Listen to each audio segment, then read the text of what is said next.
Welcome back to the virtual Watkins Glen International on iRacing.com. And of course, the North American Racing League Cash Days 24-hour event at Watkins Glen. We're going live a bit early. We told you 9 p.m. Eastern. We're now here at 8 p.m. Eastern, or at least just after. And you know what? We figured while we're preparing, while we're getting ready for our next bit of coverage, let's go ahead and give you guys a bit of sounds of the sim while we get ready. And, well, while these guys drive into the nighttime, you can see it is properly sunset here at Watkins Glen. It's a rare sight already. This is not normal.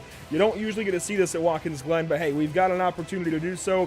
These guys have been running laps consistently, making pit stops, doing all the same stuff as per usual. And now, your race leader, well, that's still BL Racing Team Euronics 1. Urano Esports still checks in from position number 2. Not much has changed. And we'll go ahead and put the ticker up here in a second, so you'll see not much has really changed just yet. We do now have just inside of 17 hours to go, though, into now, what, the 9th hour of racing here. Am I right with that? No, I think we're into hour number 8. Yes, hour number 8. We've run 7 hours. We have, well, just inside of, like I said, 17 to go. So time is ticking down, but we're still very, very early in this race. So anyways, I will go ahead and turn my mic back off, turn things over to just the drivers and their talent, the sim just as a whole, give you some pretty colors, especially with the transition. We did not want to miss this transition into full night, so with it approaching, we wanted to give you guys this opportunity to get a look in and see the sim as we come up to proper full night time here for part number 2 of the North American Racing League Cash Days at Long Beach. Not Long Beach, I'm saying that Cash Days at Watkins Glen, rather. So, without further ado, go ahead and sit back, enjoy the show, and we'll properly be back with commentary at 9 p.m. Eastern.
Sound Art introduces an entirely new way to listen to music in your home by combining the best of two products, a revolutionary high-fidelity, low-profile Bluetooth wireless speaker with beautiful artwork.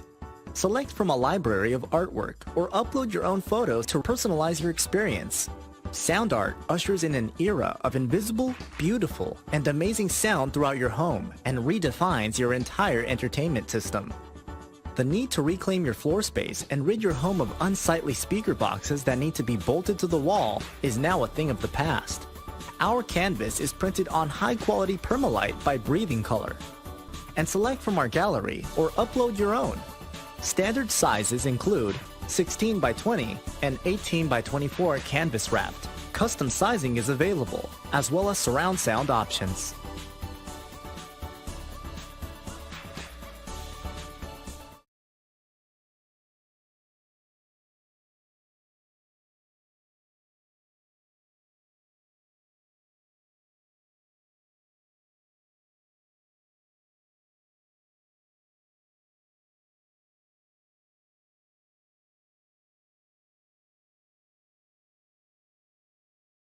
Have you found yourself trying to hide your joy because you're unhappy with your teeth? Your smile is the first feature noticed in an interview, on a date, or in family photos. We want you to be able to shine bright as your best self, and our teeth whitening system is the perfect step.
With another season of GT3 racing in the books and 8 hours of racing complete so far at Watkins Glen, welcome back to Pit Stop TV for NARL Cash Days at the virtual Watkins Glen International. I'm Andrew Cardinale IV with Devin Zimmerman and Zach Lindgren alongside. We're into the night now, guys. Headlights are on, attempts are down, and the sprint through the night has only just begun. And if we go on over to the sim here, you'll see exactly what I'm talking about with nightfall certainly over the track. It's gotten dark here, Devin. It's getting harder to see where this track goes. It definitely is, and there are some tricky points on this track. Watkins Glen International in New York, upstate New York, actually.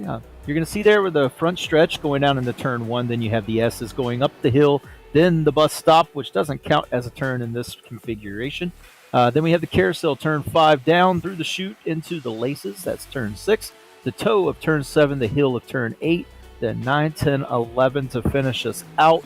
Some very good racing, and most of these turns are very, very prominent to see some passing. The only places that you really won't see a lot of passing is going to be through the S's. You kind of got to keep it in line there and get the run down into the bus stop. But for the most part, this track is very prone to allow passing and very exciting to watch all types of racing, including the GT3s in the North American Racing League here tonight.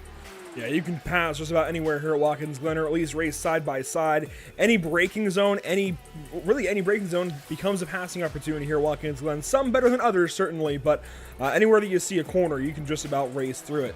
Of course, this is a continuation almost of the North American Racing League GT3 season. It's kind of an extension thereof. This is kind of our off-season kind of throwdown. If you wanted to call it the Super Bowl, you kind of could, honestly.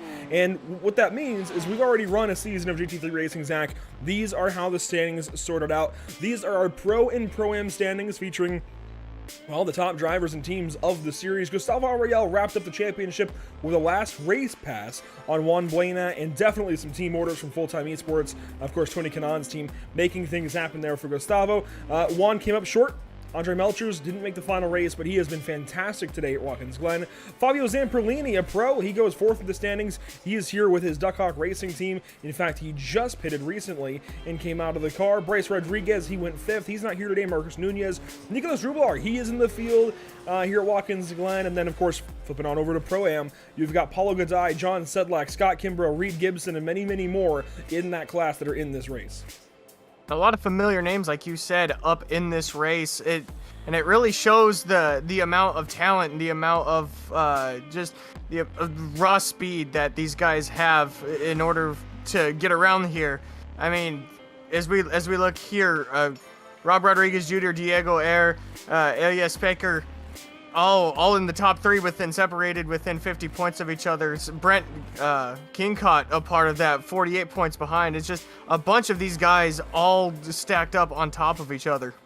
These, of course, your amateur standings from this past season. Scott Angelo, he's been here with Moradness Green. Unfortunately, that car is parked for the day. They are done, but Blaine Sparling, I see his name that's here. Mike Braun. Will Coffey's in the race currently. Zachary Rosar, Joshua Benjamin, they've been out there today. Your top 3 in the season, though, Rob Rodriguez Jr., Diego Eda, and Ilya Speaker. And I know at least Diego is here with his GPVA number 77 racing team as we get ready then to go back into the sim. Well, we haven't really been out of the sim, but back to it.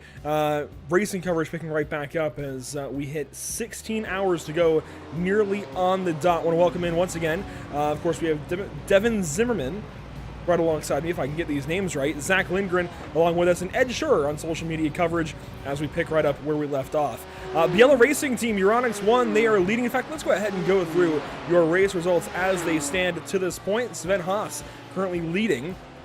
And these are by driver, so we'll have to kind of do a little bit of extrapolation, but you can see Sven Haas leading with Biella Racing Team 1, Urano Esports second currently, with Joop currently behind the wheel.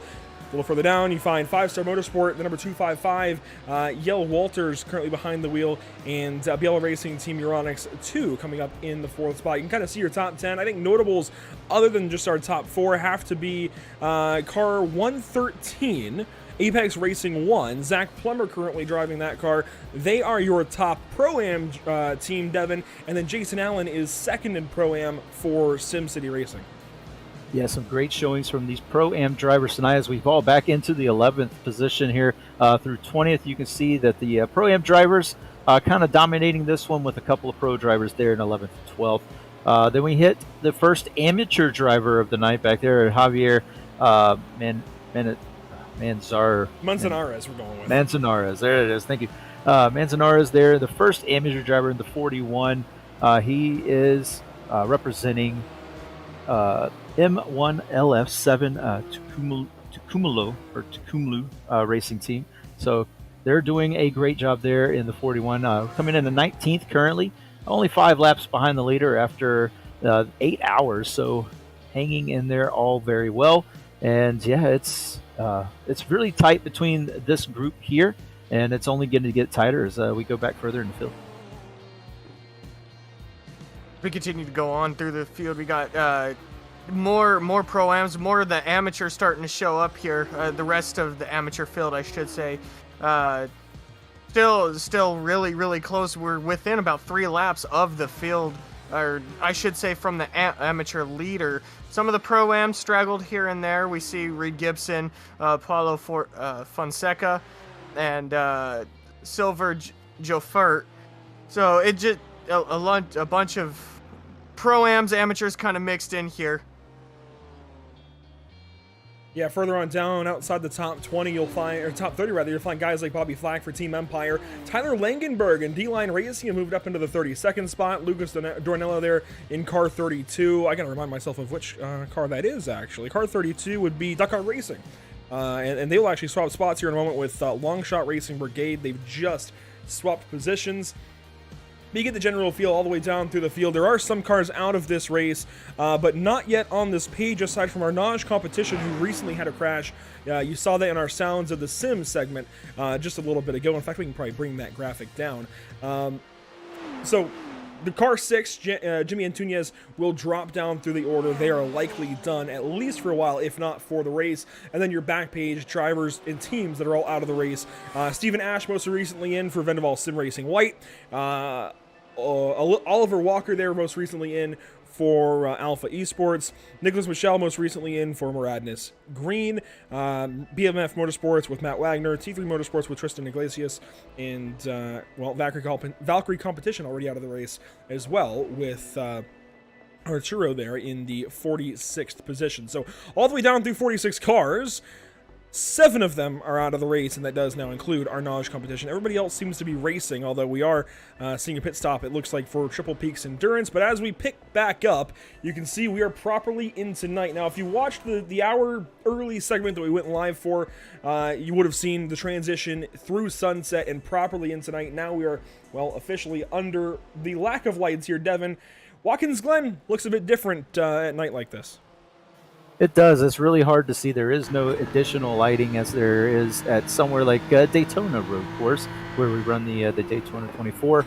But it's very different to see. But with the headlights on these cars, you can still see some breaking points. We're going to see some guys, though, make some mistakes, misjudge some corners. That always seems to happen at night, especially as you're trying to get used to the track. And if you made a recent pit stop on new tires, it's always bound to happen, just a couple of guys misjudging some corners. But hopefully that is not the case, but as these we're riding along with the overall leader right now, and you can just see how fast he's still going, keeping the pace going, only about 2 seconds down from his fastest lap of the race so far is Sven Haas. So still keeping the pace up and catching up to some back marker cars at the moment, still having a battle of their own as they work their way up through the S's.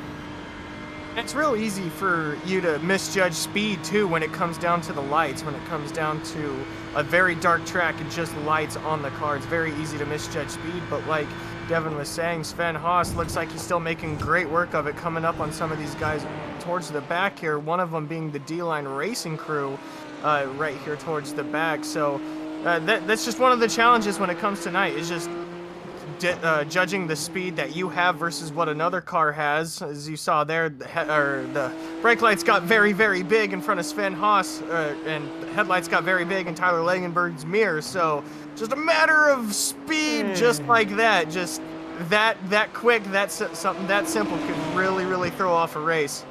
That got close there with Langenberg taking the line through 7, but everybody keeps on going, and Sven able to hold himself back through that corner, wait for turn number 8, goes on by Langenberg in car 47, And that BMW for Langenberg coming alive in recent minutes. Really, the last hour, David Levine put themselves in a pretty good spot ahead of guys like, well, teams like Duck Hawk Racing, Longshot Racing Brigade, Quality Control, Arnage, Parabellum, and some others. So moving up a few spots at least as the night sets in here at Watkins Glen. Down in Pro-Am, things are a bit interesting. We talked about who's leading that class, Devin, but here is the Apex Tech Racing number 113, with Zach Plummer in the car currently, and Jason Allen second in this class, about 13, 14 seconds back. Yeah, and that 13, 14 seconds in an endurance race can disappear very rapidly with any little mistake, so you got to keep it on the back, on the black tarmac there. Don't clip any of the grass. Make sure you are hitting all of your marks through the nighttime here. Again, anything can happen, but you can still see running very good lap times. Just looking at compared to Zach Plummer's and his team's fastest lap of the race, and they are running about a second off their fastest lap, so very consistent here for Zach Plummer's team. And then right along with the 71 SimCity Racing, they are also running very consistent lap times, just about a second off, and very similar lap times. In fact, this past lap, they took off about a half a second of the leader of that program, Zach Plummer. Just shows the consistency that these guys have. If I'm being honest, I've been waiting for these guys to drop out of the top 10 just because, you know, the Pro-Am drivers versus pro drivers. But the entire time that I've been up here in the booth, the 113 and the 71, they've been consistently inside the top 10. They've been running consistent pace. Not only with themselves, but with everybody else around them. They haven't really been trying to push much, and because of that, they're inside the top 10 total. So it's good to see from some Pro-Am drivers that, you know, not exactly pro drivers, but not exactly amateurs, just kind of that middle level, as we're riding along with Peter Sidkar here. Battle for position here possibly as well, almost a second off. We've got a car right on his bumper, but I don't think that's exactly for position, but still very close. But it's really cool to see some of these Pro-Am drivers up inside the top 10, battling it out for position inside the top 10. On board with Sikdar. Oh, that was sketchy with the Quality Racing Mercedes. I'll go on by though, and yeah, Sikdar is tracking just a little ways behind Pro-Am driver Jake Sherrill for Racing Anywhere SimSport in car 047. So this is a battle for 14th on the racetrack. And about 4th and 5th, it looks like, in class. Yeah, there's the other guy broke through this traffic here. He dives to the inside of the 13, not able to complete the pass there. Then gets the run off the exit as they head down to the hill portion of this this entire boot section of Watkins Glen. You can see the closing speed there under braking, just how much better on the brakes the 23 is. He looks to the inside out of the boot in turn 9, gets the pass done this time, and now he's got two cars in front of him. Both of them he's going to try and get by and make quick work of here as they come through the final two turns of this lap. And this is when a lot of people are going to be tentative on the pedal, right? Just because there's a large group here with no lights, just headlights. So like we were talking about earlier, just trying to fill out for the car. As you see one of the cars move over, you see the 54, I thought that number was. I could be very wrong, but the 23 goes on by going into turn 1. But the cluster of cars right here getting through turn 1, the 113 being one of them. He actually did move up a position. He was 8th. He's now 7th on the total running board. So still positions and track position being made up on this track as well in the middle of the night. Here's that car that RD SimSport is chasing. Jake Cherrill in car 047 for Race Anywhere SimSport. Tracking about a second ahead now of Peter Sikdar, and I know Sikdar's fan group was out there in force earlier. I haven't seen them yet tonight, but it is worth mentioning SimCity Racing is now just behind German Sim Racing. This is for overall position, but this is second in Pro-Am, working on 8th in Pro.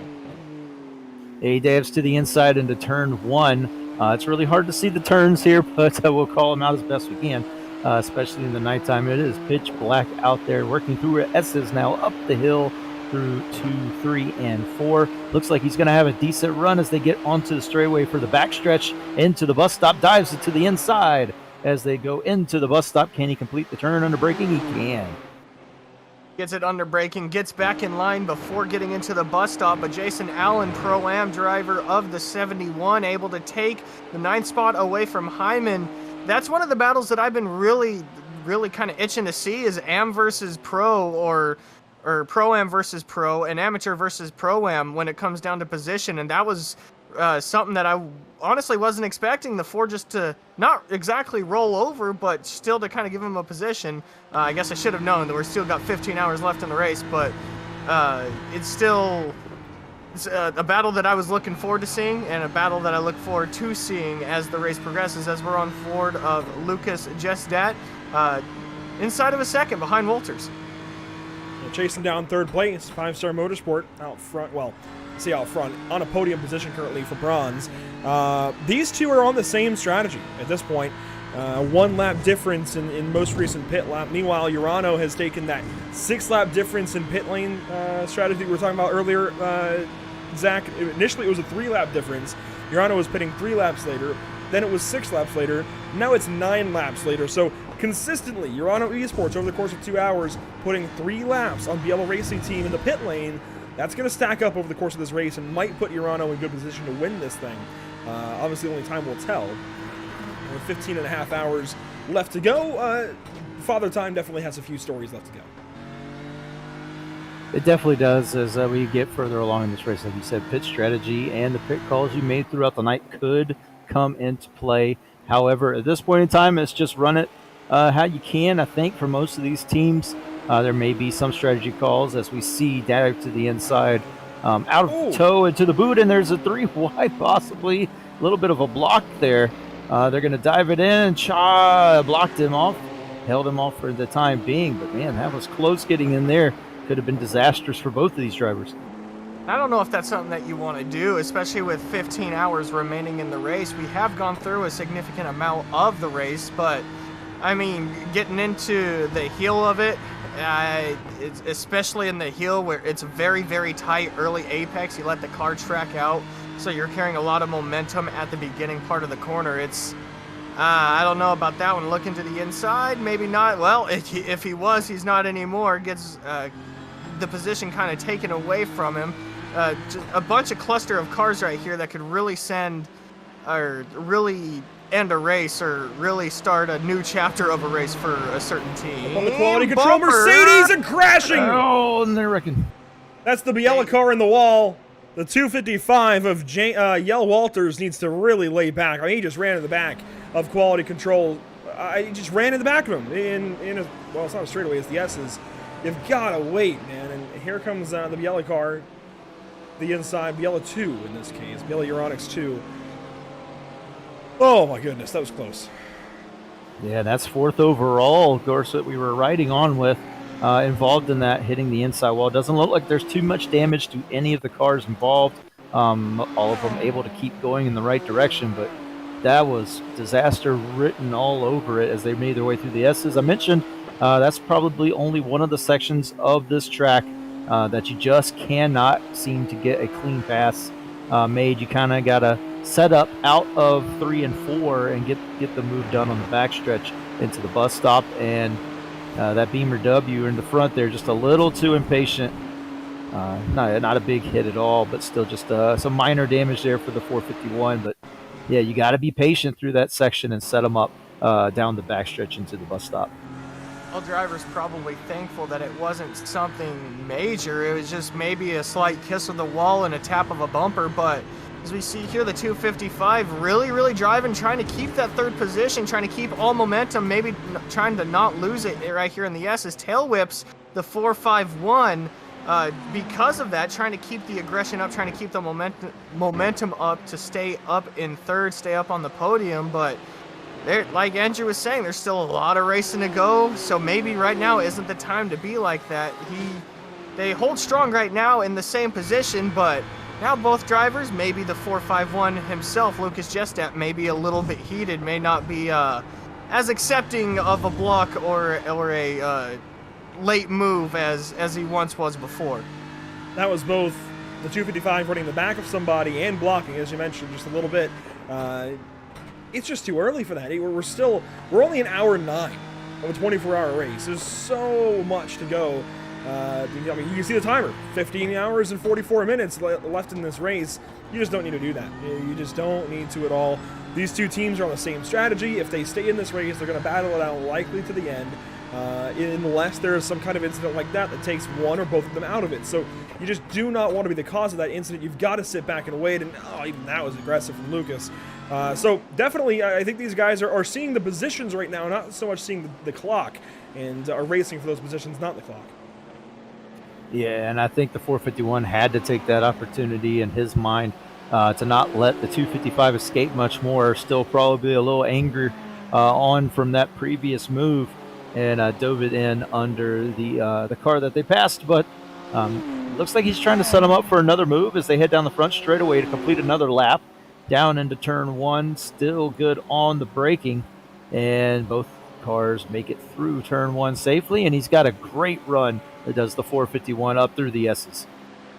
That's not the run is something that you want up here through the S's. The 451 here does look like he's got some momentum, maybe using the draft, does the 255 block here. He stays to the right. I don't know what that pump of the brakes was, maybe to let him by, maybe was expecting the 451 to be on the other side, albeit the 451, Lester Jestet does make it by the 255, change the positions now.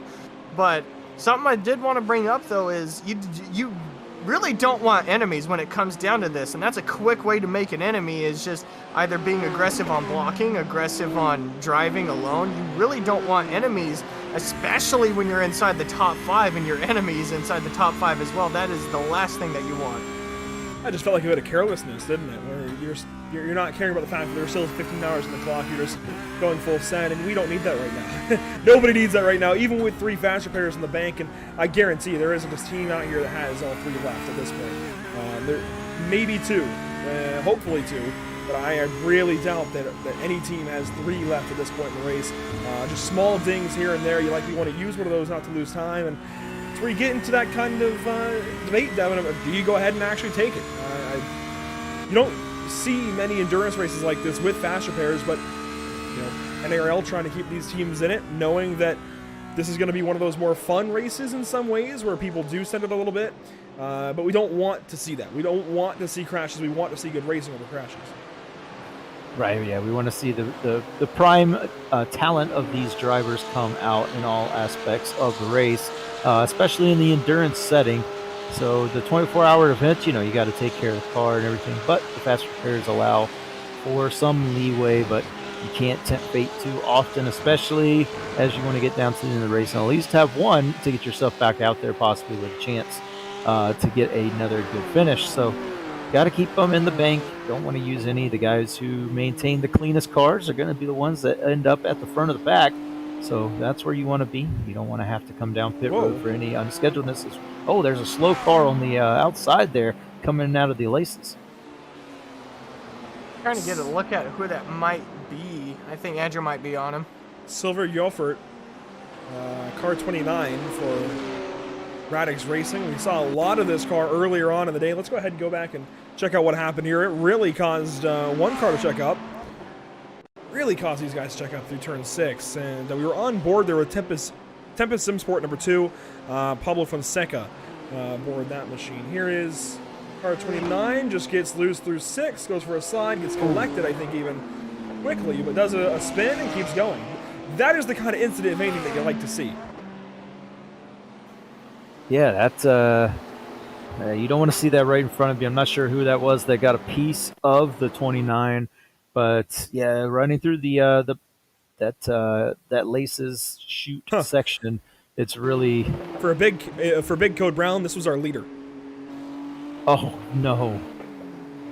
Oh, just a little tap, but even still, as the leader of the race, that is something you do not want to see in front of you. Sven Haas really having to play the brakes there and avoid any major damage. It looks like he is back going just fine. In fact, last lap set the fastest lap of the race at this current lap. So yeah, there's the spin around. Luckily, I mean, it is in the middle of the track, but he kept it going straight once he looped it around once and there was no one else involved. But That is scary, even for the driver that is spinning, and you know that you have a big pack behind you.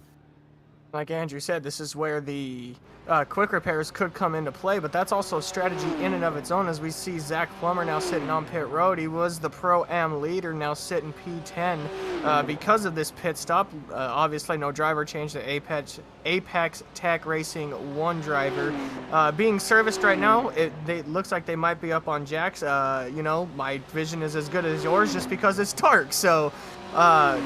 looking forward to seeing how quickly they get out. You see it right there. Total time in pits versus pit stop alone, 45 seconds and 65 seconds.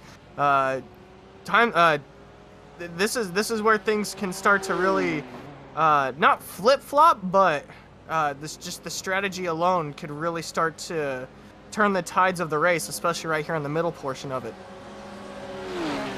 Zach Plummer will head back out onto the track. There's a 2-tire stop, and just to cover this is, Parabit right there. That is car 45. Let's see if we can try and find him. Car 45, Parabit Sim Racing in trouble out of turn 1. Gets turned around. I think all is well. Everybody gets back going. Let's take this replay, and then we'll have an interview with one of the drivers from Love 46. And this is going to be contact with RD Simsport. Parabit's going to make this pass out of the final corner right here. Go on board with car 45. Yeah, he takes the inside lane, it looks like, diving it in. Late on the brakes. And I think he just lit it up too much and lost it on the apex of the turn. And then also collected another car. That was Team Empire in the 25. Team Empire in the 25. Bobby Flack currently in the car. Yeah, it was just nowhere for the 25 to go right there. He just ran right into him. Just no place he could go. Right on the exit of the turn in the racing lane is where the spin happened. So an update on car 46, Love 46. We haven't actually seen much of these guys, but Matt Leveridge currently behind the wheel. And we are lucky enough to go ahead and bring in Thomas Cope, one of their drivers. And Thomas, we've seen a lot of stuff happen today, including a couple of incidents there with car 46. How's the first 8 hours gone? I mean, I've spent a lot of the first 8 hours actually asleep. I've drawn the short straw, the night stint. But from what I've seen, it's been a rough 8 hours. I mean, we've already used a couple of our fast repairs due to unfortunate incidents and makes mistakes on our own part, but all the carnage on lap 1 made it a really fun, entertaining race so far. So how is the, I guess, debate regarding the fast repairs actually, to try and use them or go ahead and just take optionals? Obviously, you don't want to sit in the pit lane. You also don't want to go back out on the track with damage and slow yourself down. What's that debate like? We've pulled a bit of a rule of thumb. When we've got so many damage repairs in time-wise, then we'll take our fast repair. We did have major steering damage earlier, which caused us to use our first one from the wrecks in the start of the race on lap 1, and then we had a few wall contacts, 2 or 3 that led up to a little bit more steering damage in us using our second fast repair. But we're going to try and keep our last one till later into the race, hopefully into the very last stages of the race, and then maybe get a fresh car just for the final finishing line photos. That's the intentions, at least. We've got a lot of talent to finish it nice and clean, at least. Now, you guys aren't a traditional sim racing team. You guys are all racing under the Love 46 banner. I'd imagine community members, friends, and how big of a team captain has Love 46 been, and how helpful is she to have? To be fair, it's actually, we're more of Olympus Esports. So we do a lot of the iRacing, we do other leagues. I mean, myself, I've been a part of the Porsche Carrera Cup GB series. We've got Matt and Malf, 2 of the other drivers who have been a part of the IVRA HyperX GT Sprint series. And Lou's kind of integrating into our team, running sim leagues with us, and having a bit of fun and participating in our first 24-hour series in Daytona, not too long back this year. And she's having fun with it. She approached us with the offer. She says, got an offer to do 24-hour race at Watkins Glen, and she approached us and said, I'd love to have some of you drivers come and drive under my name for the race. And here we are now, and we're all here racing for her. Well, there you go. It seems like it's been a pretty successful effort so far. You mired back a little bit, but now into the top 20. What's the game plan the rest of the night? It's just pull as much pace as we can and keep going. I'm jumping in the car in about 2 hours, so I'm hoping I can keep the roll going from the boys earlier, and Lou, they've all done an amazing job at the start of this race, so it could be an interesting finish. I'm going to be around till the very end of the race with very nervous pressure, hoping we can do a good job and at least pull off a top 10 or somewhat closer to a good finish position in a class. So safe to assume you don't have any laps here yet. What are you looking forward to, I guess, running here at night? I mean, that's not something you normally do. You don't see Watkins Glen night very often. There's no real lights around, just the big Sunoco signs. How do you approach this with, complete darkness? With extreme caution. There's no easy way to put it. No track lights. You've just got the lights of the cars around you. I've tinkered with my sim settings a little bit, so it looks a little bit nicer in the daytime or nighttime even. So hopefully it's going to help me out and not blind me when I have a car behind me with the lights on. But we'll see. I've still got another hour till that point comes around. Well, Matt just had a bit of a code brown through the bus stop there, so we'll let you get back to it. We appreciate your time here, Thomas, and hopefully talking to you later on. Thank you very much, guys. That's Thomas Cope with Love 46 by Olympus Esports, and I'm glad you mentioned the part about Olympus Esports. I'd actually kind of forgotten, even though it was on the screen for me, that this is really an Olympic Esports, or sorry, an Olympus Esports entry, but Love 46 on the car. Love 46, I'd imagine, buying the entry into this race and just getting the drivers to help her out. And it seems like the entry's working so far. They had some trouble in the early goings, Devin, but they have since recovered, and they're into the top 20. They're into 18th spot, 33 seconds behind the amateur leader, although they are a Pro-Am car. Yeah, they're doing really good so far, up to 18th currently running. And, there's a lot of speed in that car, and you mentioned it earlier, being in the top 10 we think is an accomplishment. These guys are set on it. They want to get up there. Some great drivers part of this Olympus Esport team, Love 46 car there, and it's so far, I guess it's been as best as it can be with the lap 1 incident that you heard Thomas talking about that they were involved in and having some steering column issues. So with those issues repaired, thanks to one of the fast repairs, it looks like they can get on down the road. A lot of free space in front of them now to kind of get open up the engine a little bit and relax, get the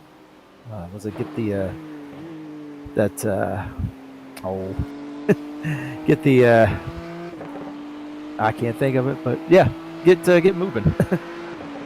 Well, and that's one of the things that, one of the storylines, I guess, you love to read about or hear about when it comes to an endurance race, when it comes to a 24-hour race, is the car that got caught up in some early stuff, had to go through some controversy, and was able to still pick up a good finish, possibly, even contend for a win in class. So obviously they're on the way up right now. They were rather, like Andrew said, mired back. They've now find themselves inside the top 20, still moving forward. But as we're riding on board with Tony Siniger here, 2/10 behind Sidcar, this could be for position right here in front of us for Pro-Am.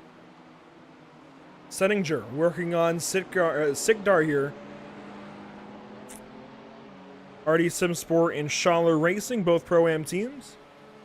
And this is, let's see, 4th and 5th in class, it looks like. I believe we've watched this battle already, so kind of a next installment here with Lunatic Racing just behind. These are 3 Pro-Am teams in a row, guys. Yeah, so 3 drivers here all battling for position. We saw what happened when 3rd and 4th in class for the Pro Series got battling for position. It got really heated there for a second.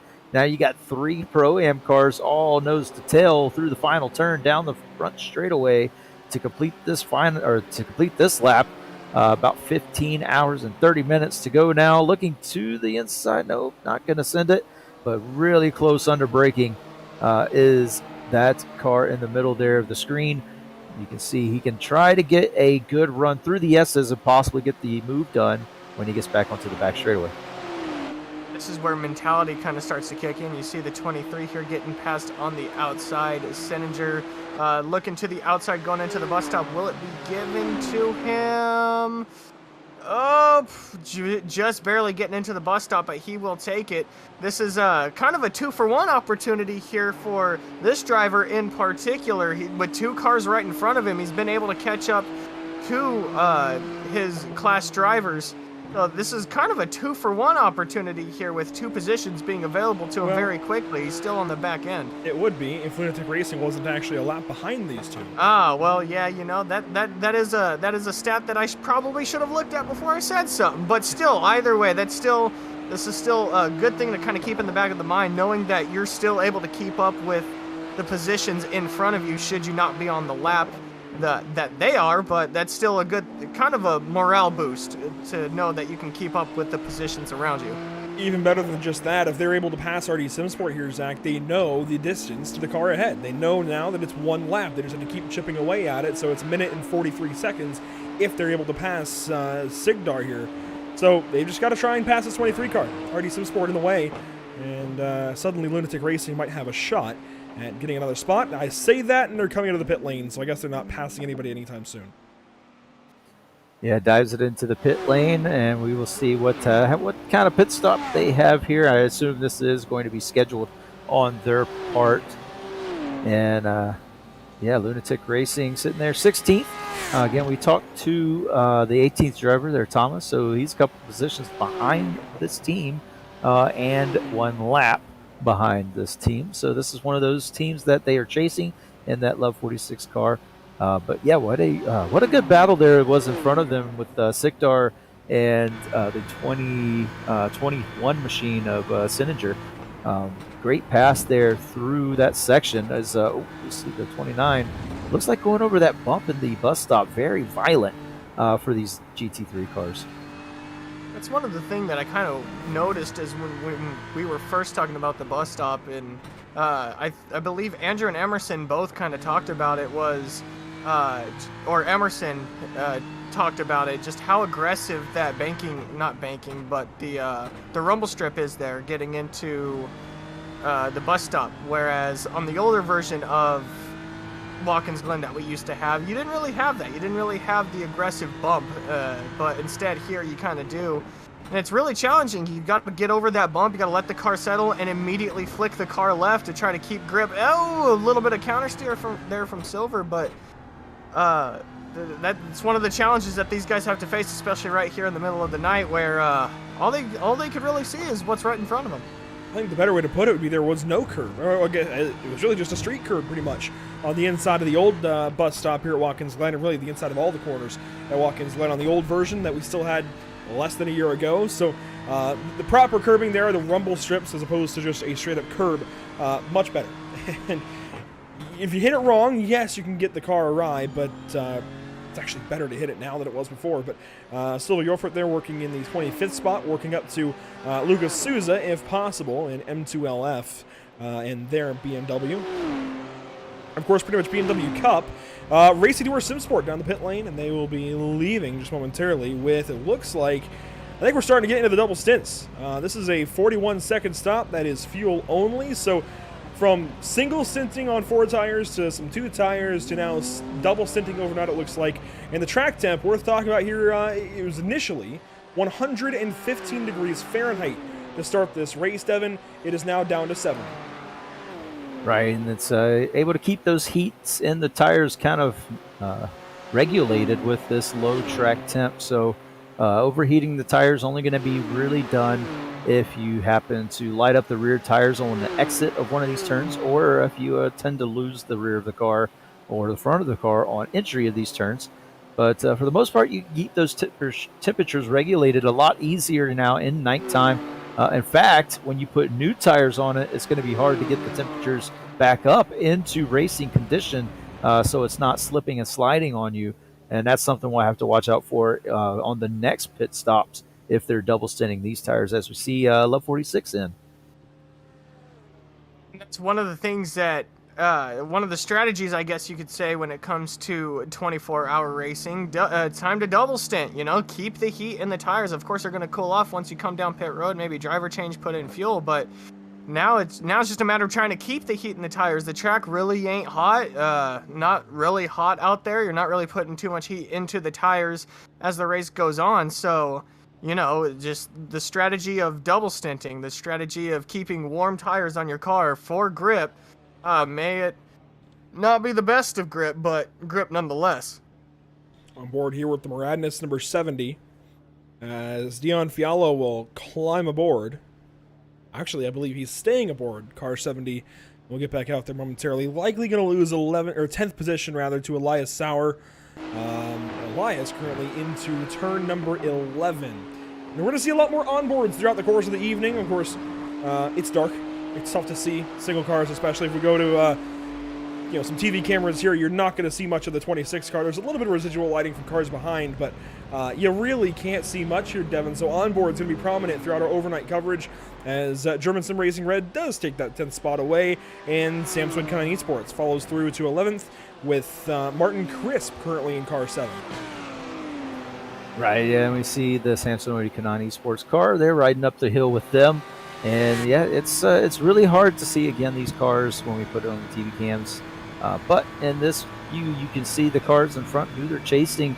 Get a good online or onboard view of here we go, that bump, that violent curving, getting into the bus stop again, violent curving throughout all of the bus stop. A little bit of check up there in front from the Lamborghini. But yeah, it's an actually very good, interesting view to watch this. You can see just the strategy it involves to pass cars on this track, even cars that are not on the same lap or same strategy as you. One thing that I did kind of want to pick up on, I didn't notice this until just a little while ago as we ride on board with Chris, the pro driver in the 7 vehicle. He's in 11th, just outside the top 10, but the number 8 vehicle, I can't remember the team name, but RAG. They've dropped dramatically. RAG, yeah, they have pretty much dropped dramatically. I don't know exactly what happened. I could have sworn I saw them come into pit, but now they're completely out. So that's another position opening for the top 10. And as we see a Pro-Am driver, the 26, taking it up right now. That's a good call out there, Zach. Let's see if we can try and get a replay as to what happened there. There was an incident. That much I do know, and RAG is currently out of the race. In fact, it looks like they are done. So let's see if we can try and go back here and see what happened to him last. And we will do exactly that. So this is some time ago. This is quite a ways back to find what happened to Ulas Oz, as you guys were calling him. Just past GPVA and the number 77. And that, I believe, was still Sebastian Harris at that time. And yes, it should have been.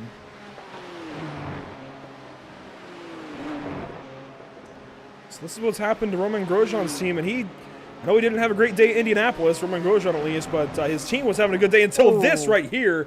And that, I believe, that was the Audi of Twin Peaks Endurance. And yeah, that's a quick way to end your day. And with the nighttime here, it's hard to see those cars, especially if they're kind of parked sideways on the track at a certain point in a fast point in the track going through the bus stop there. There's not really multiple lines. We see the 49 go off and head first into the wall, well, this is hitting the replay curving of this, wrong. how this happened. Oh, okay. This is the replay. So 49, Lamborghini getting loose there. Yeah. He was just slow getting back going, and was in the racing line coming over that final curving into the carousel portion, turn 5, and yeah, just nowhere for the driver there to go. Triple Peaks Endurance, unfortunate for them, that was a big incident. We talked about that curving earlier, hitting that first curb or the second one wrong here at Watkins Glen, and that's what exactly happens to you. We'll ride back along with RAG. And just like you were saying, you can't really tell the speed difference. All of a sudden, there's just a car there, especially out of the bus stop, and next thing you know, you're you're just face first inside of a blue wall, and that's something that RAG did not want. They were running inside the top 10. Heck, they were running inside the top 5 the last time we talked about them. It's just, that's the unfortunate part of racing at night. You don't really see the speed differences. You don't really see a car that may be off or slow. Just that little bit of time that you don't see, or that car being slow, could really affect your race. Right there, it ended it for RAG. It's still very, very early in the evening. It's only 9:46 p.m. and the sim time is just about synced up with real time, at least in the Eastern time zone. So it's still very early. We've got a lot of night racing to go, and already it's well, wreaking a little bit of havoc on some drivers. This is our overall race leader, Yellow Racing Team Euronics 1, Sven Haas, back behind the wheel, and the track cooled down just enough to where there was still some residual heat, but temp was falling away. Boy, Sven lit the track up, all kinds of purple laps, going real quick, and now he's not going quite as fast, but he's still in the 141. So I think this is more of a maintaining run for him, so not so much hot lapping. Yeah, and also, just taking care of the car at night. We mentioned that, you've got to take care of the car at nighttime here. There's not really much track lighting at all. So just keeping the speed up while also protecting that car, protecting yourself from others around you too. He can see there's a couple of cars in front of him that he's coming up to get by here before too long. So getting around any car, passing cars here, you've really got to take care, especially at nighttime. And you kind of see the gap still kind of maintain around 40 seconds. We were talking about it earlier, the gap back to second place to Lit, or excuse me if I butchered that name again, but just the time difference between that hasn't really grown. It's grown about 10 seconds, maybe about 15 since the last time we talked about it, but the last time we talked about it, the sun was still up, and well, Sven was laying down his quickest lap, so really not a lot of difference there. The 90 car still being able to hang tough, the only other car on the lead lap, but not much of a difference for the time being. Not much changing here between the top two. Now it is nice to just watch these onboards and kind of see what these drivers are doing. In fact, we can even bring the ticker down and watch the hands at work here for Sven Haas. A 5-digit iRating driver into the 10,000s. Certainly one of the best on iRacing. And watching him go to work here at Watkins Glen. Yeah, very smooth there through the bus stop pit. Every single one of those curves almost perfectly. Gets a nice, good exit right up to the grass, going through the chute section off the carousel, down through turn 6, right on that curbing on the inside, taking the apex very nicely. And again, good exits there through that section down into the toe now. Again, right on that that curbing there, and then right onto almost onto the grass on the exit, getting every ounce of speed out of that car here down this little straightaway, down into the hill portion. This is what I think one of the trickiest sections of the track. You hit that early apex, and then you can really light up the rear tires on exit. Got to be very careful not to do that, as it can really compromise your lap, maybe spin you out, but it definitely compromises time into turn number 9, and then 10 and 11 here. Part of the cup layout is there's a car up in the wall there coming through between 10 and 11. I'm not sure who that was, but that's pretty much almost an entire lap here with the current leader, Sven Haas. And it's amazing what you can learn from someone like Sven Haas, especially just riding on board with him. As you see here, he doesn't really go out too far into turn 1. He stays right on the rumbles through the S's right here. For both of them, clips that one to let the car track out. A lot that you can learn just by clicking inside somebody's car and just riding along with them. So I'm sure Sven isn't really giving away all his secrets. I'm sure that he's got either some tricks up his sleeve or some things that I'm just not noticing that he's doing, but a lot to learn and a lot to just sit back and admire when it comes to someone who has a 5-digit iRating under their name. So Really cool to just kind of ride along and see what he's doing, throttle pickups, brake points, that kind of thing. Now, the 71, Sim City Racing has been fantastic. In fact, they're currently leading in class after pit stops over Atex Racing 1.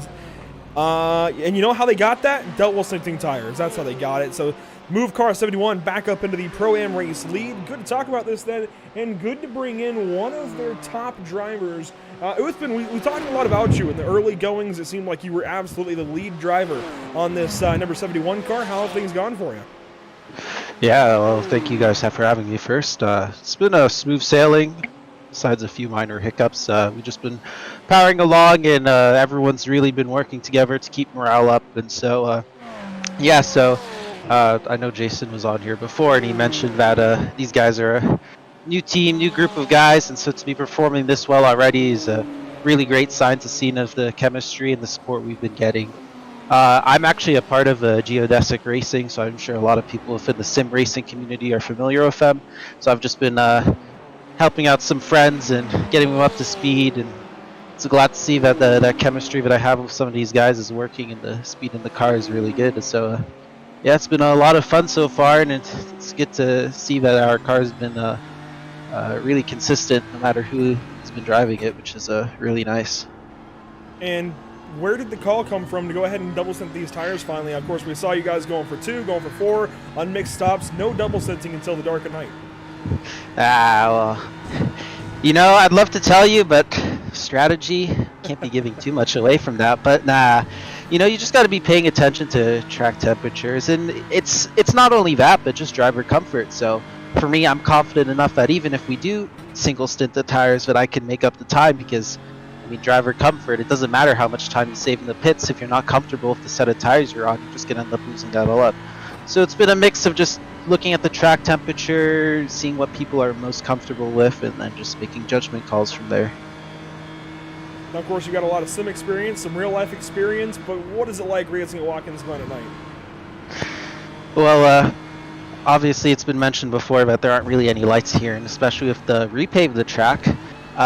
One thing that people fail to mention is that the asphalt is so much darker. So with the old surface, it was a little bit easier to see where the track was going, just because the surface was so light with the age on it. But now with the darker asphalt they've just poured onto it, it's a bit harder to see, but especially with the curves that sometimes can shoot you off in a direction you don't really want to be going.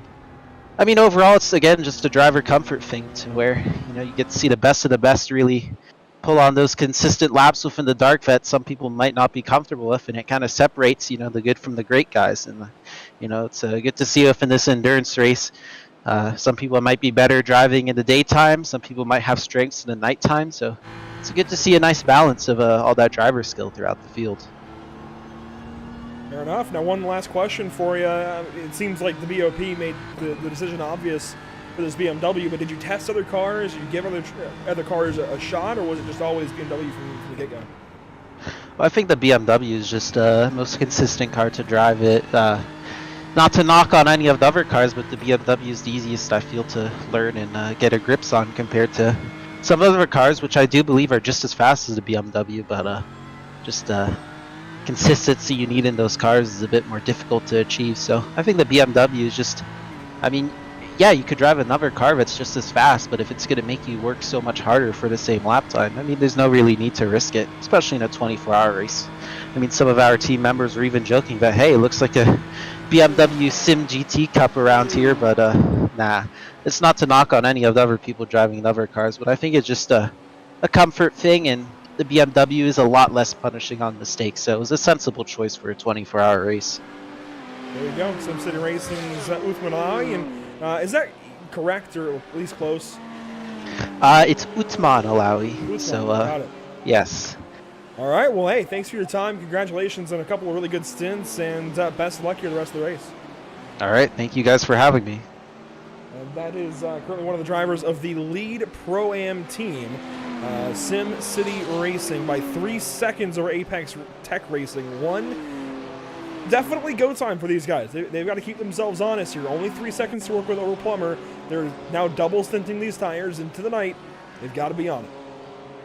Yeah, you got to stay on it, but also you got to take care of yourself and take care of the tire that's coming up to. Some traffic here in front of them, so getting through that traffic is going to be something that they need to take care of. As we're going to get a replay here. This is going to be for Maradness. Their second car now out of the race. They've dropped way, way off. They're down to 29th spot after starting 6th and being into the top 10 most of the day. And now, let's see, some 10 laps down. So something happens here on this lap where this car has been disabled.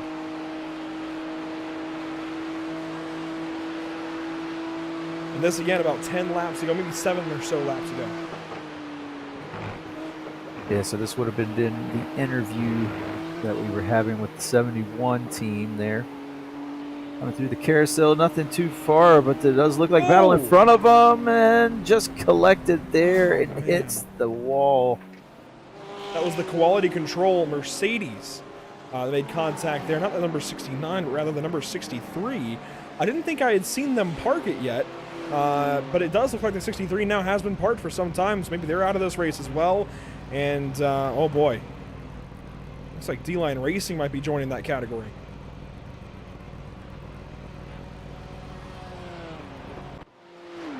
Multiple teams starting to drop off. Nighttime is setting in here, Zach, and definitely attrition setting in as well. Yeah, this is the point of attrition, really. Now you just got to power through the night. You've got to power through. This is not where all the crazies come out, but this is where all the craziness comes out, so to say. We're running on board with D-Line Racing here. I'm not sure who the driver was at the time. It might have been either. Oh, it's a connection Tyler. issue. He's had this before. Well, hopefully he's got the drivers on standby. The unfortunate part is because of that, they're probably going to have to tow. The fortunate part of it, though, they're probably only going to lose a couple minutes. That looked like they were closer to the pit road more than anything, so they might be able to get someone in rather quickly. But when they've been battling as hard as they have, and you get a connection issue like that, that's really a stab in the heart. Their car is back on pit lane. It is towed back. It is now up on the jacks. They're not out of this race. Levine now climbing aboard. And they will get back out there. Devin, we do have a driver now alongside that we have talked about but have not spoken with. It's Dustin Glenn that was in that Audi that we saw wreck and unfortunately take out R8G Esports. Here is Dustin Glenn, driver of the number 49 Audi. Hey, Dustin Glenn, this is Devin in the booth. We saw you kind of lose it there in the bus stop area. Just walk us through what happened and what y'all are doing to get that car back out on track. Oh, absolutely. So yeah, we talked about it a lot. The attrition definitely kicks in throughout the night, especially at the bus stop. The bus stop is absolutely deadly. So we think we just got a really, really bad bounce. It was actually, we were about to do a triple stint, but double stinting tires. So it was my second stint out, and just caught a really, really bad bounce and sent me into the outside. So when I hit, kind of glitched a little bit, so I didn't know exactly how hard the car hit, so we took off again. Relative looked clear, but then as I got back out on track, I had it was probably 90 degrees into the steering wheel, and that's right when the pro team came by, and completely my fault, completely cut them off. It doesn't show it as well, but the car actually veered way far to the right, so they could have made it through, but absolutely my fault, just completely cut them off through the corner. Yeah, it's always a hard knock when that happens. You know, you think the car is okay, you get back going, and then when you get back on the track, it's not what you thought it was. But with the fast repairs that y'all are allowed, you were allowed 3 fast repairs. How's that count looking for triple peaks at the moment? And are we going to see you guys get back out on track here quickly?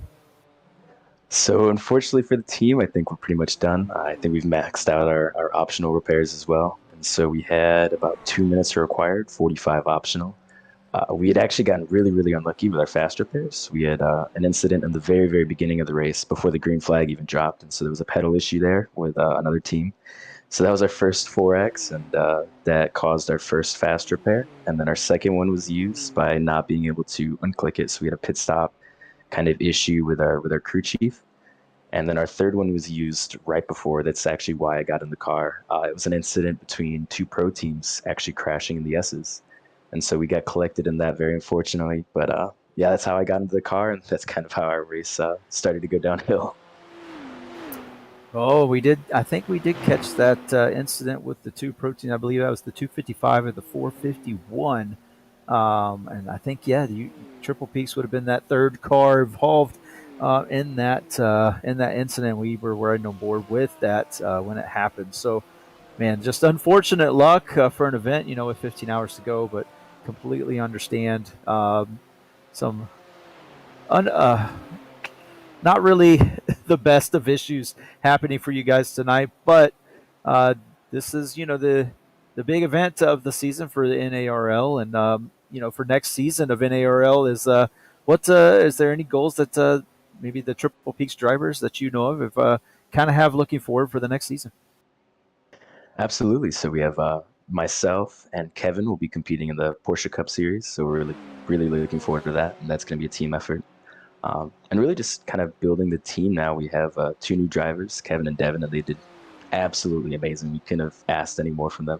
They were putting in incredible times for amateur. And Devin made some bold moves at the start that I really approve of. It would have worked out really well. But no, I think it's going uphill from here. Definitely a really good team getting together. Just unfortunate tonight, but I really do apologize to the other team we wrecked into. Completely my fault. Well, I appreciate you coming up and talking to us after the rough night. It's always a hard thing to do, especially when a race doesn't go your way, but we greatly appreciate it. And yeah, we'll let you get back down. And yeah, unfortunately, with the way it ends for you guys, but I'm sure we'll be talking to you and the rest of your team coming up in the next season in ARL. Absolutely. Thank you guys. Have a good night. And that is Dustin Glenn, the driver of the 49 that unfortunately took that big hit in the bus stop. Now we do have another driver here, Zach, that we want to talk to in just one moment. It is Will Coffey, actually, with Empire Racing. Unfortunately, they're done for the evening. Scott Reiser gave me that word a little while ago. He was last in the car, but there have apparently been some other issues, and Will Coffey, one of the top amateur drivers of the series, well, here he is.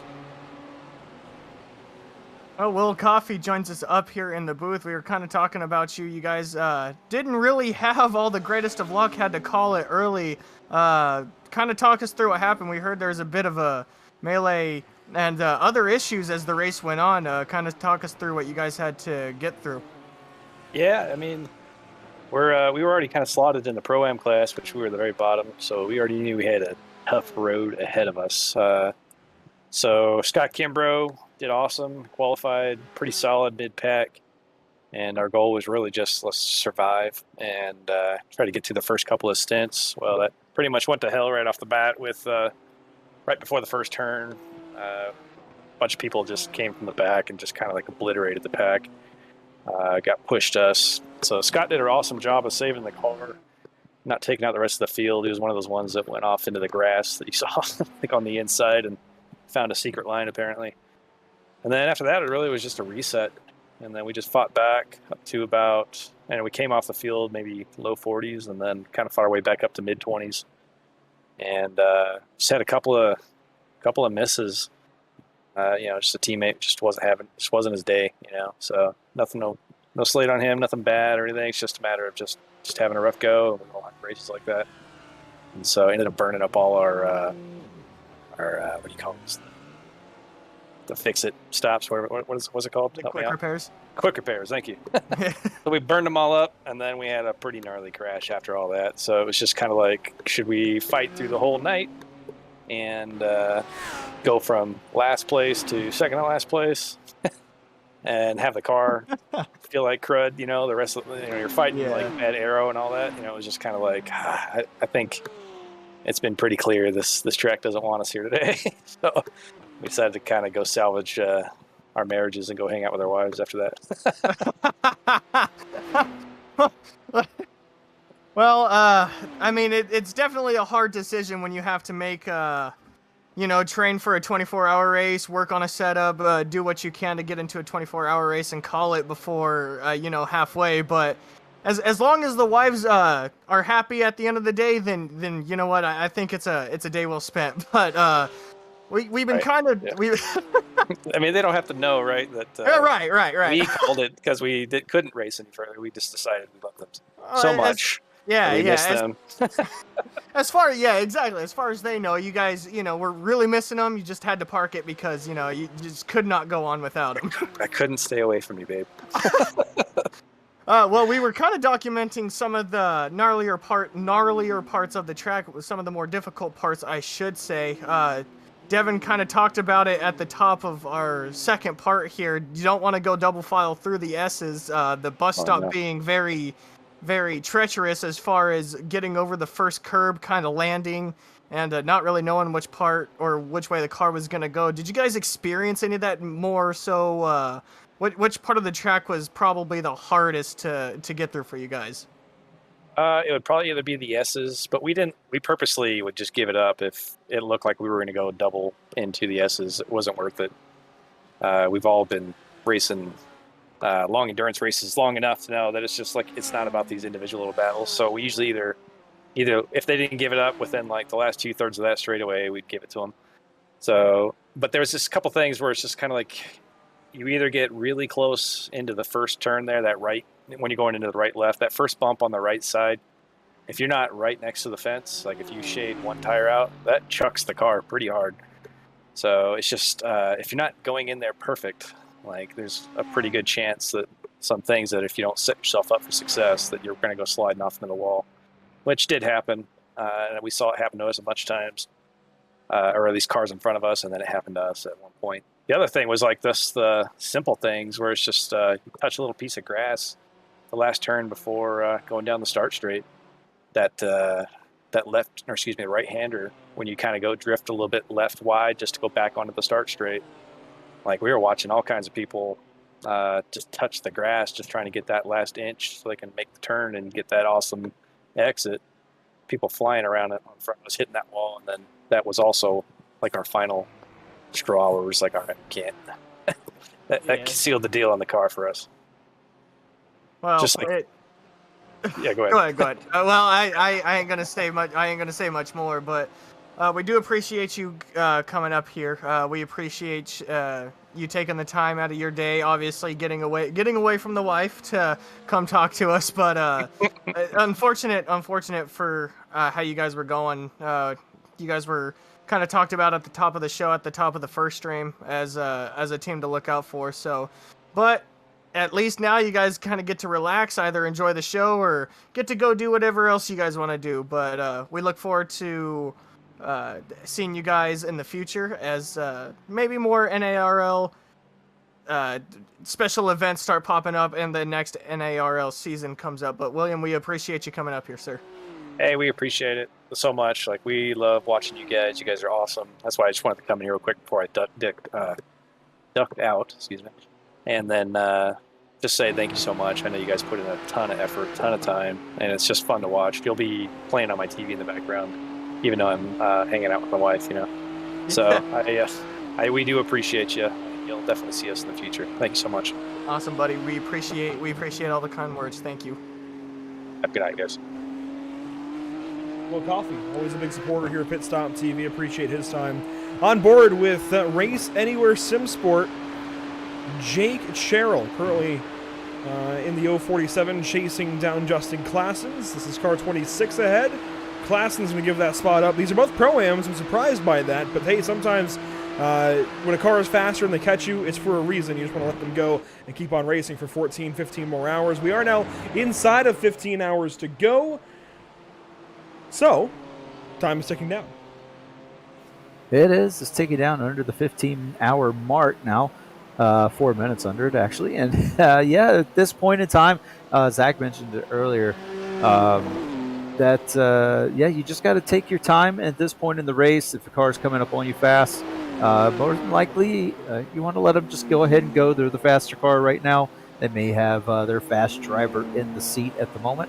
So just let them go ahead and go. You'll catch them up later in the race when it gets down to the crunch time. Just don't let them get too far out there. You want to try and stay on them as much as you can. There's a little bit of grass with the 047 we're riding a long board. No, this is our overall leader. Oh, that's the leader. Sorry. I didn't realize we just changed back to it. That is my fault. But, yeah, that's the leader getting the grass on exit. And I mentioned it earlier when we were riding along board with him. that he really is pushing the car even in this nighttime, still running in the 141s. Only 3 cars on track running in the 141s now. That's both of the Biella Sports racing teams, Biella racing teams, and also Pure Sim is also in the 141s there in the overall 5th place position. So those are the teams that are running in the 141s, putting in some very good laps here, even at nighttime. But yeah, you gotta be wary of things like that. It's that same quality control Mercedes that we saw a little while ago end up being the end of one team's day, Radness's day. Now, RD Simsport in the pit lane. Is this scheduled? It does appear so. They will pull off and away, and it looks like Radix Racing also. So, you know what? These fast repairs, they kept some of these teams in for about half the race, but we're starting to see them drop out like flies. Zach, attrition is setting in, just over 30 cars left in this race. This is where you kind of wanted the decision to either take repairs or take a quick repair. This is where that decision kind of comes into play. You know, at first, should you have gotten damage inside the first the first 5 hours, first 6 hours, you know, it's an easy decision to take the quick repair. But now as time starts to wind down, you still got 14 hours left, but now as the time starts to get on and people start to drop out, get a little bit more squirrely, this is where you kind of need them. So right now we see the cars that have been able to power through that kind of difficult situation, that kind of difficult decision. Some of these teams may also still have a quick repair or two sitting in their back pocket. Some teams that we see further towards the back could have just taken some damage repair instead of taking their quick repair to have it in the back pocket for this exact type of situation. We ride on board with Justin Claysons. I'm sorry, I just cannot speak words tonight, but he's about half a tenth off of the guy in front of off of JC right in front of him. This would be for position, the 26. Justin Classon's chasing down Jake Sherrill here.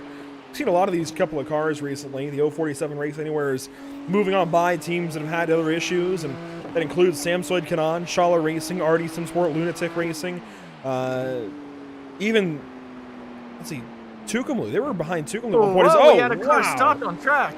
2 of them, one backwards. Cody Sieg here in the... Why is he stopped? This is the 13 car, just stopped. He might be, the only thing that I can think of at the current moment this quickly is he was trying to either tow and maybe something wasn't selected, or either something came disconnected, quite possibly, but we still got a car sitting backwards on the track. That was the 54. You cannot leave a car there that long. This is like 30 seconds that his car was sitting there. I'm not sure entirely how the 54 ties into this. I'm really not even sure how the 13 ties into this, but this is the 13 car for Apex Racing 2. Now, Apex Racing is leading in Pro-Am, or at least has been. They're now second, actually, to Sim City, and that'll be a battle that we come to after this. But Apex Tech Racing 2 has been fantastic in the AM category, just had a few mishaps that have really dropped him down the order, and that, I think, is how the 54 gets involved. He ran wide, missing the 13. Yeah, it looks like now he's kind of stuck in a blind spot of the turn in the toe section. Lights it up to get to turn around, and selected the wrong gear. He's in reverse there. Do you think he stalled? Like, maybe he has a H pattern? I don't see the... Well, you can't use an H pattern in these cars. Or sequential. Well, that's true, yeah. Still could have stalled it, but I don't see the lights turn off as if he's cycling the power. Definitely a gear issue, it looks like. If he had to cycle the power, you would have seen the lights shut off for a second. That's very odd. And here's BDS Racing, that car that went off trying to avoid. Oh, right in front of a couple of cars. That was D-Line even. And, I'm not sure what that flash was about, but flashing, by the way, not allowed. Yeah, it might have been just hitting a wrong button trying to get the car back, or at least issuing it a warning that, hey, I'm Still getting up to speed. Give me a second. But yeah, again, flashing not allowed in the series right now. They won't allow that, so I'm not sure what that was about. I'm sure they made that in the drivers' meeting for the race. But yeah, that's a very unfortunate coincidence for the 54. He just caught that grass on the outside of the toe, trying to avoid the spun 13, and ends up getting spun himself. So very unfortunate for them. But I did want to touch on something that was mentioned in the interview that I had earlier about the BMW cars being the preferred choice. It just seemed like they were the easiest ones to learn and most stable car here at Watkins Glen. The top 19 cars, all BMW. The first car not is a Porsche. That's Parabit Sim Racing. Yeah, that just goes to show that BMW was the obvious selection of drivers, like you said, Devin, just easiest to learn, easiest to get around. Me personally, I do enjoy the BMW as well. I just kind of like it gives me more of a stock car feel. I kind of like the width of it. As we see right here, the first car in the running order that is not a BMW right here is a Porsche. So it just comes down to driver preference, driver comfortability, and obviously everyone decided that the BMW was the best way to go. Currently watching right around the, let's see here. I had it and I lost it. The 11th position, if we can. Yeah, German Sim Racing Red, Justin Klassen's still chasing down the 047 of Race Anywhere Sim Sport. Yeah, and they're right in, or they got a few cars between them, but they're getting closer and closer, to believe. And great lap times. I'm looking at the board for them. Still running consistent lap times, running in the 143s, 144s, right along that threshold currently. And they are 4 laps down to the leader. And you can see there, the bottom right-hand side of the screen, you can see them catching up to the cars in front of him. And that's to JC. You can see that only 0.3 of a second right in front of them. This is for position going into the bus stop. You're going to see that violent curbing there, and then they come out of the bus. That great bus stop for Claessens here. You kind of saw the bobble out of JC, the 047 getting into the bus stop, just how aggressive that bump can be and how it can kill a run real quick and go from flying down that straightaway to get into the bus stop and completely kill any kind of momentum, any kind of speed you had trying to get through the bus stop and into the carousel. You saw it right there. The 26 was able to pull up, not exactly get himself into a passing position, but still able to pull up on the 047 of JC. So still for positions right here, this is to break into the official top 10. These two are doing battle right here. Is kind of looking at the board now. Top 5 has been broken by Pro-Am drivers. The 71 of Allen able to break the top 5 as a Pro-Am driver. That's a big thing. That's also just a huge confidence boost in general when you're able to start, should it be on pit stops or whatever, you're starting to outduel the pro drivers.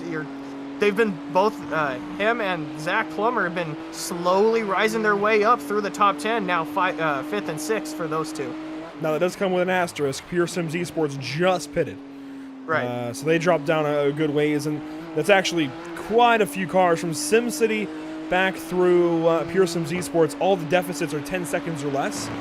So you got cars bunched together right there, 2 laps down.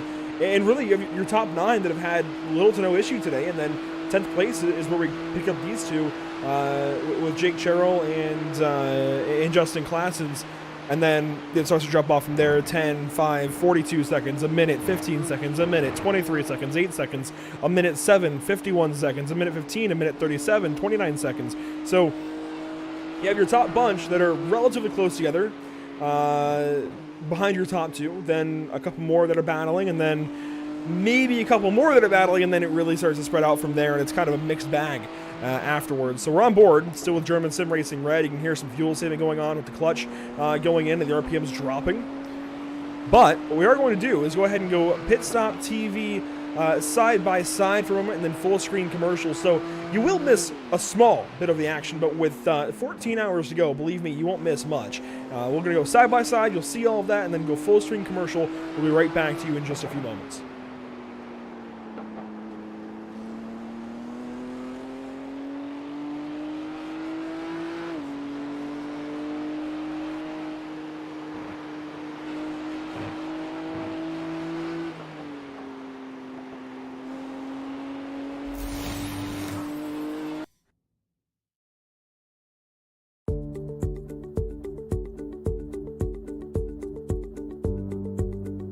Sound art is a product that is a speaker and it's art. We combine it together and we call it sound art.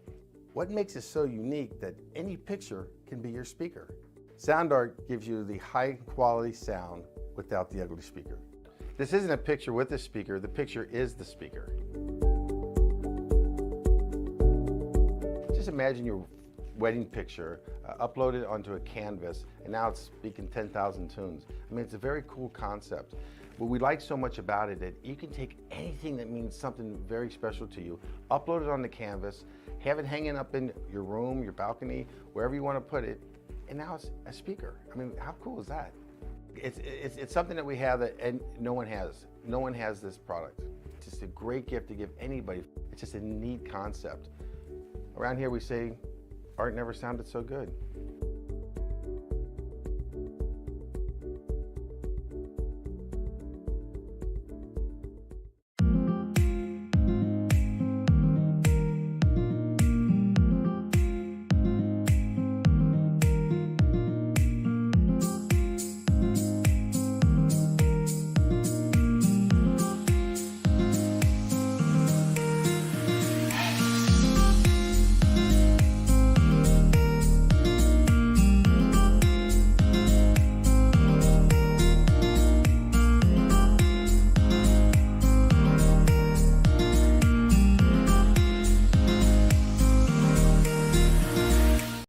After months of quarantine, we're all interested in how we can become our best self. The team at Permanent Makeup and Cryo is here to help you get the flawless makeup look every day without the extra effort or time.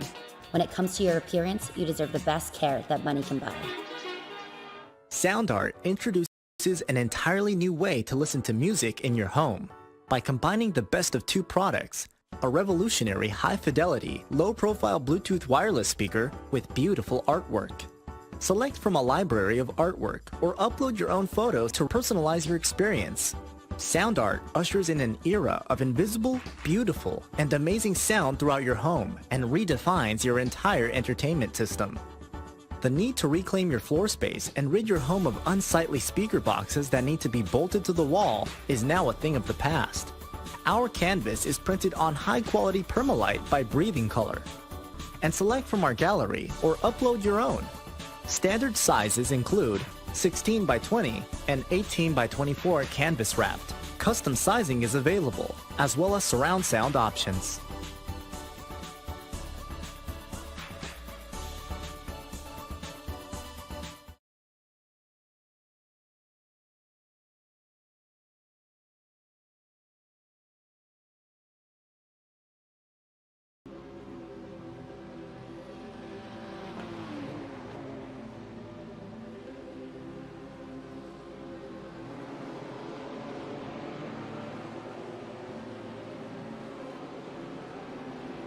Welcome back to the virtual Watkins Glen International. 24 hours well underway. In fact, by just about over, well, we're coming up to 10 hours actually into this race. We're over 10 hours into coverage technically, as boy, this has been a very, very fun day of racing so far. Pit stops going on in the background, but happy to welcome you all back to Watkins Glen for continuing coverage of the North American Racing League Cash Days 24-hour race here at the Watkins Glen International.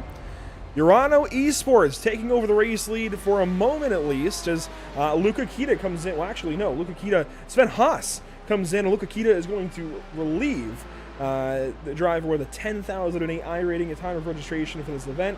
So some changes happening throughout the standings, and that's going to promote car 90, Urano Esports, back up to the lead for a moment as Biella waits on their service to complete. Yeah, and what a good run that Sven had. He had a couple of incidents that he had to navigate around. We were on board with him for those. One with the car spinning right in front of him. A little bit of damage on the front end of that car you can see possibly from that incident. And then again with exit of turn 9, collecting the grass a bit, possibly denting up the right-hand side of that BMW. But they are down and away. And new driver Luca Akita in the car as they head through the exit of pit lane and up through the S's. One thing that I did want to mention was when we went to Sven that one time coming out of the boot, I guess I could have phrased it better than just saying that one time, but coming out of this boot and he was clipped the grass just a little bit, that was probably the only time we've seen really any kind of miscue from the 450. At all, really, from Sven or from Luke Akita. So that was, I just kind of wanted to bring that up because it still kind of shook in my head where, not something that we're used to seeing as we see the 451 Bielo Racing Team Euronics 2, the second entry for Euronics as they sit on pit road right now, currently listed as third, but I'm sure that's sure to change as everything kind of cycles out here. Yeah, Matthew Dench now behind the wheel for 5-Star Motorsport in the 4th spot. Former championship contender here, Matthew Dench. Love having him back in the field. And he's been a little bit lighter as far as competition lately. Hasn't raced as often, but joining the 5-Star Motorsport crowd that we see on Tuesdays with Jason Cooper, Lars Fischer, and Casper DeCourt with BSR. Now sporting their blue and orange colors. He's in the 4th spot. He might have a chance to catch Bielo Racing in a moment. But and actually, he just got in the car. He's on his outlap. Yeah, these two drivers, these two cars, these two teams, the 255 and the 451, some very, very stout racing between both of them. As they were heading through the S's, we saw both of them kind of get together, along with, I believe it was the 49 car through the S's section, and then finally the 451 was able to get by on the preceding lap. But some very, very hard racing between these two teams up here for the podium position, and it does look like the 451 will maintain the position, but Matthew Dench is going to be trying his best to catch the 451 before too long, knowing that his tires are a little bit warmer than those of the 451, and it does take a little bit for it to heat up here. This is a battle that I was just kind of looking at as you were talking there, Devin, or as you were kind of making a point on the two drivers of 451 and the 255. These guys, right now, Justin Klessen's at the back of this very, very stacked Pro-Am field. They're all right next to each other in position. I don't know if they're right next to each other on track. He's obviously right behind the 047 for position, right on his bumper. They've been like this for about the last 15-20 minutes, but these guys all kind of lined up in the position ranking right now, really. So right now the Pro-Am lead kind of the most intense one on the track, but we've been talking about the leaders for the Pro, we've been talking about the leader for the Pro-Am, but we've been also kind of talking about the leader of the amateur, Manzanares. We haven't really talked about him much, but he's still part of the thick of the Pro-Ams right there in the middle section of the race of the leaderboard. He's still, I believe, P16 for the leader of the Pro-Am, so that's really cool to see out of those guys right now. These two have been nose to tail for some time, as Zach mentioned. This is the battle for 10th on the racetrack, 3rd in Pro-Am. Shala Racing is approaching Samsoid Kanan Esports. Samsoid Kanan, one of the pro entries. Shala Racing, a Pro-Am, with Toby Settinger on board. And here we go. Justin Klassens looking left, looking right, looking left again, trying to find a way by Jake Sherrier. And it's not going to happen just yet. It's certainly not going to happen into the bus stop. Yeah, going to be a little bit too further back, and he gives way, doesn't push the issue on entry. He's going to look to try and get a good exit, possibly set him up for a pass into turn 6 through the chute section of Watkins Glen here with the boot layout. It's hard racing. They also have some competition up in front that could dictate how this battle will play out. They get through the chute, down through the laces, and into the toe section of this boot segment. And this is just a matter of how well you can set your car up to pass. We've been seeing the 020 or the 26 get closer and closer, but one thing we're starting to see, the 047 kind of starting to take more of a defensive line. We saw him going into the bus stop. He was in the middle of the track. We saw him right here at the heel. He was kind of in the middle part of the track. He's starting to get a little defensive. He probably knows that the car behind him is either starting to pick up speed, starting to become faster than, or they're starting to slow up just a little bit. Either way, right now the 26 seems to be the faster car, and the 047 knows it. 4 laps ago, Chris Beats took over driving duties for SimCity Racing in the car 71 that is leading Pro-Am. Apex Tech Racing now has Hashimi back on board, and these two, I think, raced earlier today, so good to see them back out there together as, actually, German Sim Racing Red allowing race leader Urano Esports to come on through. That's going to break up this battle for 10th place as Urano puts them both one more lap down. This will be now 4 laps down for the two of them. The 047, the next car out the windshield here as we're on board car 90. And this definitely breaks this battle up, which means we can go ahead and go back to Schaller Racing and watch this battle with Samsoid Kanan. This is up the S's. Samsoid in the car, currently going to have to give way to Toby. Yeah, he gave way a little late there coming through turn number 4 at the top of the S's. That's a very difficult spot to be in with the car gaining on you that much in that portion of the track. Again, the S is a very difficult section to get a pass completed. You kind of want to make it done on that backstretch into the bus stop or right here in the carousel going into the chute section of this track. It seems to be a little easier. Looking on pit road, this is Souza there, the pro driver, the 111. On pit road, you can see them getting, it does look like new tires possibly, or at least some fuel. I can't see the car jack up. It's a little too dark, but they were currently in 7th place. They're going to be dropping down the order just a bit with this pit stop. Samsoid Kanan Esport falls back to that 3rd spot. And Zach, there aren't many battles behind these guys. The battles, surprisingly, for an endurance race, all contained in the top 15 or so. And that's usually not something you usually see middle part of an endurance race. You usually see 15th or 10th or up bay battling, right at the end of the race. But I mean, I can understand why the aggression has picked up just a little bit. You can kind of feel it. You can kind of feel the aggression, the intensity pick up just a little bit, just because of the fact that, well, I mean, they are all stacked on top of each other. You could lose one position, you could lose 2, and you can lose it both of them on a straightaway. So right now, these guys are really starting to protect their positions. They kind of got to start cementing themselves, start making a final push for the second half of the race, which we're approaching here rather quickly. We're getting ready to be at 2 hours away from halfway. So now for these guys, it's a matter of starting to dig in, starting to cement where you are on this race and start making a push for whatever position you can get. So the intensity, you can kind of feel it starting to pick up here as we ride on board with the 90 of Lit. Race leader currently with Urano Esports. When we talked about earlier the difference in strategy for Urano and Biella Racing Team. Biella Racing Team, both of their cars pitting around the same time, even 1 lap different. As time has gone by, Urano Esports on an alternate strategy. They're trying to save fuel. They're trying to push longer into this race, and we'll see exactly how far they can go on this run. But we are expecting at least another 4 laps or so.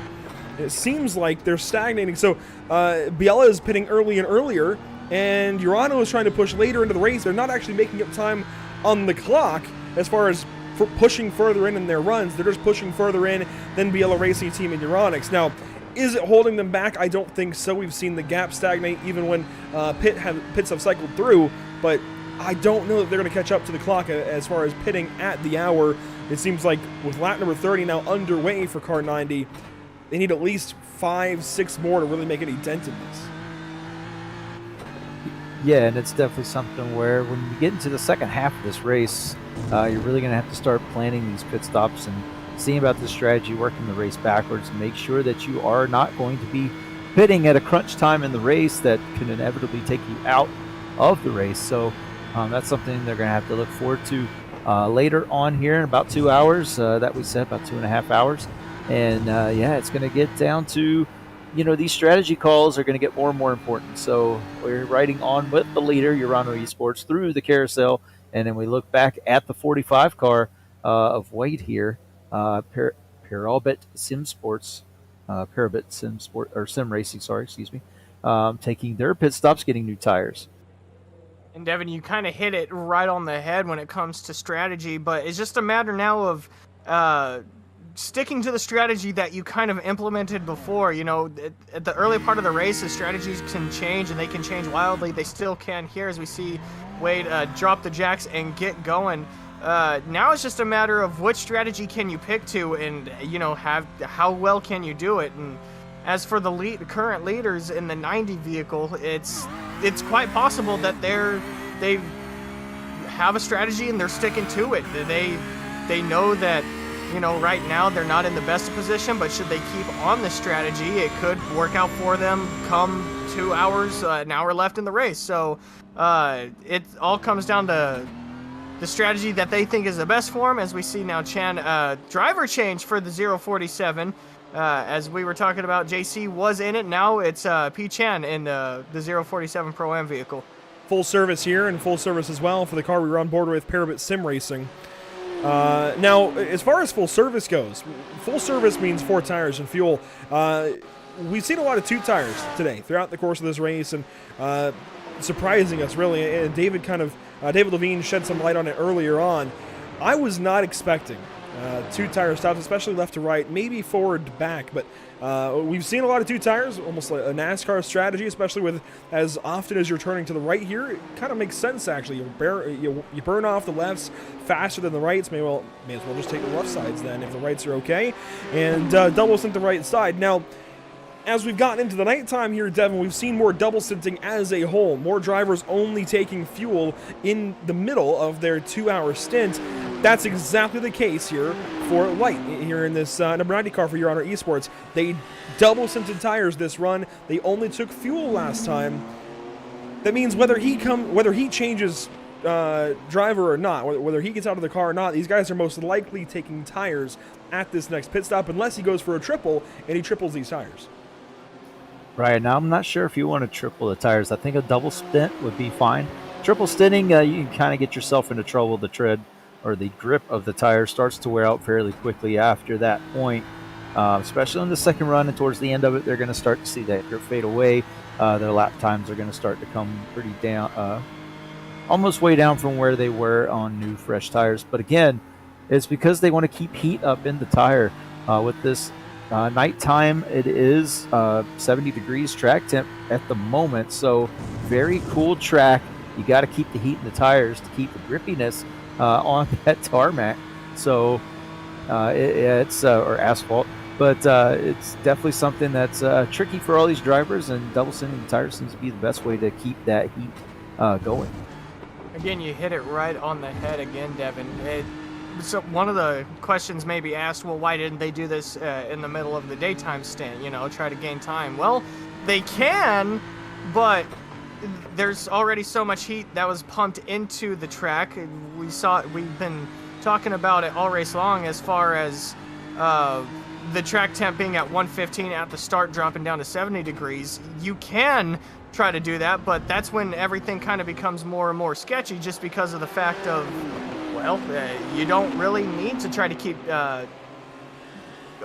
heat in your tires. You don't really need to try to double stint those kind of tires. You end up losing time more than anything. When it comes to a track that's cold like this, you kind of need to keep the heat in the tires to keep grippiness. So, it's a strategy call that could have been played earlier, but I think a lot of people here are being smart with it, being smart with the double stint, trying to keep heat in the tires so their cars maintain speed. And honestly, the 90 car of Lit hasn't really dipped much in time. He gets hit there! It looked like he was coming down pit road, gets hit in the back end, still makes it down pit road, but car backwards coming out of the final corner. German Sim Racing Red piled into the back there of the Urano Esports number 90. So some optionals maybe going to have to be taken here. Or a fast repair. You don't want to see a fast repair with 14 hours to go. This is a very pivotal pit stop for these guys. Will they take 4 tires? Will they take a fast repair? It's hard to tell if they take a fast repair or not. It is a driver change, though. Nasov back behind the wheel. That's likely to be 4 tires. Now, they're only pitting 8 laps after Biella Racing Team. They may have given up on trying to take a pit stop out and just trying to go full stop at this point. They're just trying to run as fast as they can. I don't see another strategy option. If they were going initially 3 laps longer, then 6 laps longer, then I think 11 laps longer, or 9 laps, or something like that, and now it's down to just 8, 7. This is not working. No, and it's something that they were probably thinking of. We were talking about the strategy here, getting later in the race and how that strategy is going to play out. And at this point, they were like, we just got to go. We got to make lap time here. We're losing out to the 450, even though we're trying to do this strategy. It doesn't seem to be working. And this is the time of the race where you need to either say, you know what, it's going to work in the end. We're going to keep going with it, or abandon this strategy, go to the new strategy of push it all out, and then hope for the best going forward. It seems like they're choosing the latter at the moment. As they're down in the way, it doesn't look like many optionals were taken. I'm not sure about the quick repair being taken there, if it was or not, but it didn't look like too much damage to the rear of the car when they were coming down pit lane, so possibly something that they can live with for the time being, and maybe take a fast repair later in the race to fix any lingering damage to that 90 BMW. But that does allow the 450 to take back over as Luca Kita, again, back to the point with 14 hours and 23 minutes to go. Now, Devin, I know Zach isn't always here, but I would throw him under the bus as far as doing damage to their car, lingering damage. He said lingering. I get it. I had to pull that one out. We haven't heard Joe White say that in a long time, Zach. It's been a while. Yeah, we had to get a lingering joke in there somewhere. It's funny because as soon as he said that, I thought the same thing. I was like, lingering, huh? Oh, man. It's been a long time. Well, it has been a while. I hope Joe's, doing well. I don't know if he's ever going to see this, but I hope Joe's doing well. Hope him and the family doing well. We see the 4 car coming down pit road right here. But one thing that I did kind of want to touch on, the 90, before the pit stops, everything started to happen, they were about 40 seconds behind the 450. They've kind of made up a little bit. So they might be onto something, or it's just a matter of just the strategy. They were at 40 at one point. They were at 20. Well, earlier in the race they were at 20, but they were 40 seconds ahead before all the pit stops started happening. Well, there you go. So potentially some time made up by Urano Esports, and that's important at this stage in the race to chip away at that. And if they decide to just go ahead and buckle down and start making up time, maybe a good decision. So it's quite possibly, sorry, Devin, to step over you there, but it's quite possibly the decision that the strategy that we've been kind of talking about, just the constant chip away at it, and it could be working in their favor right now. Paulo Fonseca here on board with car 24. Tempest Sim Sport 2, blinking a little bit in turn 1. But chasing down Lunatic Racing for 17th position. Let's drop down in the field, and we did this a little bit earlier in the day. We've recapped some of the teams towards the bottom of the field. Let's go ahead and give that another shot, because we're down to 33 cars left racing out of 46. So 13 rather have parked it. Those are including Radix Racing, Moradness, Quality Control Racing 63, RAG Esports, Empire Racing, Arnage Competition, Triple Peaks Endurance, Vendaval Sim Racing White, Alpha Esports, Moradness Green, PMF Motorsports, T3 Motorsport, and Valkyrie Competition. But now into 33rd spot, Apex Tech Racing 2, car 13, is riding in the 33rd position, 14 laps behind their closest competition ahead of him. That's Parabellum Racing Team, with Zachariah Rosar now behind the wheel. We've not seen much of him yet today, but good to say Zach's name at the very least. One of our top amateur, I think, Pro-Am drivers, actually. Aerokinetics out there in car 22. They are 31st, 13 laps down, and over a minute to car 51, Longshot Racing Brigade Devon, in the 30th spot. Yeah, and these guys pulling up the back end there that we're going to drive.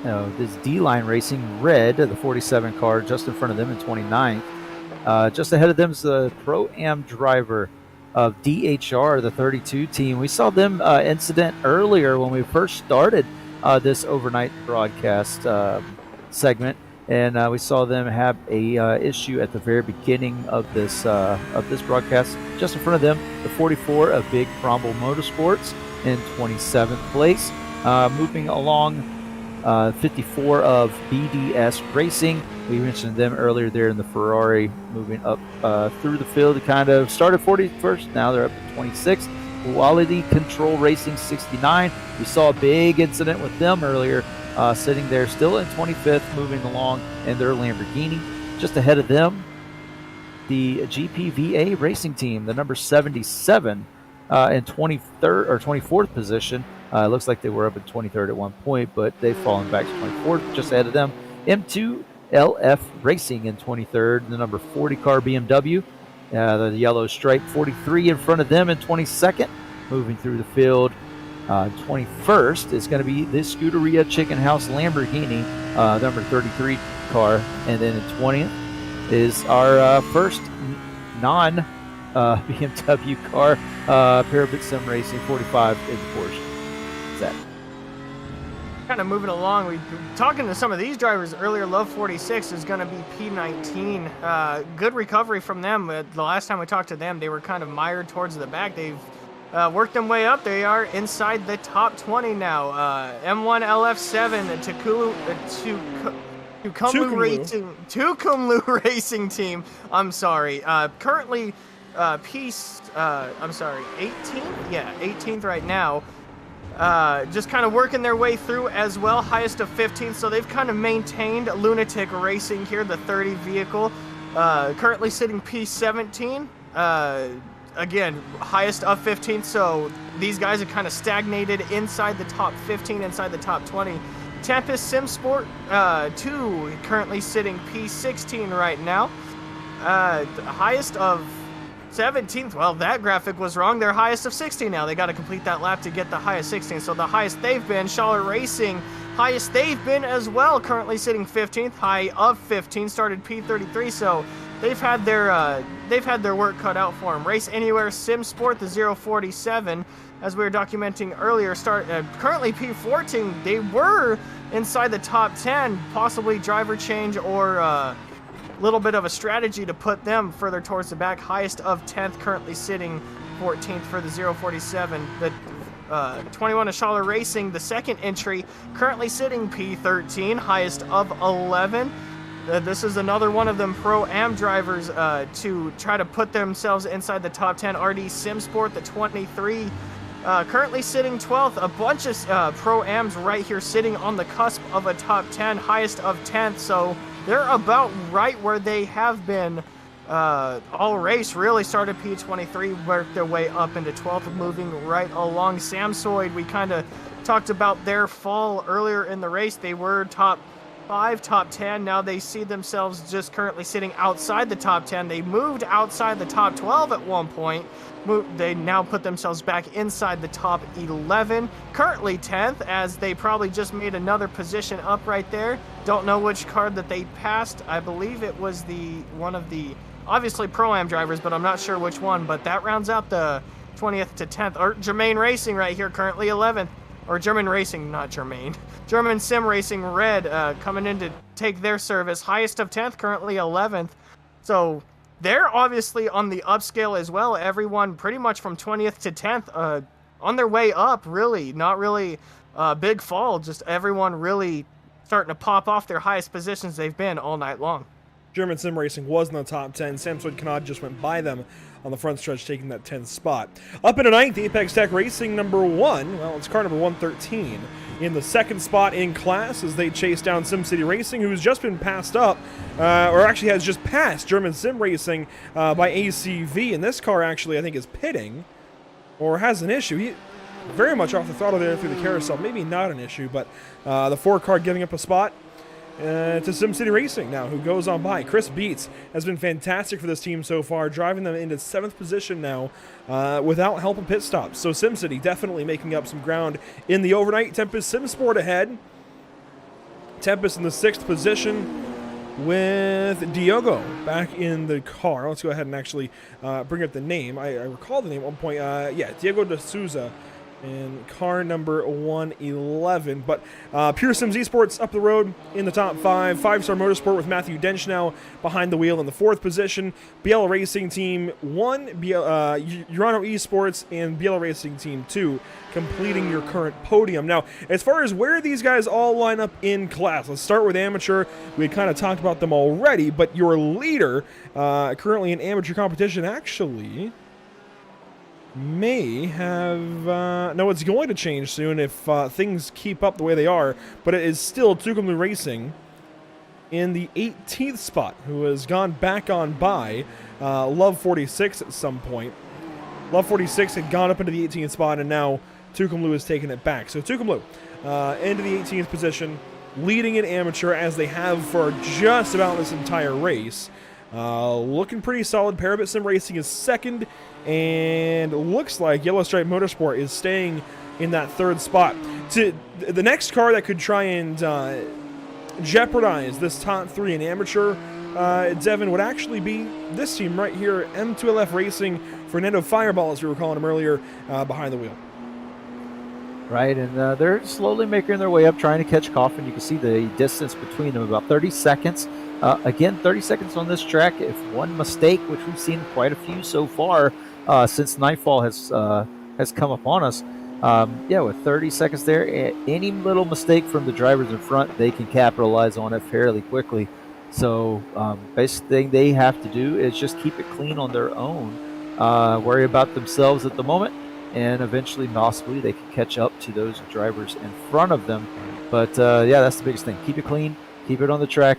This nighttime is going to start to claim some further drivers as we press along and get further. Again, it is only almost 11 p.m. Eastern time, and the sim time is almost on board. It just ticked over past 11 p.m. in the sim time. So very close to sim time between the current Eastern Standard or Eastern Daylight Time and the sim time. So we're not even halfway through the night, and it could get more treacherous before it gets better.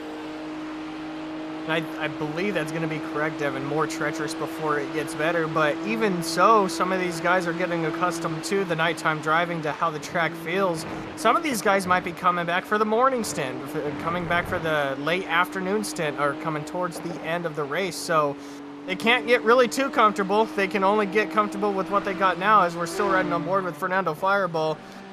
I did kind of want to bring up the fact that, the amateur class is really stacked from 22nd back to 27th as far as position-wise. They're not all on the exact same lap, but the amateur class has been a lot closer than what we've been kind of talking about. So it's really cool to see some of these guys start to push themselves up. Fireball here trying to put himself into podium for at least his current class. So it'd be exciting to see what some of these guys can do and how they manage the rest of the night as it continues.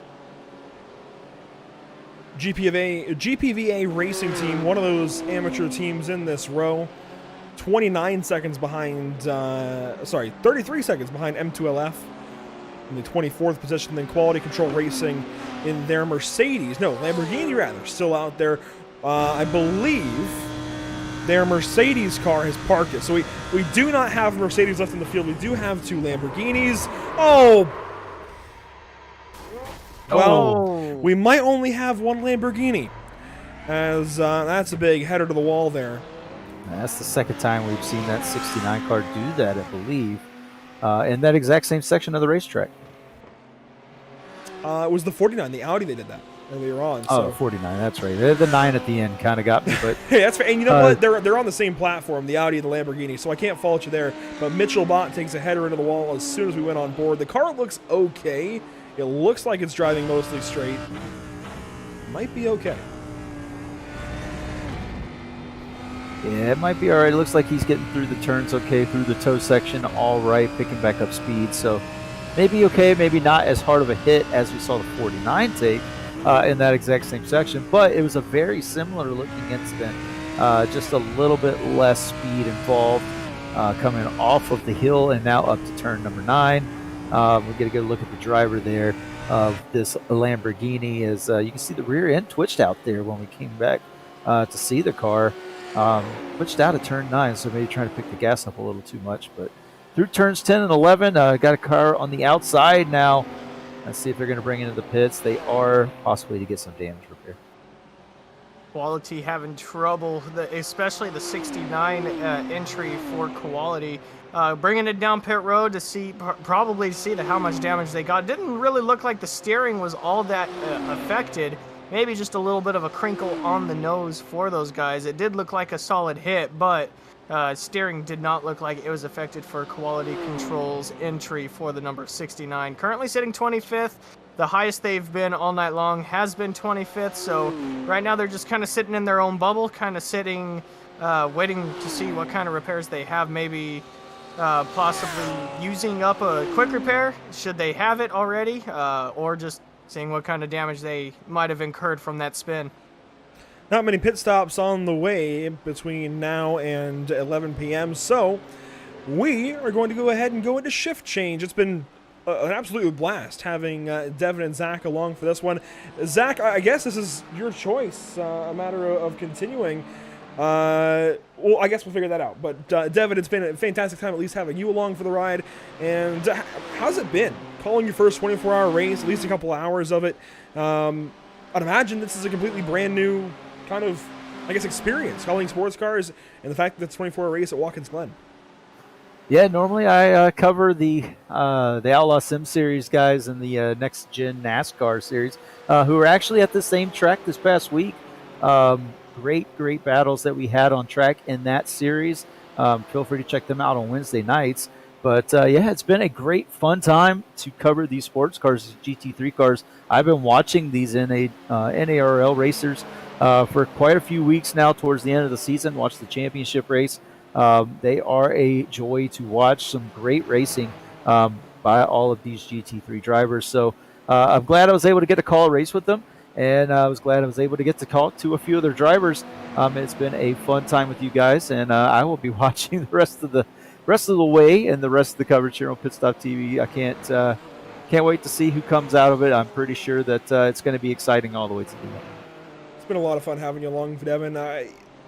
Calling NASCAR races, be it on a road course or anything else, and calling sports car races, they're pretty close, but there's just those small little differences, and it's always fun to kind of, when you're newer, and in your case, I guess the sports car racing, certainly, it's good to get this experience. So it's been a lot of fun having you along, especially with these NRL guys, learning a lot of the names, and struggling through these names just like the rest of us is kind of just an initiation. It's just kind of part of it, but it's been a lot of fun. Zach, I know now this is your fourth hour of coverage with us. How's it been so far from your point of view? I've enjoyed it. I really have. I mean, it's cool seeing the 24-hour race from an outside perspective. You know, we like to do a bunch of me and my team. We enjoy doing a bunch of the endurance races that iRacing puts on ourselves. We enjoy doing the 24 hours, the 12 hours, and we know what goes into it. We know what has to be done, what kind of strategy, what kind of mindset, and it's really cool to see it from the outside, to see if those same strategies are being implemented, or if you know, any kind of new strategy, anything that I can learn, you know. So it's been really cool so far, and I'm looking forward to seeing how the rest of the race plays out. But being up here, I've had a blast. I've tripped over myself a couple of times, I'm not gonna lie, so I apologize for that. But besides that, I've really had a blast up here, and I'm looking forward to how the rest of the race plays out. It's definitely been a blast to this point. What we're going to do now is actually step back away from the mics, go to just a short Sound of the Sim segment, and let you guys just listen in and see what's going on in the sim while we go ahead and swap over. We'll be right back to you in just a few moments with more coverage from Watkins Glen.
Welcome, race fans, back to the North American Racing League Cash Days at Watkins Glen. We're into the 10th hour of our 24-hour race, and it's been all Biela Racing Euronics 1 in the number 450, and Luke Akita in the car for the moment.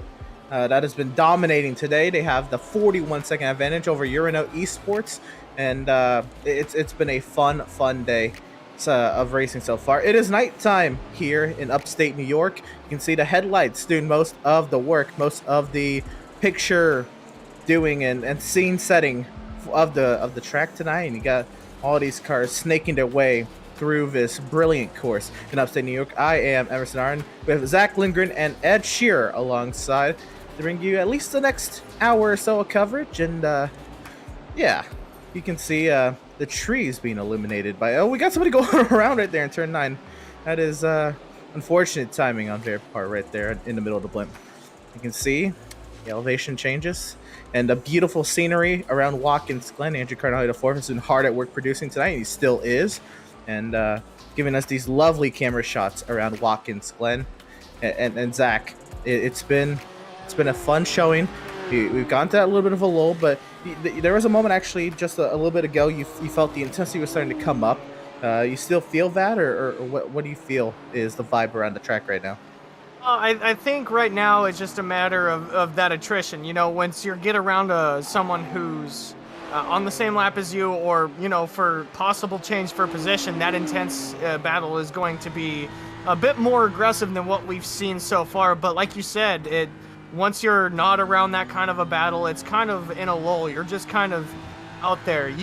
Even sometimes drivers like to space out when it comes to these kinds of these times of the endurance races. So, you know, I feel like the intensity is still there. It's just a matter of when that intensity decides to be picked up and be put down. And I think these drivers know about when that should happen, especially when it comes down to a position. See, like that, just right here, as we're riding on board with one of these cars, the BMW pulls off to the side, just lets him go as we're actually riding on board with the leader. Just the lap car pulls over, let him go as a courtesy for the leader himself, but there's no need to battle. So I feel like I said, the intensity is still there. It's just a matter of where the intensity will be picked up and how it gets picked up.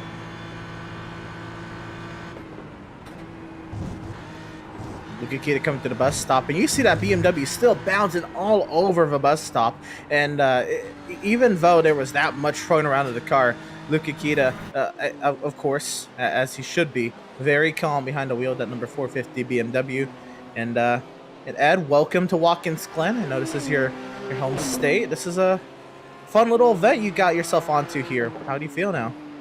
Yeah, I'm excited. I mean, I always love being home, and to experience something special like this with these guys doing the 24 hours at Watkins Glen. I mean, I know we're usually used to the 6 hours here, but this is a treat. I mean, I'm hoping, you know, they put on a great show as we've seen so far throughout the whole day today. So it's been pretty exciting so far. We are already on with the 4 car here. This is the German simracing.de by ACV machine running in the 9th position. And looking to chase down a couple of the Pro-Am machines up ahead. Actually, no, they're not on his lap. So he's just kind of running by himself. And this is actually the part of the race that, if you can get to this point, is actually quite relaxing. Once you're used to the track, once the car setup is down packed, this is just you and the track and driving a car on iRacing. This is literally just doing what you love. More than likely is what these drivers are feeling right now. That's both a good thing, just to kind of, you know, get you relaxed. You've been tense for the last 10 hours. You don't want to wreck the car. You don't want to put your team in a bad position. You don't want to put another driver in a bad position. So the last 10 hours you've been tense. Now you finally get to relax a little bit, rest your arms, rest your shoulders. Obviously, these guys haven't been in the race for the last 10 hours. You know, they've been having driver changes, but still, though, it's just a matter of finally relaxing your arms, relaxing your shoulders, taking a deep breath, actually breathing. There's been some times where I'd be in a car and I forget how to breathe just because of how intense things are. So, but that could also be, I feel like that could also be a double-edged sword. You could relax a little bit too much, Ed, and you could easily go off track, put yourself in a more difficult situation than what you had been before.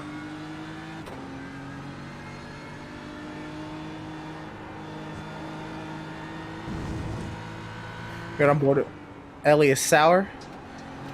Trying to close up here on Markdol. Elias Sauer is going to send it up the inside of the purple BMW, and so has half a second to go in this battle for position.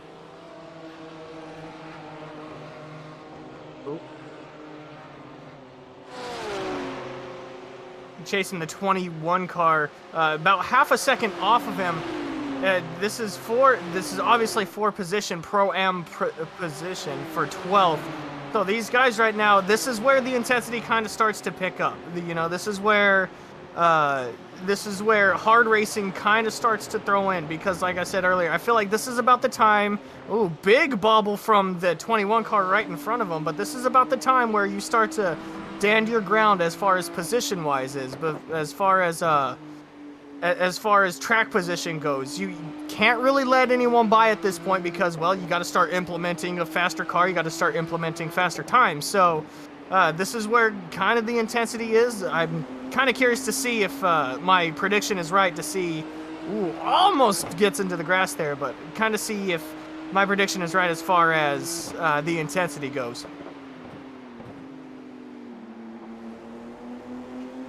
But is it? And yeah, like you were saying, Zach, 26 is all over the 21, but I've been noticing this 21's been a little bit off the pace more than the 26. So I'm wondering if it's a little bit more of a strategy call here from the 21, as he possibly might be saving a little bit more fuel to maybe go up a little bit more on the strategy, as we see the 116 on pit road right now, taking his service in. But yeah, I feel like it more might be a strategy call than anything, because the 26 has been making really faster lap times. So interesting to see what the strategy here is. Here's some esports machine coming back out onto the track that's being driven by Blair Mann here in the pro category, working up the hill. And this is the tough part, trying to get these tires up to temp, trying to keep yourself on it. And this is the move here on the Schaller Motorsports, Schaller Racing Machine from the German Sim Racing red car. Up the inside goes Sauer. Can he send it into the bus stop? And he'll get the position before the bus stop, as Luca Kita will go even faster, 140.759. New fastest lap in the session. And now the Schaller Racing Machine, driven by Michael Markdol, has a little bit of regrouping to do. They want to get back into this position. Also, actually, there's the Samsoid Canon machine right up the road as well that these boys could be catching up on. And we could have a... No, never mind. That's 28 seconds up the road. My apologies. But we got the 047. That is 7 seconds back that these boys better start watching out for before too long. Luca Kita goes purple, so that might light a fire under his co-driver to try to go faster than him, but it's obvious that the 450 has not slowed down. It's picked up in pace even more. We were kind of talking about it earlier when the pit cycles were happening, Andrew and I, how the 90 came out only 30 seconds behind. Well, add 16 seconds to that, they are now 46 seconds behind the leader of Luca Kita. So right now, the 450, they found something. Obviously, they've been in the lead almost the entirety of the race, but they've even found more now. They're adding about a second per lap. As some of these, my producer has just told me, about a second a lap on the 90 car of Nissan. So, just the absolute speed that the 450 has right now is just outstanding. Yeah, Zach, like you mentioned, they're adding a second a lap, so somebody must have lit a fire under this whole team. The pace is just remarkable. As I'm looking through it, it's just, I cannot believe the kind of pace and amount of time they're putting up on this 90 team. It seems like it's going to be really hard to beat these guys. It's going to have some kind of miracle for anything big to change with this team. So very, very clean racing so far from this whole group of people. Here comes the move on Luca Kita to put this Apex Tech Racing Machine another lap down. This will be 4 laps down for that Apex Tech Racing Machine. They will go that 4th lap down. And my apologies, that's 3 laps down. And again, that Apex Tech Racing Machine, they are only 10 seconds back of their Pro-Am counterpart in that lead battle. And that's definitely been fluctuating throughout the night. We've seen, of course, the gap between the 450 and the 90, Urano Esports and the Euronics machine up there fluctuate from right nose to tail to 46 seconds. But this is Hashimi trying to see what they can do here. And here's the 23 into the pit lane here. This is Saturnino in the Pro-Am category, getting service. Feeling going on first. Already Sim Sport, the 11th position. This is also in the Pro-Am category. These guys, this Pro-Am category is starting to get really close up together. And these pit stops starting to jostle the order around a little bit. I feel like this is the biggest battle on the racetrack. Obviously, we've been talking about the pro drivers a little bit further off from the leaders, but I feel like the Pro-Am is probably the closest when it comes to battles on the track, both for podium positions in class and for the lead itself. So this is arguably another move from a Pro-Am driver to put themselves back up into contention. We see the 23 of Saturnino now down and away, getting to the exit of pit road. We'll see how he exits. Well, now we're just sitting on top of Beast, the leader currently for the Pro-Am class. Yeah, we see him on pit road getting his full service. Like you were mentioning before, Zach. I mean, from how close it was from 10th on back to, I want to say, about 14th for these Pro-Am guys. I mean, that's mainly where the battle is right now. Oh, and seems like the top 3 of the Pro-Am teams, or top 2, excuse me, are on pit road currently getting their service. So we'll see how this shapes out. Hopefully, see the kind of gap that the 71 team's going to take. As the 71 appears to take fuel only. So a little bit of strategy here, and I think the 113 might be taking his tires. Yep, there goes the jack up. Hishimi getting an extended service here. Also, the overall leader, Violet Racing Team Euronics 1, Luke Akita, has come down the pit lane as well. He has also gone down and away with his fuel only. There's 2 tires on Hishimi's machine, which is going to allow the advantage that SimCity Racing had, Chris Beats, to open up a little bit. And there's Luke Akita, who's already back out on the track, up to the S's. No need to get the tires back up to temp. Fuel only for Luke Akita. He's working down the back straightaway. But the Urano Esports machine, Alexei Nesov, now takes the lead as a result of that. They only have a 17.5 second advantage, quickly dwindling, I might add. That's one thing that I'm kind of intrigued. We've been talking about double stinting tires, changing tires completely fuel. I think this is the first time we've heard of 2 tires at night. We've obviously talked about it during the day, about how the tires get eaten away because of, primarily right corners. So, you need to get your left sides redone. But this is the first time at night that we've talked about 2 tires being changed.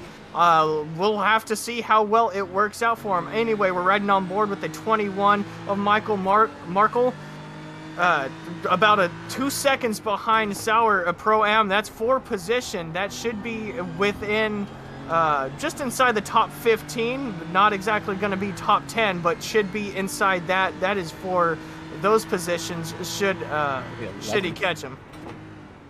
Yeah, Zach, and like I was mentioning when we were covering those pit stops, it seems like all these Pro-Am guys are basically the only ones fighting for positions really on track. I mean, they're all grouped together, it's definitely going to come down to like separate strategies probably. So it'll be interesting to see how these guys play around each other. I mean, they're pushing hard. As you can see, the gap is a little bit further out for the 21 than maybe a couple tenths. So it'll definitely be interesting to see how this racing picks up here for these Pro-Am guys.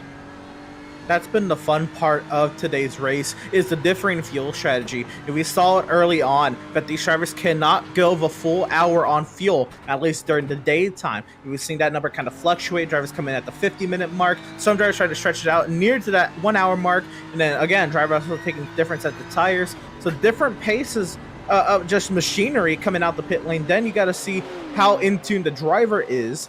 That kind of dictates how the strategy is going. And we have a grab bag of strategies that we're still, going to be trying to figure out all through the nighttime and into the daytime. And we'll see which strategy captures the flag at the end. This is the 47. This is Timothy George.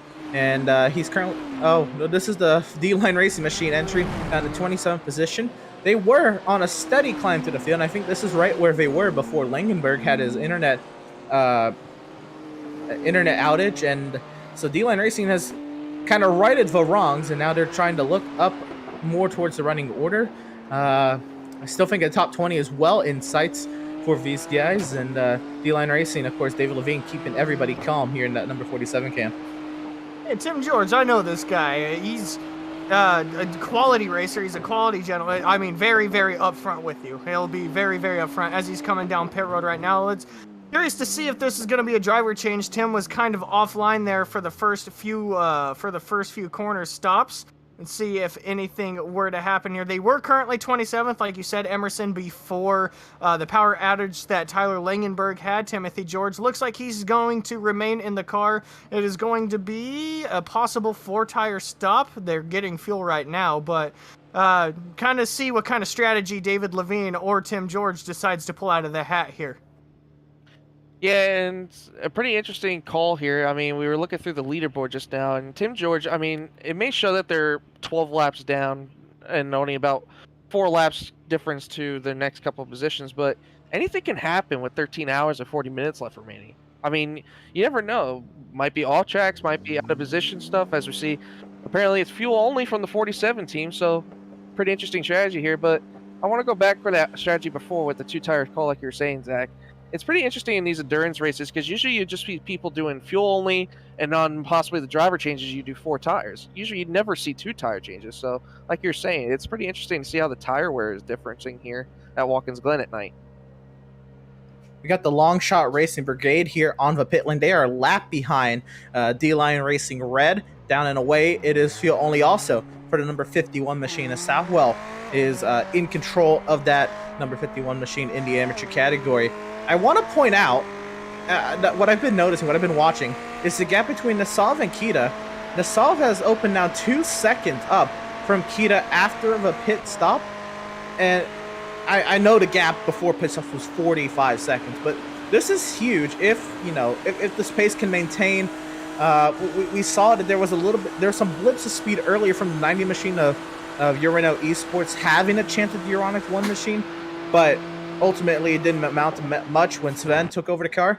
And look at that, all over the curb, very aggressive to the bus stop. I love watching those esports cars take to the bus stop. But now this is nearly 2.5, almost 3 seconds that Nessov has gained on Kita since Kita's pit stop. I think it might just be a fact of Kita just kind of getting reused to the car. You know, we're out here on very cold track. I believe they took either 2 or no tires, but either way, their strategy right now is kind of different.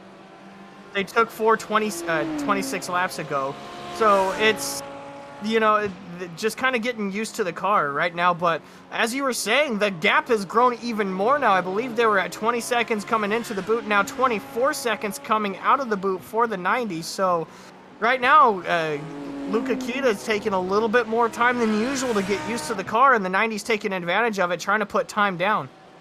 Yeah, and I'm wondering, Zach, could it possibly be that Kita got stuck in traffic maybe to affect any of this timing? Maybe he's stuck in a little bit more of traffic than the 90 group is, because the 90, as we see right now, coming down the front straightaway to take the start-finish line, he's got clear sailing. And back here, the 450 Kita, he's definitely got a little bit more cars in front of him than I saw the 90. So definitely might be a little bit of traffic interference going on for the 450 group to possibly gain some time back.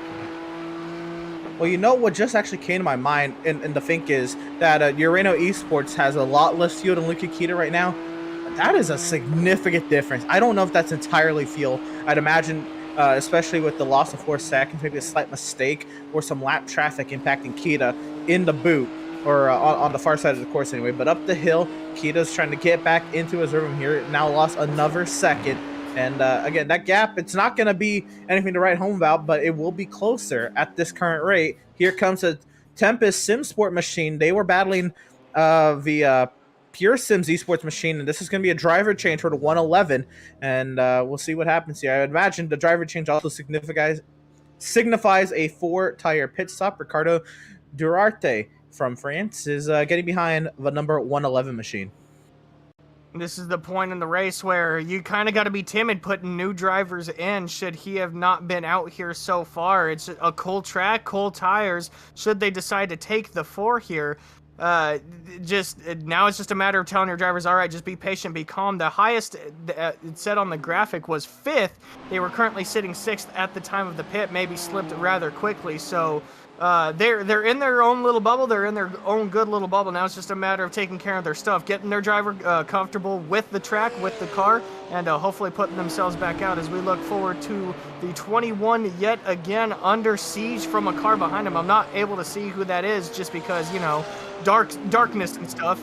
not for position, but still hounded by the car behind him as well. That might be a pro driver coming in through turn. That was turn 9, excuse me. So 4 seconds off from position, but coming through here, finally able to escape the pressure that he had behind him.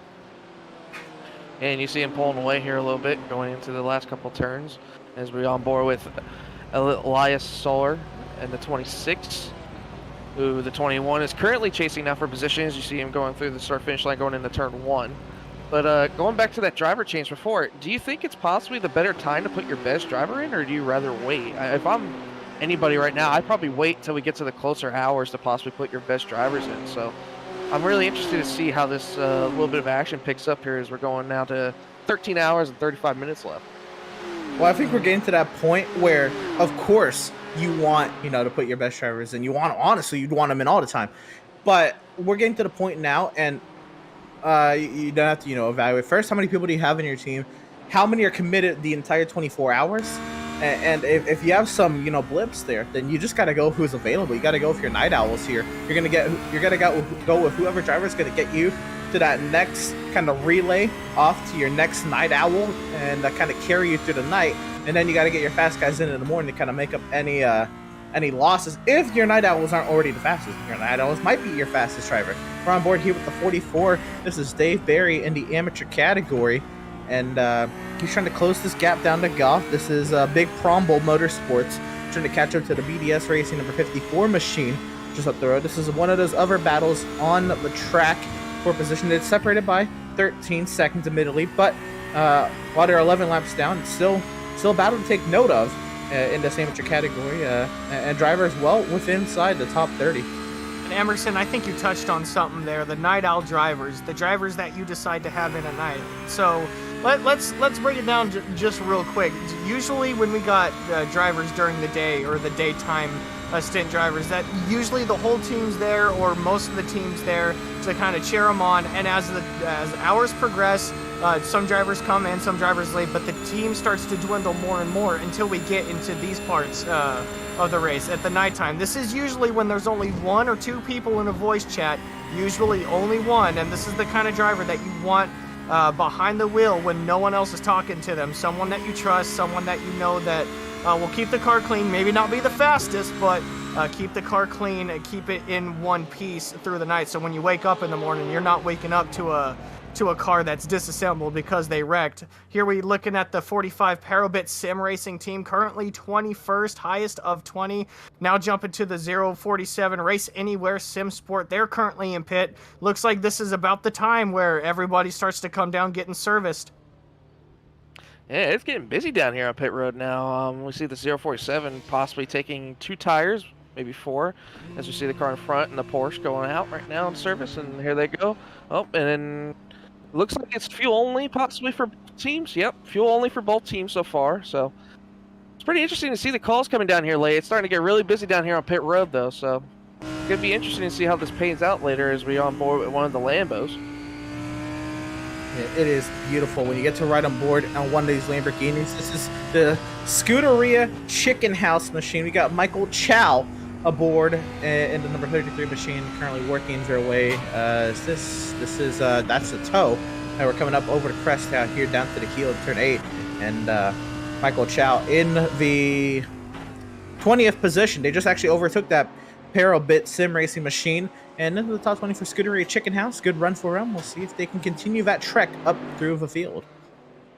One thing I'm starting to notice as we see the 46, Love 46, powered by Olympus Esports coming down pit road. They have put themselves back in the top 20. We talked to some of their drivers earlier talking about how they had a bit of trouble and they're looking forward to just running their race, and they're doing it. They're starting to pop off positions, put themselves inside the top 20, taking their pit stop now. But one thing that I did want to kind of touch on, speaking of the Pro-Am classes, we were talking about Hashimi most of the race, the 113 crew being the leader of Pro-Am. They are no longer a part of it, and they're kind of down in position as well. They're down to beats the 71 team, the 113 Apex Tech Racing has not exactly fallen off, but have been overtaken and kind of been stepped away from. the 71 has been able to not only get the lead in class, has been able to also put a position in between them from 7th on the official ranking to Apex's 9th. So right now, that's something to kind of not be concerned with, but also something to kind of keep in mind as the race progresses, Ed. Yeah, Zach, definitely something to pan on. Like you said, I mean, the 113 has been the class of this Pro-Am field, and the difference in possibly the strategy calls, I mean, I'm pretty sure is just about a couple hours ago where we saw the 113 leading this group, and now the 71 seems to have overtaken it, and looks like the 113 group is having a little bit of struggle to try to find their time gain back and possibly retake this group lead. Well, another thing I want to mention is that pit stop that they both took 8 laps ago, it was fuel only for the 71, while the 113 took 2 tires. So that in itself added 13 seconds to the gap. But there's still a deficit of about 7 seconds lost somewhere in there. Then you got the Tempest Sim Sport machine in between that as well. But you're right. There's still been a deficit, but I think it's a little bit magnified with the choice of taking tires versus no tires. And currently, it's looking at Chris Beats is on the upper hand of that, as you saw a very tense situation there for the Apex Tech Racing machine of Hashimi, following now all over the rear end of another BMW right here as they head down the hill into the laces, and that BMW will let them on through. The BMW saw Hashimi in the rearview mirror. I mean, had no choice all the way through the S's. Hashimi was bump drafting him, getting into the bus stop, trying to get through these lap cars to not lose any more time. Like I was saying, Emerson, this may not be the time for intensity to be 100%, but this is about the time where intensity does pick up just a little bit. Looking up on the leaderboard as well, we see the 90 still gapping Luca Quito. At one point, they were at 24 seconds, albeit 2 seconds gapped.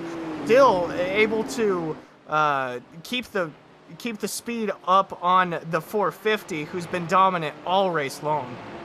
Yeah, I'm wondering, Zach, if that whole group of the 113 heard us talking about how they lost the group lead, because it seems like after that, they were all over that one BMW in the bus stop, and then they just lit a fire and were making passes like nothing, so they might have heard us. Maybe something might have gave them a little bit of spark and fire as we see all the wonderful cars going through the bus stop here with this amazing camel work that our producer, Andrew Cardinelli IV, has given us this weekend, and hopefully you guys at home are enjoying these sights and sounds of these beautiful cars at Watkins Glen as much as I am, as we're on board with the 7 of the Samsoid Canon esports car. As you see a little bit of a side-by-side with our boy Samsoid, a little bit of live stream going on here. And check that out. And I can tell you, he looks like he's in a much better mood than what he was earlier when that machine was in some trouble earlier on in this race. That's always great to see. He's enjoying the event. They started 10th. They're currently 10th when they were as low as a 17th. And the Samsung Canon Esports machine is still well on its way up the running order.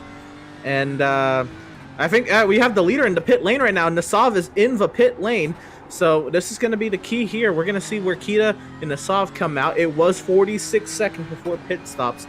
So that'll be one thing that we'd have to look on here.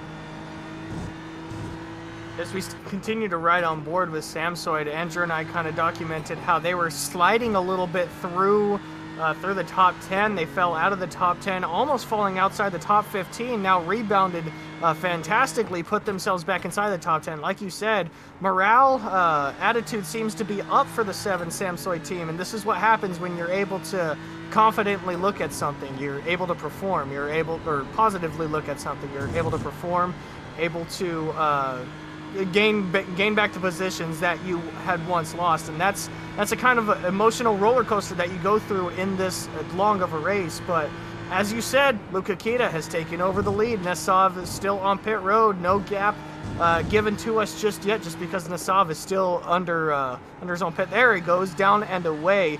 He's going to be about 35 to 40 seconds behind Luca Kita, 35 at hold. So now we're here to see if maybe it was just a little bit of a different call, or excuse me, different setup kind of for the 90.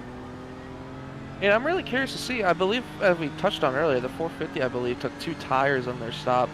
I'm really interested to see what kind of, gain or kind of pace they would get with 2 tires compared to 4. I don't wonder if the pace is just that like unevenly close between 4 and 2, or if it's just a matter of just gaining track position with the 2 tires compared to the 4. I'm really curious because I've never seen such a strategy call of just taking 2 tires in these kind of races. Usually it's just only 4, or if it's fuel only, or I've never really seen the 2-tire strategy. So I'm kind of curious what kind of everyone's seeing with the pace possibly with these 2-tire calls compared to the 4.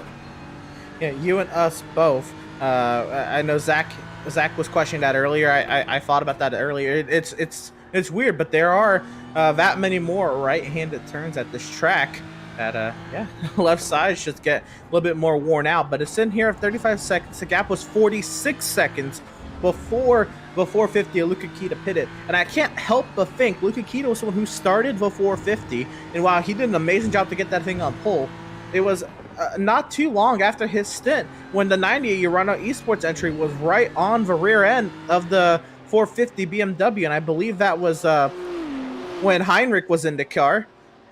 I wonder if Nassau might just have this upper hand on Kita. They're the only 9Ks out there on the track at the moment. And actually Kita has opened up the gap since. So I'm gonna maybe change my theory that I think the fuel level had a lot to do with the lap time there. But that is huge if it had that much to do with in terms of time in this race. I was kind of thinking the same thing as you were talking there, Emerson, as we're riding on board with Kamal Hashimi.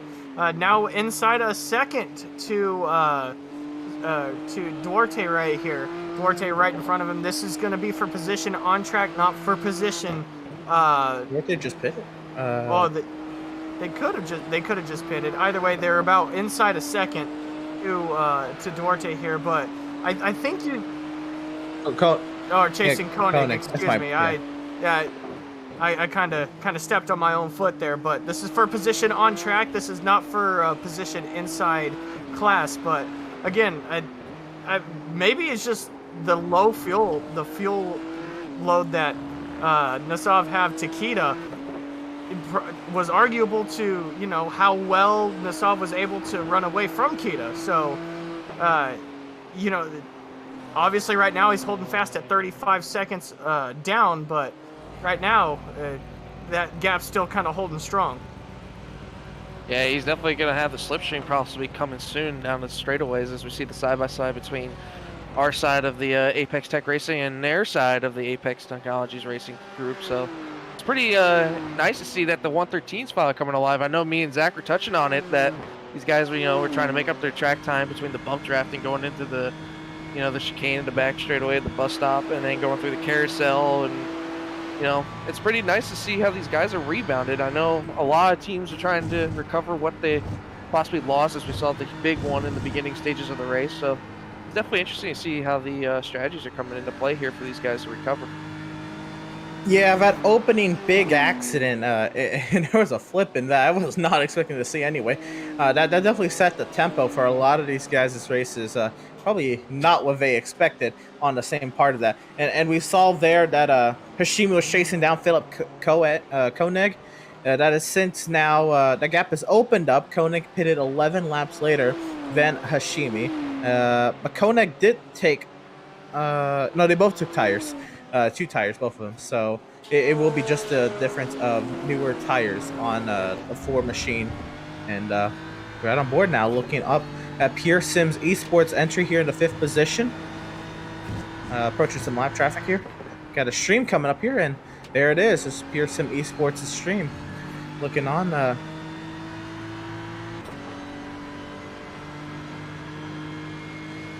We got Reese Carl's stream up on the picture-in-picture here. Got a little bit of spotter action here, or just viewing action. It's sleepy time, and this is that point that you were mentioning earlier, Zach. And I know Ed and I we've ran a couple endurance races together. We also know that feeling where you get to this time, and I know I tend to put the schedules a lot together for my endurance teams when we take part in the iRacing things.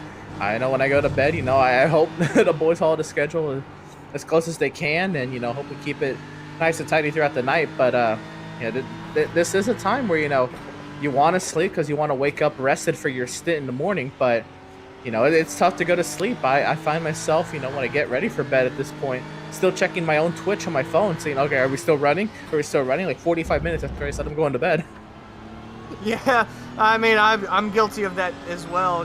Just if I got a stint early the next morning, or I got a stint the next 4 hours, and I have a little bit of time to rest, I'm usually either sitting there just watching it, making sure nothing happens, or I'm texting whoever else may not be in the car, whoever may be spotting the car, like, are we doing okay? Are we doing okay? So this is about the quiet time. Like the stream said, this is sleepy time for everyone. This is the time, like you said earlier, Emerson, to just kind of relax, take a deep breath. Not a lot happening. There is still going to be action out on the track, but not as much as there once was before. The car's going to be handling better than it was during the day. So right now it's just a matter of just taking that deep breath, making sure your car stays consistent to the lap times that you've had. Don't try to overdrive. Don't lay back a little bit, but this is just a matter of now just keeping your rhythm. This is a matter of finding that rhythm.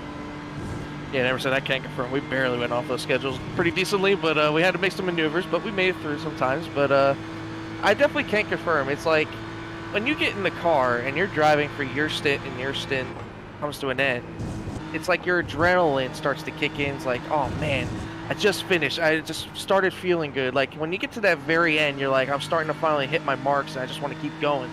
But then it's like once you get out of the car, your nerves are still going like, okay, I got to make sure the car's still okay. I got to make sure, I got to watch the guys, make sure they're still doing good. It's like, as soon as you step out, you're just constantly thinking about it over and over and over again. It's just the adrenaline rush that you get as soon as you hop in the car, you just don't want to stop. As we see on board with the 27 on the Parabellum racing team, we're on board with the stream, also with Zach Rosar, excuse me. But see these boys are doing just about okay, running around 32nd position, trying to make up as many spots as they possibly can, hoping for some luck to catch their side. So pretty cool to see these fellas, how good they're doing. Yeah, Zach Rosar, Parabellum machine. Is that the 47 machine right in front of him? Not for position. That is that D-line racing machine, David Levine's team, getting caught quickly here. This will be a send here from 27 to go ahead and go on by. Not battling for position, no harm, no foul in changing hands there. And yeah, I can absolutely attest to that, Ed. It gets tough at those nighttime stints to follow everything closely because sometimes things aren't necessarily in your control. But at that, you can see there, we don't necessarily get to see on the broadcast. You can see on the bottom right-hand side of Zach Rosar's stream, the rear camera that these drivers have, virtually of course, in the sim that shows what the traffic is behind them. And that can get very, very tricky at nighttime when it just gets flooded by headlights and you can't really tell how far or how close the car is behind you. I think this is a great look for us. Excuse me for the interruption, but I think this is a great look for us to see what they're actually dealing with. We get to see a bunch of the different angles. We get to see from the hood, from the back end of the car. We get to see it from the outside looking in, but this is all the drivers see. This is just straight up from the cockpit out. You don't get to see anything else. You may have a few buttons to look one direction or the other, like maybe an extra 30 degrees to the left or 30 degrees to the right, but this is all they get to see. So imagine the challenge of having to navigate all the traffic that Zach has in front of him here. Navigating all this traffic, making sure his car stays in one piece, making sure he doesn't, go off in the weeds and in the dirt, and all you have is, the line in sight right in front of you. Yeah, Zach, and one thing I'm going to point to, you notice something we've seen with every single other person's live streams? Look at the facial expression. Completely focused. I mean, I don't think he's looked either left or right once. I think he's just dead straight, or maybe he hasn't even blinked. Who knows? I mean, he's just focused on this Ferrari in front of him. I mean, my man is just completely eyes forward, working to get every position he possibly can, and it's just like, his teammates might be chirping, a little bit and making funny jokes. He's just like, nah, I don't care. I'm driving. I don't necessarily want to detract attention from that, but he is currently in the middle of a big group of cars. We've got 6 or 7 cars here, nose to tail, running through the infield. Actually, I think a little bit more than that. A lot of cars on this side of the track, and it is picked up. It's a little bit of rush hour traffic at night here, and it gets it gets much better when you got lights coming from all different directions. But he is focused and steady on looking at all the chaos happening ahead and behind. And he's got this run here on the toe in the stream. He's going side by side. Oh! Gets a little loose there through the toes of the boot. Got a little bit too high. The marbles kind of shuffled him out. Oh, he missed the wall. Yeah, he was able to miss the wall. He didn't really take any kind of contact. So take your negatives with your positives. He obviously did not like that the car, you know, a little bit of a bobble. He was obviously trying to make a pass because of this big group, trying to further himself, but it is what it is. So take your negatives with your positives. Sure, he slid there. Sure, he got into the grass, but car's still in one piece, and he didn't put it in the wall.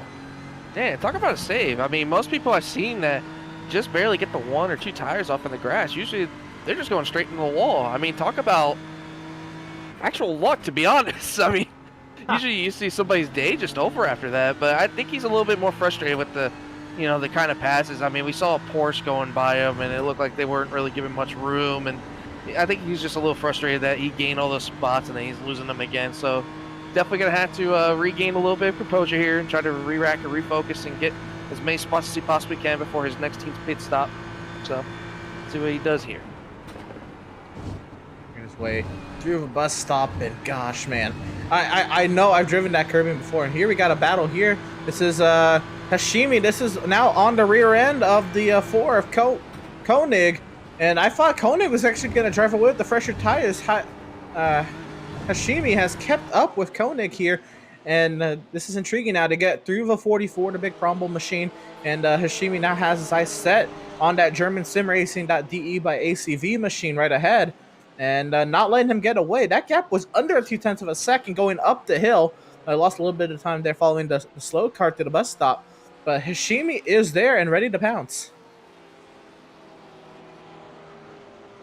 I mean, oh no, that's Zach. That's the one that we just had. That's also Koenig involved, Hashimi involved. Hashimi able to keep it straight. Koenig sideways on the track, not able to get going until now. But that was the driver that we were just talking about. Yeah, I think Hashimi does have damage, Zach. I see the front of the hood a little buckled up on the right side.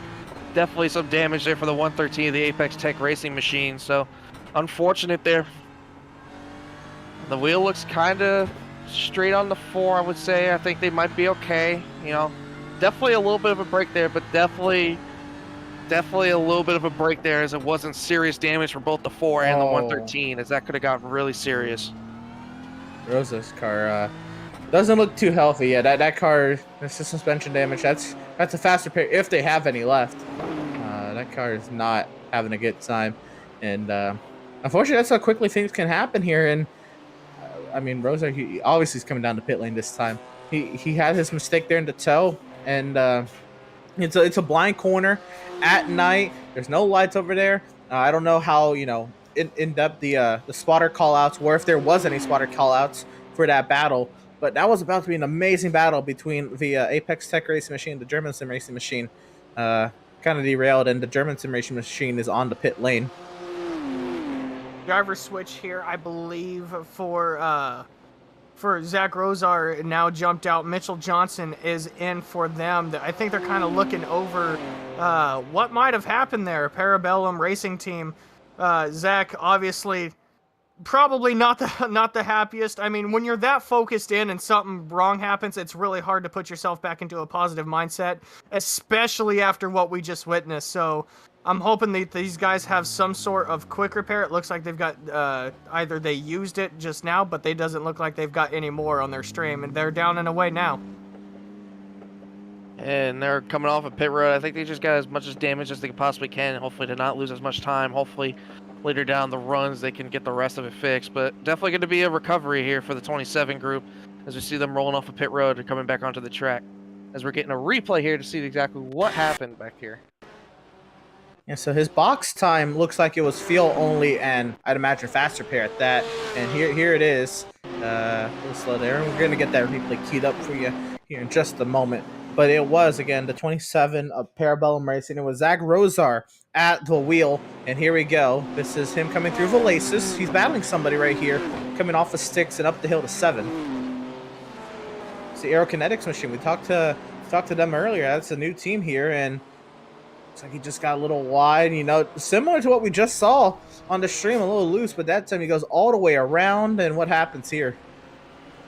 Oh, I'm kind of scared here to say, but I think I know. Yeah, he tries to get back going, stops on track. Yep. God, I mean, that one's a hard one to swallow. You're trying to get the car repointed. The car doesn't really, as soon as it grips, it just kind of straightens out. The car doesn't get repointed like you wanted to, and you're trying not to damage the car at the same time. You got cars coming. Ah, man, this is just, that's a loss of words, really. Yeah, it's just unfortunate, Zach. I mean, the 4, when he came around the corner, he probably just wasn't expecting the 27 to be parked there. It just looked like he wasn't ready for it. I mean, he barely had enough time to make an adjustment as we're on board with the 113. Come around the corner and just, again, just on the brakes as hard as you possibly can at this rate. Luckily, I think it was minimal damage for the 113, but definitely going to be a little bit of repair, but they should be okay, so we'll see what happens here longer the run. I do know the 4 was on pit road to serve some repairs, so. One more replay. This is on board of a big Crombo Motorsports machine just behind these guys. Wow. Big squeaking through. They got lucky, but you saw all the carnage happen right there. That is unfortunate circumstances. Good stuff for Big Crombo. I'm trying to figure out who was at the wheel of that machine of the Big Crombo. That is some Powell making that great avoidance, and here we go to see it again. Country Rose are trying to come across the track, trying to get back going. Wasn't aware there was traffic coming through. And it's just, that's one of the things where you could be relaxed at night, but that's the kind of thing you've got to be ready for. Just a random car stopped in the middle of the straightaway there. Especially at night when you're getting into a blind corner, you don't really see the straightaway until you're on the straightaway. It's, man, that's a hard one to swallow, especially for Koenig. They were running so well. We hadn't really talked about them all race. They were able to put themselves into a position where they did start getting talked about, where they had a chance to start fighting inside the top 5, and well, that kind of thing kind of hurts, but doesn't really look like they're hurt too bad. They're still inside the top 10. Might be, they're still a lap in front of Samsoid, but obviously a little bit of damage to the 4 car of Koenig. Yeah, it's like I was saying earlier too, Zach. It's like anything could happen. I mean, we're in the nighttime hours of the 24 hours at Watkins Glen. I mean, this is where everyone's going to be more aggressive. You're not going to give as much as you take, you know. A lot more aggression out of these drivers that are getting subbed in. So it's definitely not surprising to see some of the mistakes get pulled out as we're on board with Lukakita, the 450. Definitely pulling away just a tad bit more from that 90 group, as it's up now to about almost 40 seconds. So as we see him going through the bus stop here. Sure thing. I do want to say that Lukakita's margin, that's 40 seconds. It's still 5-6 seconds shy of what it was before Lukakita pitted. So any dent that Nassaf could have taken out of Kita's gap, I think is still progress for the number 90 Urano Esports machine. Now, we're here into the nighttime hours, and you can't see them very well, but kind of go down the line. What are y'all's favorite corners around Watkins Glen, the full course here, and what makes you say it? What's up, Zach? Ooh, that one's a good one. When it comes to the full course, if I'm being honest, I love both the carousel and the laces. It once you hit it, like the carousel, you get up to speed very quickly through the chute down into the laces. There's just something about how the track just kind of dives itself downhill. You kind of take the momentum to start it on the boot. For some reason, that part to me is, or just that section alone, is just so much fun. I get so much enjoyment out of it. It's, I can't really tell you why, but that's probably my favorite section. How about you, Ed? I was nervous for a second, Zach. I thought you were going to take my answer there for a second, but we're good, though. So I'm definitely going to have to go with the bus stop. I mean, this being my home track and how abusive you can be on the curbings here, the bus stop is definitely my favorite. How abusive these cars can be on the curbing, just going into that, you know, little left to right-hander going into the carousel. I mean, it's just amazing how much speed you can carry into there with just so little braking, and just take abuse of these curves as you see them just over the curbing and just abusing the front end of these cars. I mean, it's just amazing how much speed these guys carry into the bus stop going into the carousel. I gotta say, personally, I love those options, by the way. The bus stop is a blast to go through at high speed. The laces, honestly, probably the toughest corner on this course, in my opinion, and I think it's a blast. But I gotta say, probably the underrated corner on this track is that turn back onto the Cup Circuit, turn 9, followed by turn 10. That section is such a insane section to think about. You got this left-handed corner where you're just lifting and coasting, just trying to be disciplined to not get on the throttle too soon. And then you have, in GT3 cars, basically a flat-out left-hander right behind it. It is such a crazy concept to think about. You're going so slow through one and so fast through the next, and they're right next to each other. But I think those are that's just a great complex of corners. If I had to pick one, turn 9, just because it takes a lot of this one, a lot of patience, and the drivers who can get the turn 9 consistently, I think, it says a lot about their driving style here. You see all these drivers working their way through turn 10. That was a trouble spot earlier in the day as the track was slicked off, but as the track is gripped up a little bit, cooler temperatures, these cars get a little bit tighter through there. I haven't seen as many incidents through turn 10. I just want to pop back in here. I've been sitting as a producer for the last, 50 minutes with you guys. Since we're talking about corners, my favorite corner at Watkins Glen is, look at this gaggle of cars through turn 10. I'm going to take the easy choice, all right? Do you guys want to guess, if it's the easy choice? I feel like it's the S's. The S's. Yeah! Those are the corners I can do, because it's flat out. And you just turn a little bit, and then you turn a little more, and you turn a little more the other way. And it's flat out. At least in these cars. I like it quite a lot. I was waiting for somebody to say it. I thought Emerson was going to say it. I was really surprised when he said it was going back onto the Cup Circuit, turn 8, turn 9. I was shocked. I do legitimately love the S's here at Watkins Glen. It's Emerson said that, let's see if I can find it again, from this shot, it makes the S's here at Watkins Glen look a little bit like Eau Rouge and Radion at Spa, and I can't disagree at all. It's certainly an easier Eau Rouge and Radion, but you do still have that same kind of vibe, a right-hander coming up the hill, then a left-hander at the crest. It's kind of backwards from Spa, I guess, but just sweepers going uphill, coming up over that crest. It's such a fantastic piece of racetrack, and you can't really race in it with GT3 cars. It goes completely pitch black now. No cars around here, but you've seen in NASCAR, it's provided some fantastic finishes over the years. Look back at Brad Keselowski, Marco Sambros, and Kyle Busch through here. Fantastic stuff. If you get some sliding cars with low grip through the S's, man, it is a blast. I think if I could pop in real quick, I think that's what made me fall in love with Watkins Glen. There's a lot of road courses that I enjoy, especially on the sim, that I'm actually able to race at. I probably can't afford to actually go to in real life, but that race alone, the Brad Keselowski, Marcus Ambrose, Kyle Busch race that you had just mentioned, Andrew, I think that's what made me fall in love with Watkins Glen, just because of the sheer fact that, like you said, these are flat out corners for these kind of cars. It's just flat out turn right to turn left, and you're good to go. But just a simple corner like that could make a racetrack. Who knows what other corners can make a race that entertaining? So that's what personally made me fall in love with Watkins Glen, what made Watkins Glen one of my favorite road courses.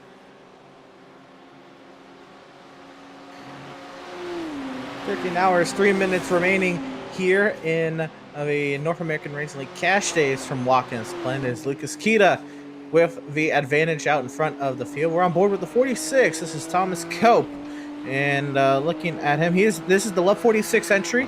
And down in the 18th position. We talked to Thomas earlier, and he's looking on at the amateur race leader who is still out there. That is some great stuff. This is now Mark Luke up the road, position wise, and actually that's a car right ahead of him. The graphic hasn't updated just yet, but that 41 machine right up the road has done a phenomenal job. I know they dropped down the running order a little bit, but to still be well inside the Pro-Am field as the amateur race leader, that's got to count for some brownie points somewhere. I mean, absolutely. One thing that I did kind of want to touch on was, from 11th all the way back to 20th was nothing but Pro-Ams with this team right in the middle of it. I think the only driver or the only team that wasn't Pro-Am was this team. So these guys have done an absolutely phenomenal job of keeping their car in one piece. They still got a lap over second place in class. I think they've had that the entirety of the race so far. So knock on wood, I hope they continue to do well. I hope nothing a rogue happens to them, like I said, knock on wood. I hope I didn't just give them the broadcaster's curse. So, yeah. So, I'm really happy for these guys. Really happy that they're able to actually compete with the Pro-Am as well. So, these guys are doing something right, and I hope it continues. Well, Zach, I feel like you just put a lot more pressure on them that time. But, as we have a problem, the 46 was off track in the bus stop. It looks like he has some front end damage. I don't know what happened back there, but definitely some problems there for the 46 as they were just behind the 41 as we're going to go to a replay here to see exactly what happened for the 46 team going into the bus stop. I was getting ready to be a battle for position. This is Thomas Cup again, right behind Mark Luke into the bus stop, and oh, hit that big time. Did they avoid the wall? What a save. Nice. All about that. That is. I know we're not ARCA, but can that be our Reese's sweet save in the race or something? Like that was good. Props, Thomas, props. Amazing. And looking at them, they've used 2 of their 3 fasters. They only have 1 faster pair left. The last thing they want to do is use that last faster pair before they even get to halfway. That was a brilliant job to save it. Talk about a great time to have GT brakes. That's right. I think you want to sacrifice time over sacrificing the car. But like you were saying, Emerson, that bump right there getting into the bus stop, that thing's devilish, man. You saw how rough and rowdy it got with that car and how quickly it just shot him out to the right. So good save for the Love 46 team. Heck of a job to keep it outside of the wall, but man, you're not wrong when you say that bus stop entry, that thing different. Yeah, we were talking about abusing the curves. That was over abusing the curves at that point. I mean, talk about and we see the L47 doing just about the same thing, but instead he didn't go off track. But these guys are taking more and more abuse of those curves going into the bus stop that I've seen. So definitely going to be interesting to see if any more mistakes are going to happen like that. I mean, there's just one small slip up, and that's kind of stuff that can happen to you. Yeah, well, I don't think you were here for it, Ed, but there was a lot there in the bus stop earlier. But it is that time. We have wrapped up the 10th hour of coverage. We're now into that 11th hour. We're going to take a step aside real quick. We'll be right back. We're not going to go anywhere, but we'll be back on the mics with coverage of the North American Racing League Cash Days, 24 hours of Watkins Glen here in just a moment. For now, enjoy sounds of the sim.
welcome back. Well, you didn't really leave Watkins Glen, but welcome back to my voice anyways, for Cash Days at Watkins Glen, the North American Racing League, continuing on into hour 12.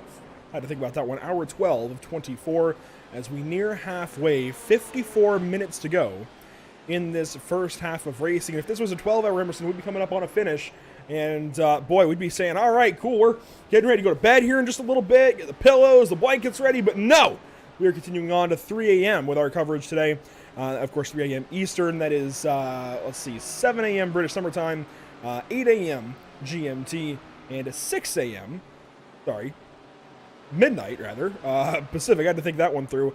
It's been a day, if you can't tell. It's been a long day. Let's go on board here to just kick things right back off with Charlotte Racing chasing down Race Anywhere Simsport, who's been chasing after Samsoid Kanan. There is some quality control Lamborghinis in front of these guys, who gets over the left side now, and Charlotte can't do anything about it, but watching at least this onboard little battle. No, I always have a fun time saying the quality control racing name, because I love the way that it's done, quality control. Right there, being a good lap vehicle, letting the Charlotte Racing entry on through. And again, yeah, you said they are catching the Samsung Canon Esports entry of Martin Crisp, who just pitted. I think that's a new driver in the car. Yep, it was Samsung, yeah. Oh yeah, it was. New driver in the car, and cold tires, so these drivers trying to take advantage of it, potentially, for a spot overall. We'll see what happens, and how long these guys can stay out here for. So, into a new hour of racing, Pure Sims Esports will come down and take some service. It looks like going for a driver change as well, as the pit timer has stopped, so Daniel Ferguson now back behind the wheel of that 116. And this is the point in the race, Emerson, where you're either sorted out or you aren't. And you're either going to figure that out or you aren't. You've just got to sit in, settle in, run laps, complete laps. All you've got to do right now is keep racing. Keep the car going in the forward direction, and you're doing something right. Absolutely. You're pretty much, you've made your bed. You said sorted out. You're just trying to get to that morning time hours, to that point where you're going to be pushing. Other than that, you are just getting to that point. So getting through the night, making sure the right drivers take over the car. Hopefully, none of these guys who are just getting into the cars, hopefully they don't get stuck with these cars overnight. I know that unfortunately can happen to some teams. Some drivers are forgetful. Some drivers, sleep throughout the day and then miss their timer at night, or I don't know. But I'm scared to see that we might have some names here overnight. Yeah, I would imagine we lose a few cars between 3 a.m. and 9 a.m. I really doubt that we keep every car running. It just seems like as time has gone on, even in the last 3 hours, we've lost a significant portion of the field. Names that come to mind are Radix Racing, Muradness, Quality Control 63, R8G, Empire Racing, Arnage Competition, all in the last few hours. In fact, the worst of those now, and really even down to Triple Peaks. They've all been out since we came, or gone out of the race since we came back from our short break at 7 p.m. So that's 7 cars that we've lost since coming back, and that takes us from 49 to 33, and I'd imagine we'll probably lose another significant portion, a relatively significant portion between now and our cutoff, and of course between our cutoff and when we come back in the morning. We're just going to keep losing cars, and that's just how it goes in endurance racing. Mistakes are made. It's so difficult. In fact, I'd say it's impossible to be perfect for 24 hours. You mentioned actually to us that Bielo Racing Team is the one car, Bielo Racing Team 1 rather, the one car as they come into the pit box that has not taken a fast repair. At some point, I would imagine that's going to have to give. Otherwise, they win this race far and away. Nesov and Urano have even taken a fast repair at some point, and those two teams I don't think have spun or slid or anything at all yet today. Yeah, they've taken 2 now. I don't know if it's been if it was on purpose. Maybe they accidentally had it checked. But the new race leader of Alexei Nesov, that Urano Esports machine, they have taken 2 fast repairs according to timing and scoring, and there they are working their way through VS's. I see what you're talking about now. I'd forgotten that column existed. Very interesting, actually. I'm trying to make sense of it. It's actually kind of interesting the way it reads. Let me get back up to the top here, I suppose, and that'll make more sense. Yeah. So, yep, they use 2, use 3. So, Euronics 2 actually is on their final fast repair then. Yeah. And that 450 machine just came off the pit lane. There's a driver change. Patrick Heinrich. There's the 451. Nicholas Colts. Next up the pit. Yeah. They still have to pit, but they'll be popping onto the lead lap for a brief moment until they make their pit stop. Here they come. Which is right now. So as we enter these overnight hours, things are going to calm down, and I think our coverage will as well. I promise we're not falling asleep, but we are probably going to, you know, less of the play-by-play at this point. We're trying to theorize about who's playing what strategy and how it's going to work out by the end of the race. And this is just your overnight kind of endurance racing setup. You know, we're 385 laps into an 852 lap race. We've run a significant portion already, and yeah, it's really time for these guys to figure things out in that regard. As we've got a battle on track. Tucson Racing Team and Schaller Racing 31 battling as they come through the S's. Yeah, this is going on for the 16th position.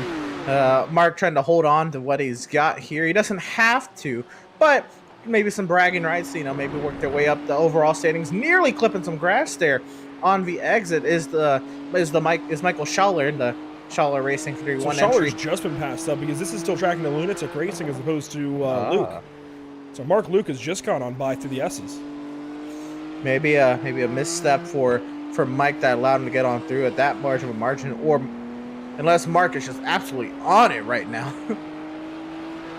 Similarly, here you go.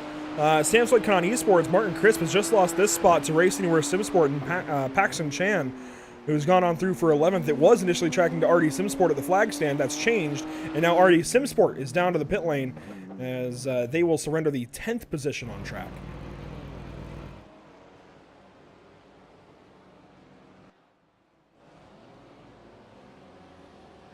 They are getting their fuel service. There's number 23 RD SimSport.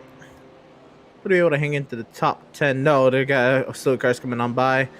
There's 11th, 12th, and 13th. You got over 30 seconds till the German Sim Racing Red entry, but again, this is where we got a whole bunch of Pro-Am machines. The Samsung Canon Esports Pro machines out here. The SimCity Racing machine is in. There it is. Pitting out of the 7th spot, it looks like.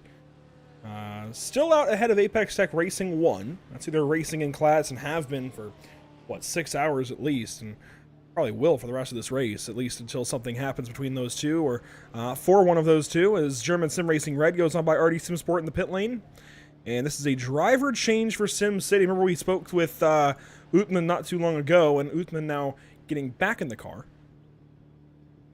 Yep, now tires being changed. Utman gonna get freshies, and that generally is the rule of thumb. Driver change, get you 4 fresh tires anyway. It's gonna take that long, so might as well just do it anyway, and we'll see here. Does Utman have the pace and stick it with Apex Tech Racing in that battle? Here's Tim George in that D-Line Racing entry.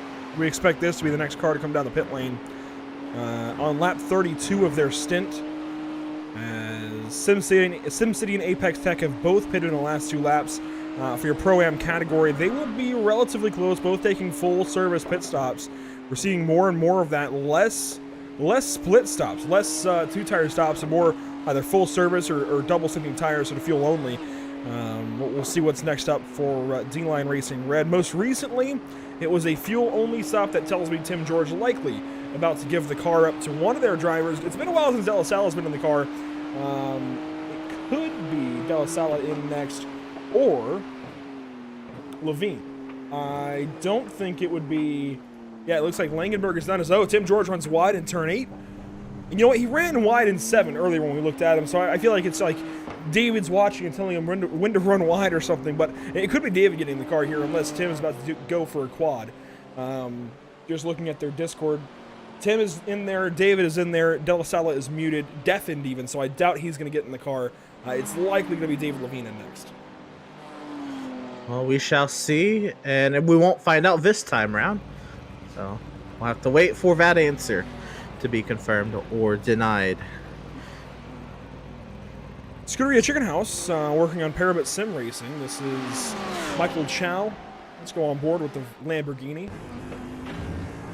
The Ferrari directly ahead is not the car they're chasing for position. That's Jamie Southwell and Longshot Racing Brigade. The car they're actually chasing is 3 seconds up the road, Parabit Sim Racing's Porsche. And that Porsche has just been all over the place today in a good way. Been up, down, all around, and we've talked about them a lot more than I thought we would have today. Just seems like they've got something going for them.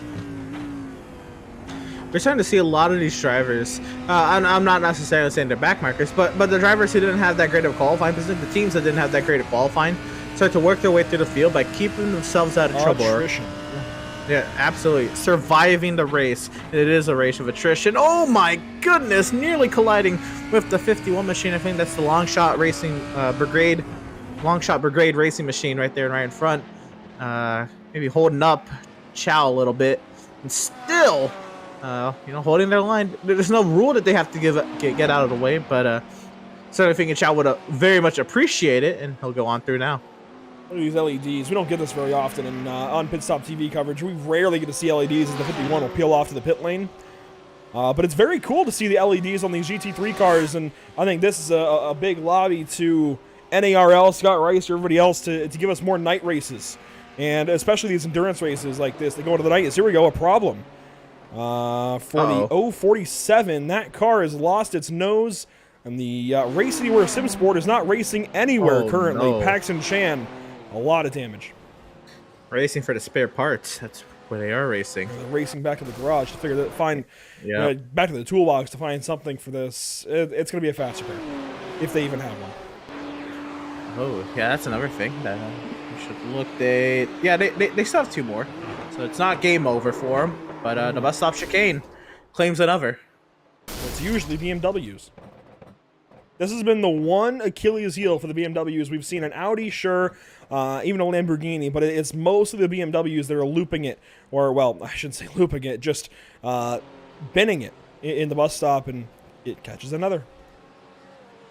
So we're just coming off recently NASCAR at Darlington, the Darlington Stripe. Can we get like a bus stop crash counter? Well, Ed Shearer is currently our social media op, so hey, ask him. As the Samsung Canon number 7 looks ahead to Martin Schaller. Sorry, not Martin Schaller. Schaller Racing, Michael Marktel behind the wheel. I don't know where I got Martin Schaller. I'll tell you what, it's been a long day. I said earlier we weren't falling asleep. It's getting to that point, though, Emerson. The eyesight, what is it? I mean, definitely. You've been hard at work the entire day.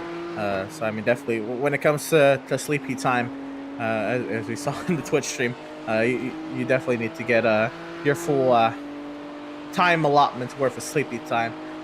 Yeah, I love that Seth Berger is so concerned about my bedtime. I do appreciate it. Was he in the chat? Yeah, on the YouTube chat. Bergard's out there. Let us know that it's past our bedtime, and I don't disagree currently. As Paxton Chang can get back on the track, it looks like shortly or not. They have not completed their tow, actually. So they're going nowhere. Lunatic Racing's gone on by. RD Sim Sport, and this is unfortunate for a team that was battling to get into the top 10 for so long.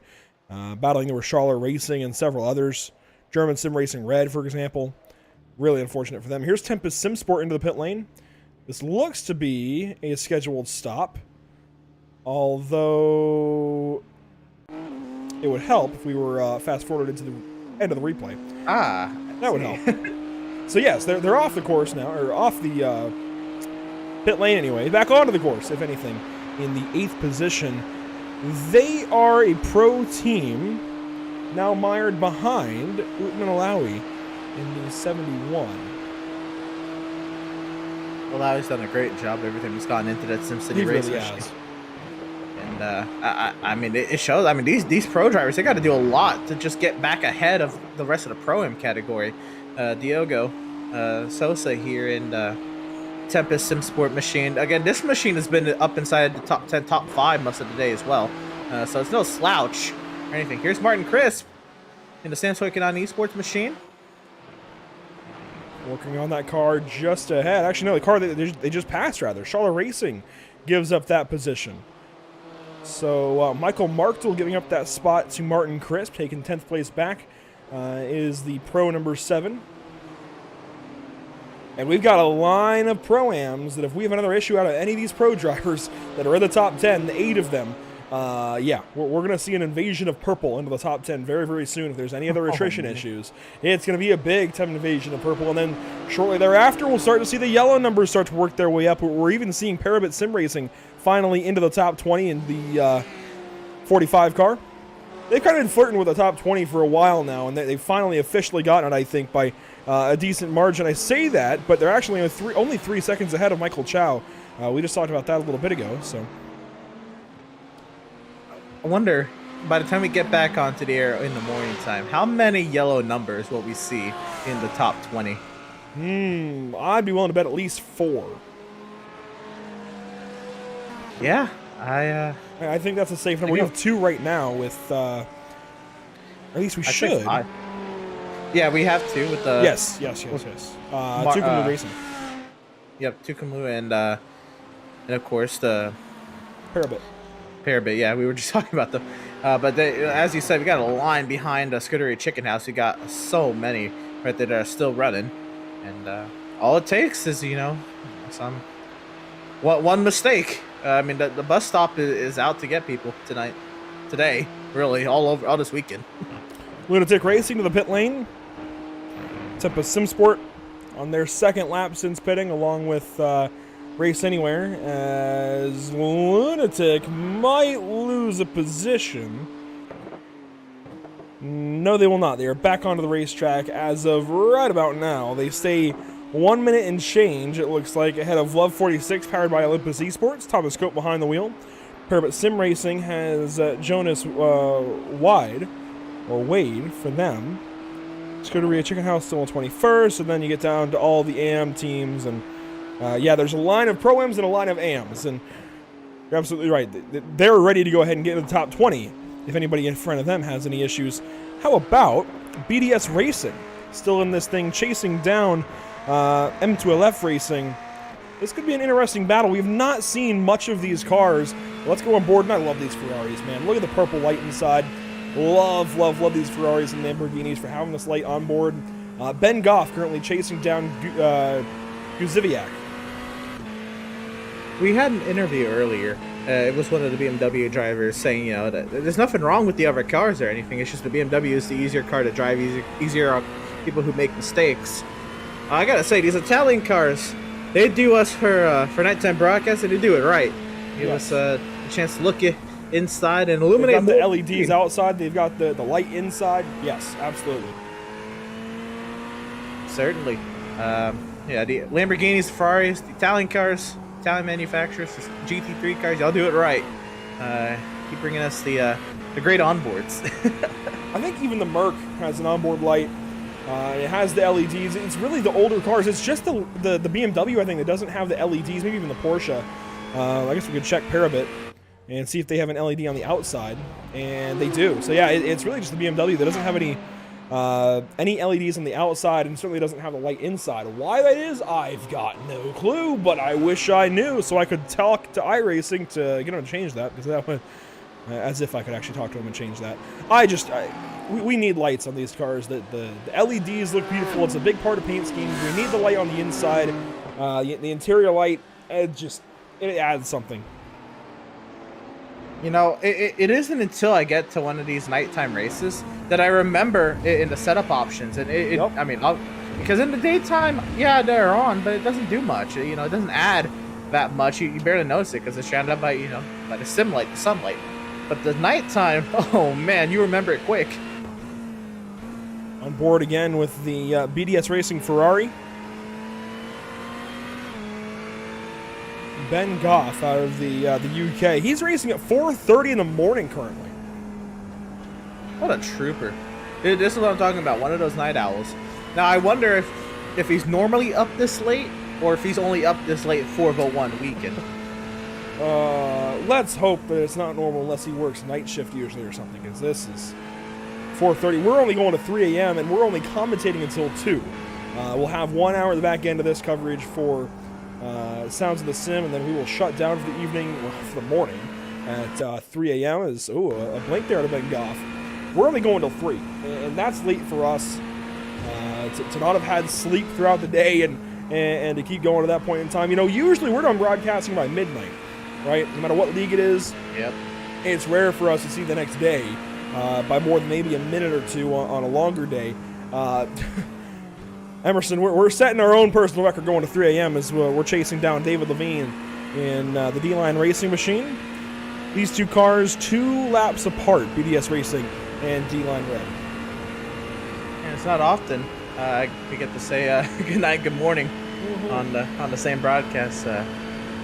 D-Line Racing. Did Levine get in that car? Yes, Levine is behind the wheel now. Yeah, Levine is in that car. And he'll let Ben Goff right on through. But yeah, in about 28 minutes, he'll be able to say good morning to me, and it'll make sense. Oh, man. The things we do. The things we do here on iRacing. We do have a problem for second place in the Pro-Am category. I noticed them into the pit lane, but I hadn't noticed that there was damage.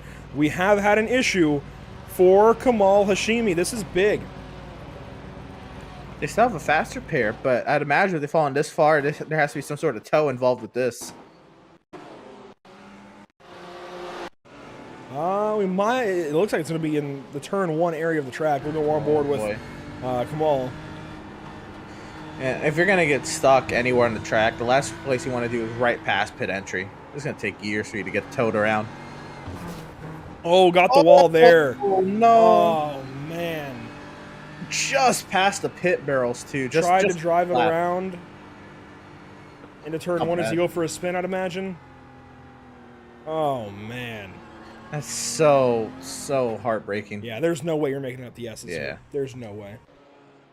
That was a smart move to not endanger anybody else in that incident, but unfortunately, it's gonna put a huge damper on the race. The air headed back out. A quick fast repair, quick set of tires, quick tank of fuel.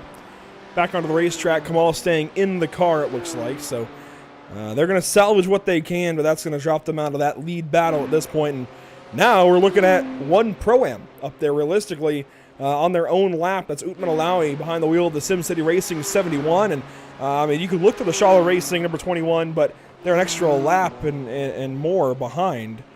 I mean we're talking about a lap and 10 or so seconds for Shala Racing to have to make it to SimCity. I think our Pro-Am battle, unless something happens to Utman and company, it might not be much. That's fair enough. And another note is that Apex Tech Racing, they're out of faster pairs before we're halfway. Wow. So everybody gets 3 faster pairs for today's race, and well, they're out of them before halfway. It's a lonely feeling. That's not a fun feeling either. But they're not alone in that regard. But certainly, you know, if you want to push to get back into that battle, make a big mistake, it may be game over next time one of those happens. But you're right. There's a lot of Pro-Am cars here. Utman, who's been, again, amazing in that number 71 SimCity Racing Machine. It's pretty much up to him to maintain that lap and change gap, and the rest of the team. But, of course, they got some cushion now. There's no need to push at the moment in that 71 cam. Checking out the YouTube chat, I see Southwell 60 back out there. I believe that's Jamie Southwell. Jamie, are you saying you're in the middle of a 4-hour stint, or you just finished one? Because if you just finished one, you better go over. I saw you join our server a little while ago. Connect and let's go ahead and talk to you, see how your stint went. As finally, your Honor Esports down to the pit lane taking service, and they're going to turn the car over to... Survey says Constantine Sharp. Haven't seen him in the car in a few hours. Yeah, and wasn't Southwell in the 51, right? So I think so. Yeah, that's right. And now Joshua Benjamin, that's a name that's been in NARL. Yeah, it's still in NARL. What am I talking about? Yeah, he usually runs a Lamborghini. Odd seeing him in a Ferrari here in competition, but paired up with it usually runs a Lamborghini, I do believe. But paired up with Long Shot Racing Brigade. I think he was a team with Will Coffey for a while, and now Will Coffey running over with Team Empire. He's out of the race with Team Empire, but this team continues on for Long Shot Racing Brigade. And it looks like Jamie Southwell has gone ahead and connected. Can we confirm that he's on car 51?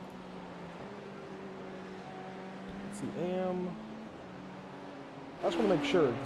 It sounds right, but it's been a day. Yes, he is. Car 51, sharing that ride with Randall Quick and Joshua Benjamin. And Emerson, here is one of the drivers of the 60 car. Well, we'll bring him on up, and driver of that Long Shot Brigade Racing Green Machine. How's it going, man? Yeah, pretty good, I think. 4-hour stint. 5:30 in the morning. Not much sleep. We're going alright. There's only 2 of us in this race. So.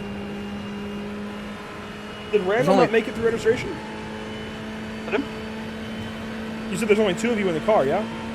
Yeah, there's only 2 of us. Randall didn't make it through registration? I don't think his rating was quite high enough, so I didn't think he was allowed to take part. So yeah, just the 2 of us. Wow, that's a huge blow. But y'all are still well in this. So look at Styling. Y'all started 45th.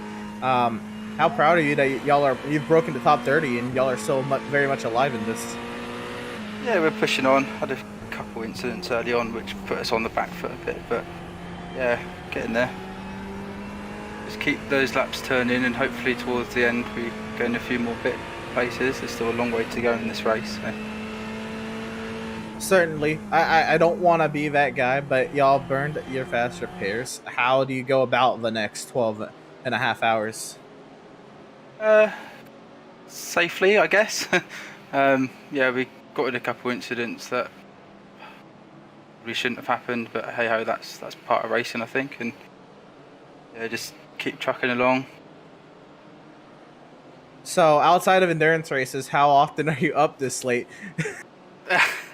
Not very. That's fair enough. So, this course at night, it definitely adds a challenge with no exterior lighting. How have you found it? How's Josh found of a track at night versus what y'all had during the day? I've definitely preferred it with the cooler track. It's made it a lot easier to get round without burning the tyres out a bit. In terms of the darkness, I mean, we did the 24-hour Nürburgring a few weeks ago, and yeah, I think that's probably about the same in terms of lighting. Yeah, the Nordschleife, there not much lighting outside the Grand Prix circuit, so that makes sense. Y'all have toughed it out again.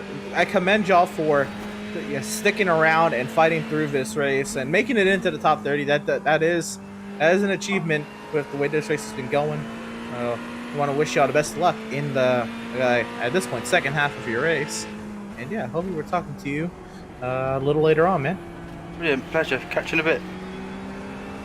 Yes, sir. That was, I believe, Justin Southwell of Long. I'm sorry. Jamie Southwell. Jamie Southwell. My apologies. Long Shot Racing Brigade. So they continue their run through the field, or at least run through this race. 25 minutes to halfway, and actually, let's bring that stat up one more time. Benjamin in the car, they started 25th, next to last, and they're currently 29th, the highest they've been all race long, just by continuing on, just by turning laps, staying in this race, and they're only, in fact, they're less than 1 lap behind D-Line Racing, who I had much higher hopes for, but at this point, I think they've just gone through the ringer and have dropped down to 28th. Duck Hawk Racing, though, up into 27th. Lowy Santi behind the wheel of that car currently. We talked about BDS Racing. We talked about Big Promble. About Yellow Stripe currently in the pit lane. Yellow Stripe's doing not too shabby for themselves. They're up there in the amateur battle. Not necessarily going at it with the 41 or anything, but they are a prominent car in that amateur battle. They've been up there most of the day. They started 37th, but they fought their way up to 22nd. The top 20 definitely in the cards for them. And more should they continue on. And they've only burned 1 of their fast repairs. So very much still alive in this race. High hopes there, certainly. The next car we expect on the pit lane in this race is our amateur leader, actually. Hey, look at that for timing. Tucumlu onto the pit lane. Tucumlu Racing team with Matt Luke behind the wheel. Will likely, I'd imagine, see a driver change here. I think Mark has been in the car for some time now. And do we, in fact, see a driver change? Mark Luke in the car coming in. Looks like he might be staying in, actually, for another stint. Yeah, we're getting to that point. Again, some of these teams, they may be a little thin on what drivers are around. Yeah, so, if the teammate doesn't wake up, guess what? You're staying in. The car's getting parked. 1-2. Yep. And I'd imagine winning the amateur category, I think, if he's supposed to get out now, he'd tough it out another stint or two. There's Schaller Racing just behind, pulling in behind the 41 car. Schaller going to hand the car over to Marcel Mueller. This is technically for position, that battle on your screen. Not for class position, but yes, for overall position, yes. As they both go up on the pneumatic jacks. And Luke should pull away first. That shouldn't be a contest there. Love 46 will be the next car on these guys, but not for some time. Lunatic Racing, though, putting some pressure on Tempest. Tempest 2, that is. Yeah, Lunatic, they pitted 8 laps ago. Tempest is about to pit, so this is not necessarily their battle, but I do want to see how hard Ryan Patrick will push the issue. Still getting up to speed in this machine. Wow, that was a big chunk of grass that just went flying. Being Pro-Am, I think you pressure Barbosa here. You're both in class. Sure. This is, yeah. I think back half of the race, go ahead and start putting pressure on. You're gonna sort out a lap ahead of them, but if something happens to you, that's a car that could potentially pass you. Put the pressure on, see if you can scare them a little bit, see if you can show them as well that you're here to race. So maybe later in the race, they're more privy to give you a spot. Who knows? You might need that. So I think when you get to halfway through this race, Emerson, suddenly things change. You're now racing uphill, or it's downhill, however you want to look at it. It's only around the clock one more time, right? As right. Barbosa off the track. Actually, that's not Barbosa. That's a different car. Oh, that's a car in between them. He's a Fuellner. Fuellner, he's just trying to log laps right now, and they're down there. They are last of the cars running, actually, aren't they? Yeah. Yeah. But if Patrick is able to pressure Barbosa before pit stops, you know, there could be a chance. Tempest Sim Sports too, they're out of faster pairs. I believe they were the one car that went up and over on lap 1, and yeah, they would be on the back foot there if they got into one more incident. Scuderia Chicken House still working on Parabit Sim Racing. They pitted 8 and 6 laps ago. Parabit 8 and Scuderia Chicken House pitted 6 laps ago. These two separated by just a few tenths on the racetrack. This could be a nice little battle at some point here soon. We've been keeping tabs on this for a while. This is going to be one of the few times we're going to see Scuderia Chicken House and Parabit Sim Racing go at it on track. We've been tabbing, you know, the interval between them, but here we go. And this is also going to be a battle for who stays in the top 20, and if pit cycles stay out, you know, this could be a battle within the top 20. And this is Reed Gibson trying to put the pressure on here on Kurt Zimmer. And we turned 10, little tight there, and expected with the track temp, but nearly going all the way off there for Reed Gibson. Speaking of the track temp, down into the high 60s, 69 degrees on track, down from 115, 46 degrees swing. And, wow. That's over 12 hours. We'll likely see a very similar swing from now to the end. Sure. And here we go, a run up the hill. I remember talking about the slipstream earlier, all over the rear end here. They're going to go side by side down the back straightaway. Gibson to the outside, Zimmer to the inside as they approach the bus stop. Keeping that nice and orderly. Yeah, no point in fighting right now. And Parabit will give that spot up, drop out of the top 20, it looks like. And going to give that spot up as well. That was actually not a position, but just lets that car go on by. That was Love 46. There's a lap ahead of these two cars in the 19th spot. So the gaps are growing, more mistakes are happening, and, you know, as the race goes on, the differences in speed become larger, and, well, not necessarily larger and larger, but the differences in speed add up over the course of, 400 laps now, onto lap 402 for our leaders.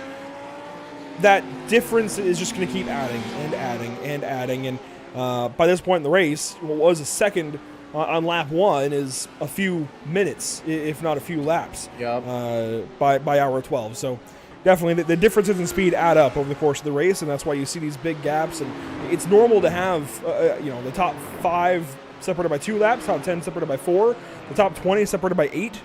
It's normal. Yeah, it is normal in this this type of race, endurance racing, or any long racing for that matter. I guess you call most long races endurance races anyway. But at that, I also realized, Parabit Racing, Kurt Zimmer, they're in the amateur category. They didn't have to fight that battle class-wise. So leading Scuderia Chicken House, maybe they can learn a thing or two from the Pro-Am car. Might not be a bad thing to follow and see what happens. But riding on board here, this is Tempest SimSport. SimSport, again, a car that's been in the top 5 today for a good chunk of the day. They started 14th. They've been in the top 10 most of the day, and currently in that 8th position. Some cycling still has to sort out here. There's one car in the pit lane right now that they may get. That's the 4 German Sim Racing DE by ACV. So potentially 7th on the cards this time by the start finish. But I'm glad we have Philip Koenig in the field, but I need a Philip Keurig. I need to fill up a cup from a Keurig too.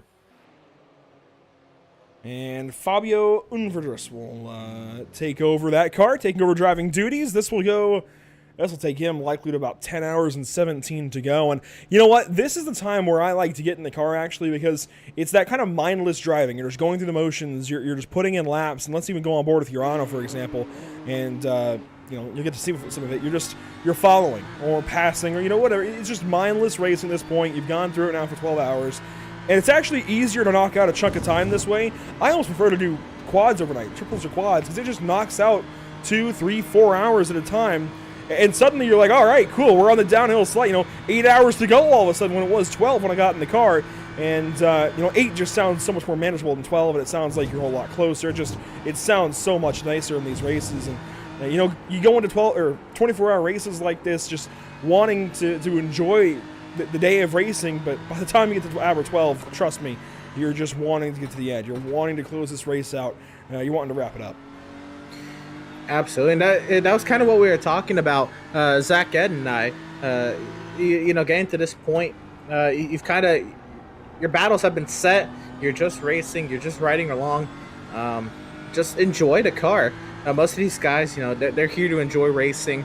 Obviously they want to win. You're going to push a little bit if you're in that. But if you're not straight up in a battle or have a long-term goal of, making a position up on track, just learning the track, racing the car, having fun, getting into your mode. If you get into a rhythm, you're off and away. As you said, once you lock in, especially if no one's talking to you, if you're in that Discord call by yourself, this is a huge part. I actually can't say I've done many of these stints. I had one stint that kind of bled past midnight, but I haven't had many stints in the overnight hours. I'm weird. When I do a sim race like this, and I did Daytona with D-Line Racing, I'm very thankful for them taking me in for that. But this might take our attention. Two by two here, 2 rows deep. The 43 is in this, the 31, the 90, second place overall. Urano Esports here. We might go 3 wide down the backstretch. This is a big gaggle of cars headed down the back straightaway. Duckhawk Racing, Schaller, and the 43. That was a move. And look at the Schaller get a little bit unsettled there through the bus stop. Still unsettled. And now the pass has made Urano to the left side, and I think definitely going to have this by turn 6. Great stuff. Oh, he comes over and hits him. He crashes at 31. The Schaller Racing entry has absolutely ate the guardrail even before the laces. That hurts. That's why you don't move into a braking zone. Man. It's not going to affect that corner at all in Urano's position there to go straight. But let's be fair here. We're feeling the 24-hour drain, right? They got to be too. And you're going to see these kinds of moves, these kind of mistakes, I think. I mean, this is absolutely just a mistake. He hip-checked him off the racetrack. Pretty good here. That was Urano's Constantine Scharf. Obviously not intentional. Let's clear that up. But I still don't want to see this, especially for a Pro-Am team that's just trying to hang on through a battle. They were actually racing here with... well, they actually weren't racing with any of these cars, I don't think. But, yeah, you see the lights just come over. Not clear. Yeah. That's just a lack of judgment, I think, at 1 in the morning or wherever Constantine is from. He anticipated he was certainly clear, but you're right. Those kind of things, and not intentionally, as you said, they just kind of go off by the wayside at these hours, especially if you've been up the whole time. You're not 100% aware most of the time, especially if you're really tired. If you're dragging this out, that easily just could have been. But I think Constantine just got in the car. So he should theoretically be fresh, but it is also 5, 6 in the morning for him. Sure. So fresh goes with air quotes at this point in the race. Definitely. Yeah, he's running wide at 6. That car might have a little bit of damage as well. Who is fresh? maybe Heinrich. That's me. it, right? Yeah, not me. That's for sure. Let's see. I don't know that anybody is completely fresh in this race. I really think everybody at this point has been up for some time. I think the closest might actually be the driver of the 46 currently, Thomas Cope. We talked with Cope a little while ago, and several hours ago now, it feels like, probably 4 hours ago, but he had actually just woken up, ready for his shift in the car overnight. I think he was talking about a quad potentially. So he might be fresh. I guess we can consider him fresh. Thomas Cope currently behind the wheel of the 46. Right now, tailing a Lamborghini up the hill. Thomas Cope again. That Love 46 Entry Day have had a day. Started 34th. They got into that incident earlier. That's where I use that phrase, up, down, and all around. Yeah. But they're inside the top 20, and definitely more to gain in that Pro-Am category. Half the race to do it. You see the low is displayed as 22nd. I think that's the low since we came back in at 7 o'clock. We gave our graphics program a refresh. Of course, they've been lower than that. They started lower than that. But since we came back at 7 o'clock, or I guess 8 o'clock, 9 o'clock, they have not dropped below the 22nd position. They've been within 17th and 22nd the entire time as they come to the Scuderia Chicken House 33 rather, to put position 20 1 lap down to them, and a successful overtake there.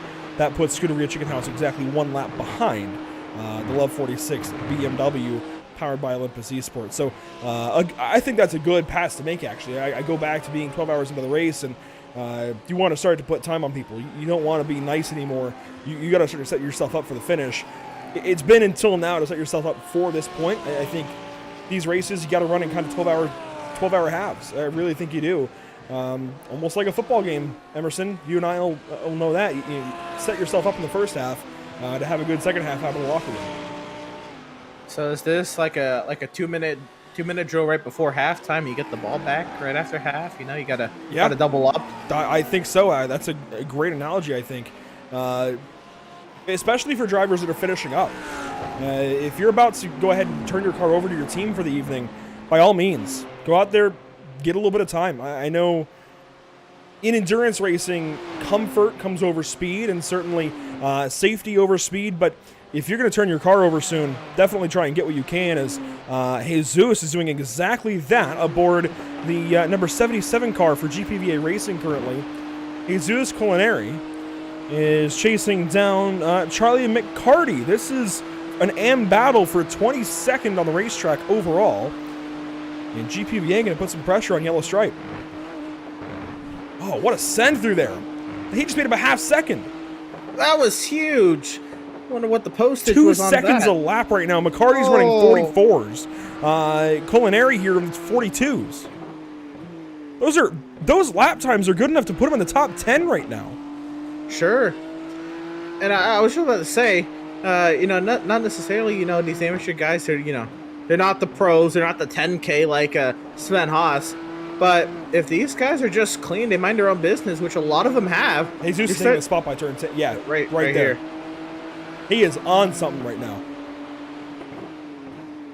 I feel like first Is this his first time in the car? Because I don't. It might be. You're recognize- gonna have to check that Right. one for me. Right. I'll see what I can do. I have here. not seen this name yet, so it might be. But if it's not, I recall doing the Daytona 24 this year, and I know that I was at a P2, and our race was effectively over, but I still had a stint to do. This is the one that bled into midnight, and at night the car felt amazing. That was probably the most fun I had in a single stint on iRacing. That could be what he's feeling. That's what it looks like by lap time wise. He's just out there having a good time. He is pushing it. So for that 77, Molinari he might just have pace. It's actually one of their lower I-rating drivers tied about with Hector Fiore. I'm not seeing Hector yet. I've seen a lot of Diego Eda and Sebastian Aris between that team, but I've not seen Hector or Jesus until now. As we're on board with Marcelo Magnani for the number 40, M2LF Racing. They're chasing down Big Promble. Go ahead. Jesus got in at lap 158 and got out at 220. So he's got a double earlier in the day then. As we approach halfway, get back in for a double. When did he get in the car? This stint? Yeah. Sebastian was in this car less than an hour ago, I thought. Jose, Jesus has been in the car since 3:35.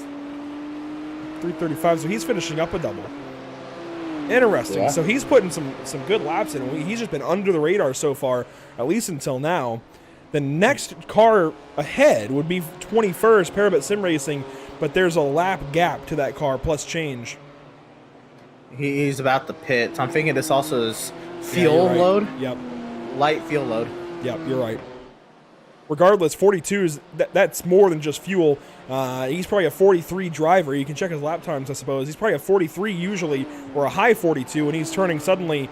Last lap was a 43 too. So yeah, probably a 43 driver. Got a couple of good drafts and light fuel load put him in the 42s. This lap now a 43.2, 3.4. So still a second faster lap than the yellow stripe car behind, and second faster than Parabit. Almost on pace with Scuderia Chicken House. Still turning good laps. Shala Racing in the pit lane, car 31. As we approach halfway. This is the car that had the off going into the laces. Yep. Had the contact with Urano, yep. They've used that final fast repair now. They are getting service. Spencer Kostowitz. Impressive commentating, finding things to talk about in this race. You know, I don't want to say that in a bad way. It's almost been preferred to have it be a little bit quiet to this point. The first 6 hours were pretty wild, actually, and it's since calmed down. It's good to see 30 cars in a 24-hour race at hour 12, going into hour 13. And I know that's, of course, been perpetuated by the fast repairs, but regardless, it's so good to see 30 teams still dedicated to finishing this race, no matter the circumstances. Of course, they all paid an entry fee, so that's part of it, but it's fantastic to see this many cars still going out there, and that is definitely a big reason for our dedication at this point. You know, we went live for this portion of racing an hour early. We wanted to keep this coverage going, especially in the prime time on Saturday night. We'll move an hour of our coverage from Saturday morning, or Sunday morning rather, so we'll go live probably about 9:30, 9:45 instead of 9 o'clock on the dot, closer to 10. But I mean, this has just been fantastic stuff. This first half of the race, we'll come back in towards the latter half and cover that. But seriously, this has been fantastic stuff. I got to ask Spencer if you can give us, I guess, a text interview via the YouTube chat. What happened to your guys' car? We saw Vendaval have fantastic speed, particularly when you were in the car earlier today, and it's rather unfortunate to no longer see that BMW on track.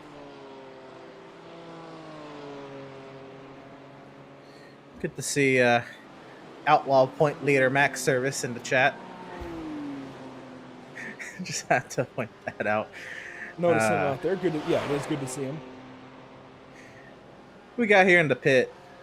So be Schaller Racing still in the pit lane. They've been in here for some time. I wonder if they came in for repairs as a result of that contact.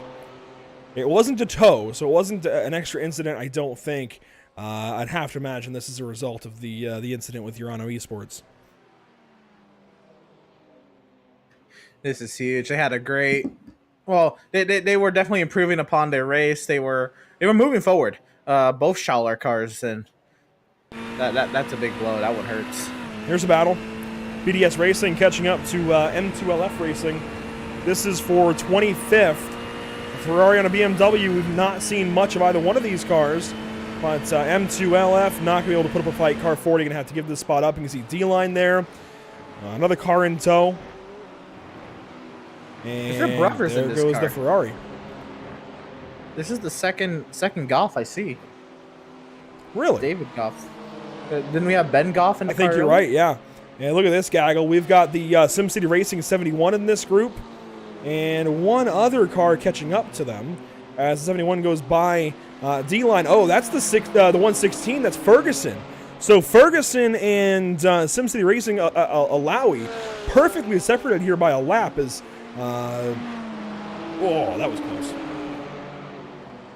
This is tight, and this is also one of those tense moments. Not necessarily that it is, tense, but if you're into that mindset, kind of like how we talked about earlier, Andrew, how we're, you're just kind of riding around, clicking laps off. All of a sudden, you find yourself in a group of cars. It's hard to kind of snap back into that focus. Like, okay, I gotta hold the wheel straight. Not run over the car ahead of me, not get run over by the car behind me, and be spatially aware. If you're just running by yourself, all of a sudden you get into this pack.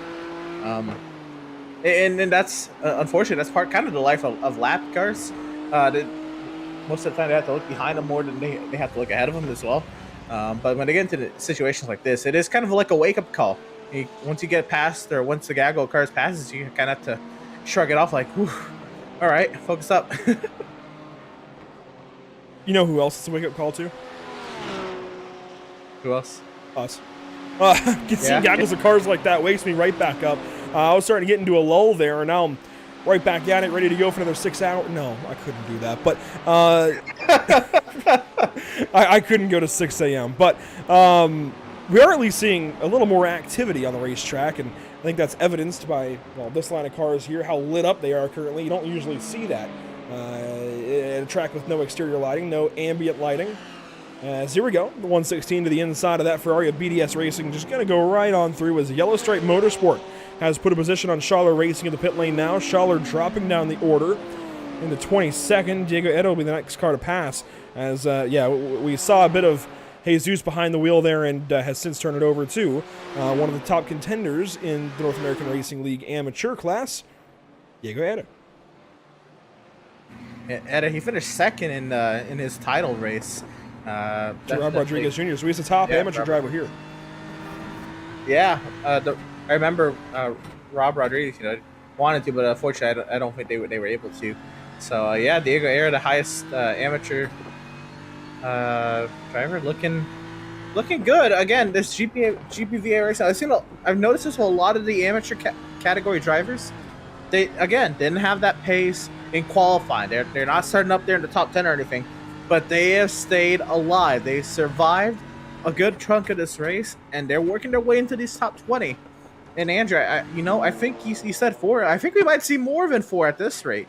More than 4 yellow numbers inside the top 20. The rate that these guys have been working forward. Only time will tell as this race works on. Has anyone come back out of the garage? No. I thought for a second I saw some names change, but we've got 2 right now between Luke and Zimmer. See, that is Kurt Zimmer for Parabit in car 45. McCarty's close. Eric could be close, as we're talking about here and watching down at turn 1. He gets passed up there by one of the Schaller cars, it looks like. As Schaller Racing is back onto the racetrack. It's a different Schaller car that just went by. That was the higher-up Schaller car, the one in Pro, well, they both in Pro, but the 21 car that just went by. This is the other Schaller car headed into the bus stop now, the one that had that big incident and is back on the track. Glad they're continuing on. Marcel Mueller, it was going to be intriguing to see what Mueller could do in his respective battle, but now it's going to be kind of a recovery job for the final 12 hours of this race. And Andrew, we just crossed over. I just noticed that. I was trying to watch for it and make note of it. We did 30 seconds ago cross over hour 12 and into hour 13. So 12 hours of racing completed. And race info to this point, 30 lead changes. You know what? I'm actually impressed by that.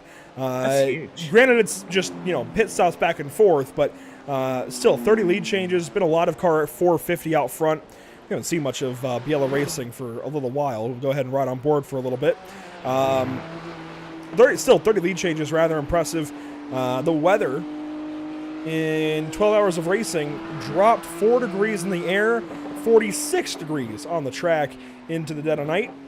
And, we're about 115 in the sim as well. So we've gone through about, 4 hours of night. We've got to be around halfway through the evening. Maybe an hour shy of halfway through the night portion of this race. We should see sun around 6 a.m. Going off of East Coast. And obviously being in New York changes it up a little bit. It might be a little bit earlier than that, but still, we should see the sun probably come up about 3 hours after we go off air, and about 3 hours before we come back on. So we'll come back to a lit racetrack. Sure it will be, huh? I do want to go ahead and, while these guys keep running, let's go ahead and get a recap of where everybody's at so far as we head into the final hour of our commentary coverage this evening. Patrick Heinrich leading in car 450 for Biela Sim Racing. You can see they've led 320 laps. They've got a gap of 50 seconds currently to Konstantin Scharf. Gregory Tansen now in for Biela Racing 2 over Simon Nicholson. Daniel Ferguson checks in 5th for Peter Sims Esports. Then at SimCity Racing with Utman behind the wheel over Diogo de Souza. Fabio Unvedras and Martin Crisp in the top 10, just ahead of Kamal Hashimi. Rounding out the 113 entry, still within this top 10, and rather impressed actually by that. Thought they would have lost it with their issues, but hey, they're still up there. They're certainly keeping themselves in it. Now, this is where the chaos has been. Everybody here in this pro category, and the amateurs up here, have been swapping positions with one another all night long. We've got Peter Sikdar for RD SimSport 2. The Schaller Racing entry there, the number 21 with Marcus. Marvin coming in at 13th with the German Sim Racing red entry. Race Anywhere SimSport there in the L47 and 14th. They are 6 laps down there on their own lap. The 3 ahead are 5 laps down. We get the 2 drivers who are 7 down, battling within the same lap. 2 Pro-Am drivers to the 30 of Lunatic Racing with Ryan Patrick. And Love 46's team entry powered by Olympus Esports. Thomas Cope still at the wheel of that machine. 3 drivers that are 8 laps down. Paulo Fonseca, and then the amateur race leader, Mark Luke. Reed Gibson as well. We saw the move that Scuderia Chicken House did to get up to that spot. Tucumum Racing leading the amateur category in Temba SimSport there in 17th. And it's Kurt Zimmer, the second amateur driver, 20th position overall. Parabit Sim Racing. Kurt Zimmer in the 20th position, also 8 down actually. Outside the top 20, you find Charlie McCarty for, I had to think about that one, Yellow Stripe Motorsport in car 43. Then Schaller Racing's Marcel Mueller in 22nd. Further on back, you find GPVA Racing Team, Diego Eda behind the wheel. Then Austin Powell for Big Promble. David Goff for BDS Racing. Marcelo Magnani for M2LF Racing. Then David Levine currently in for D-Line Racing. Paulo Godai driving for DHR, that's Duckhawk Racing Team. We'll check them out in a second. Then Joshua Benjamin for Long Shot Racing Brigade. Aerokinetics in the 30th spot, checking in just barely with Scott Harrow behind the wheel in car 22. In fact, they're leaving the pit lane. Good work for them to get themselves into the top 30. We talked to them a little bit earlier. Brand new team, Aerokinetics, there in 30th. Quality Control Racing's number 69 entry, Richard Watkins. They're 18 laps down. They're currently in the pit lane over 2 minutes now. So I wonder if the 69 is actually still running. Parabellum Racing there in 32nd. Mitchell Johnson, 26 down.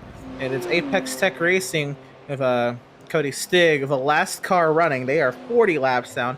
Everybody else behind that, they are currently out of the race. So Radix Racing, Radness, Quality Control Racing 63, R8G Esports, Empire Racing, Arnage Competition, Triple Peaks Endurance round out the top 40. So 12 hours complete here at Watkins Glen, and we work into the next 12.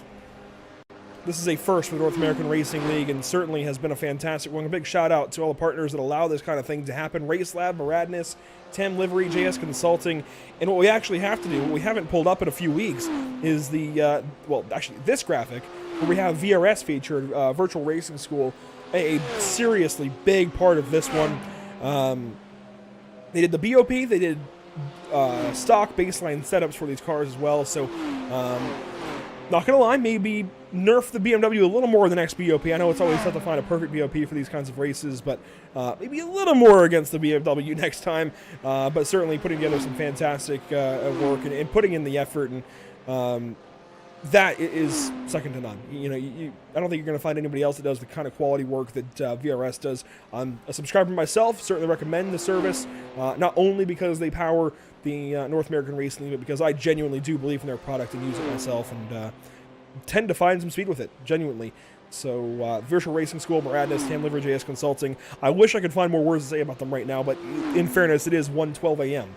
in North Carolina, and it is getting late. As far as our partners here at Pit Stop TV, how about Tucson Sound Art, permanently in Cryo, Maine, Whiplash Media, BAM Racing Videos, and that track map that we had earlier on. Let's take a look at it again, Emerson. I almost said JP. See, I'm really getting tired. Powered by Whiplash Media Simcams. Good look here at Watkins Glen. Yeah, for the fantastic course. You said it a little bit earlier when we came back on the air for this part of the broadcast. Every braking zone essentially is an overtaking opportunity. You also said some better than others, and that is true. Really, the only turns on this track you can't make a legitimate overtake at, while not already being side by side, is the S's. Other than that, turn one's a great downhill braking zone. The bus stop, we've seen a bunch of overtakes happen because of the slipstream fest of the S's. The carousel, if you get a good run out of the bus stop, you can force a move in the carousel. Not always the greatest. Then down the chute into the laces. That is, again, personally, I think the toughest corner on the track is the laces, because there's no runoff on the exit. It's a downhill braking zone. And then the toe, a very difficult corner. I think that sets up all your lap time on the way to the heel. Again, turn 9. I think the most indicative corner on the track. It shows really, I think, a lot about each driver with how patient you have to be on the throttle. Turn 10 has been tough on these drivers today. As we got to nighttime, turn 10 became easier as the track gripped up, but I would look for turn 10 to become a trouble spot on the far side. We come back to coverage, and in turn 11, we saw a car plow on the wall within the last hour during turn 11. With that all said and done, in case this is where you decide for some reason that you want to tune out, let's recommend not that graphic, this graphic here, whenever it loads for us. It's taking a second. I promise you we'll get there. I guess a good look for the moment at some amateur point standings, but this graphic here is important to us. These are the upcoming broadcasts here at Pit Stop TV, beginning with, well, tonight now, the MPI Cup Series at Kansas Speedway for their 12th round. Does that sound right? Yeah, I believe it is round 12. The 12th round of Twister 200 at Kansas Speedway. 134 laps coming up later today. Then it's Daytona for the BSR MX-5 drivers, Trophy Tuesdays. A bunch of Miatas at Daytona International Speedway. Recently saw them here at Watkins Glen, even racing in the night. So it was a nice preview of what we've had so far with this night racing. And then Wednesday, look at that, the IRL IndyCar Series at Indianapolis. You know what that means, Emerson. Indianapolis 500 time. Now, unfortunately, going to split coverage between IORL and Outlaws that evening, but it's always a good time when the IORL Indy 500 is coming up. Absolutely. I remember the IRL 500. It's a great show. That was in 2020. That was my first broadcast. That was like really long, and it really got me into these longer broadcasts. I think probably one of my better Pit Stop TV performances also back in 2020. And in 2021's 500, that was a good time as well. Actually, I don't remember if I did cover that because I raced it in the North one last year. But yeah, the IRL 500 is always a great time. Can't wait to, well, I guess have to go back and watch how that race goes because I know the IRL drivers, they always bring a stacked field to Indianapolis for their Indy 500. Is this their 13th 500? I believe so. It's That's season wild. 13. So, yeah, I believe that's how that math works out. I could be wrong. I don't know if they've run the 500 every season. I believe they have. But, yeah, I believe that math works out. While these guys continue on, we've gone through the field. Nice little recap. But not a lot is changing. Haven't seen any incidents in the last little while. We're going to take a step aside. We've actually got a recap that we've put together especially for this event of the North American Racing League, well, this league, season finale from Interlagos just last week. The pro race. We already aired the AM race recap, but now we have the pro race recap. And it's one last break before this run to the end of our coverage this evening, Emerson. So this is a recap of the most recent, well, the final points race of the season for the North American Racing League, where Gustavo Ariel, spoiler alert, takes the championship. Go ahead and watch along.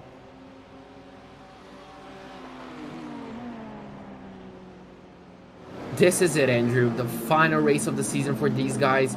Our championship leaders lines up second place. Contender lines up in first on the inside as we now wait for the championship. There we go. The teammates line themselves up, and that's going to allow Andrew already for some early strategy. Gustavo Ariel is going to lead us to the green flag as we head into turn number 1. A perfect start for full-time esports.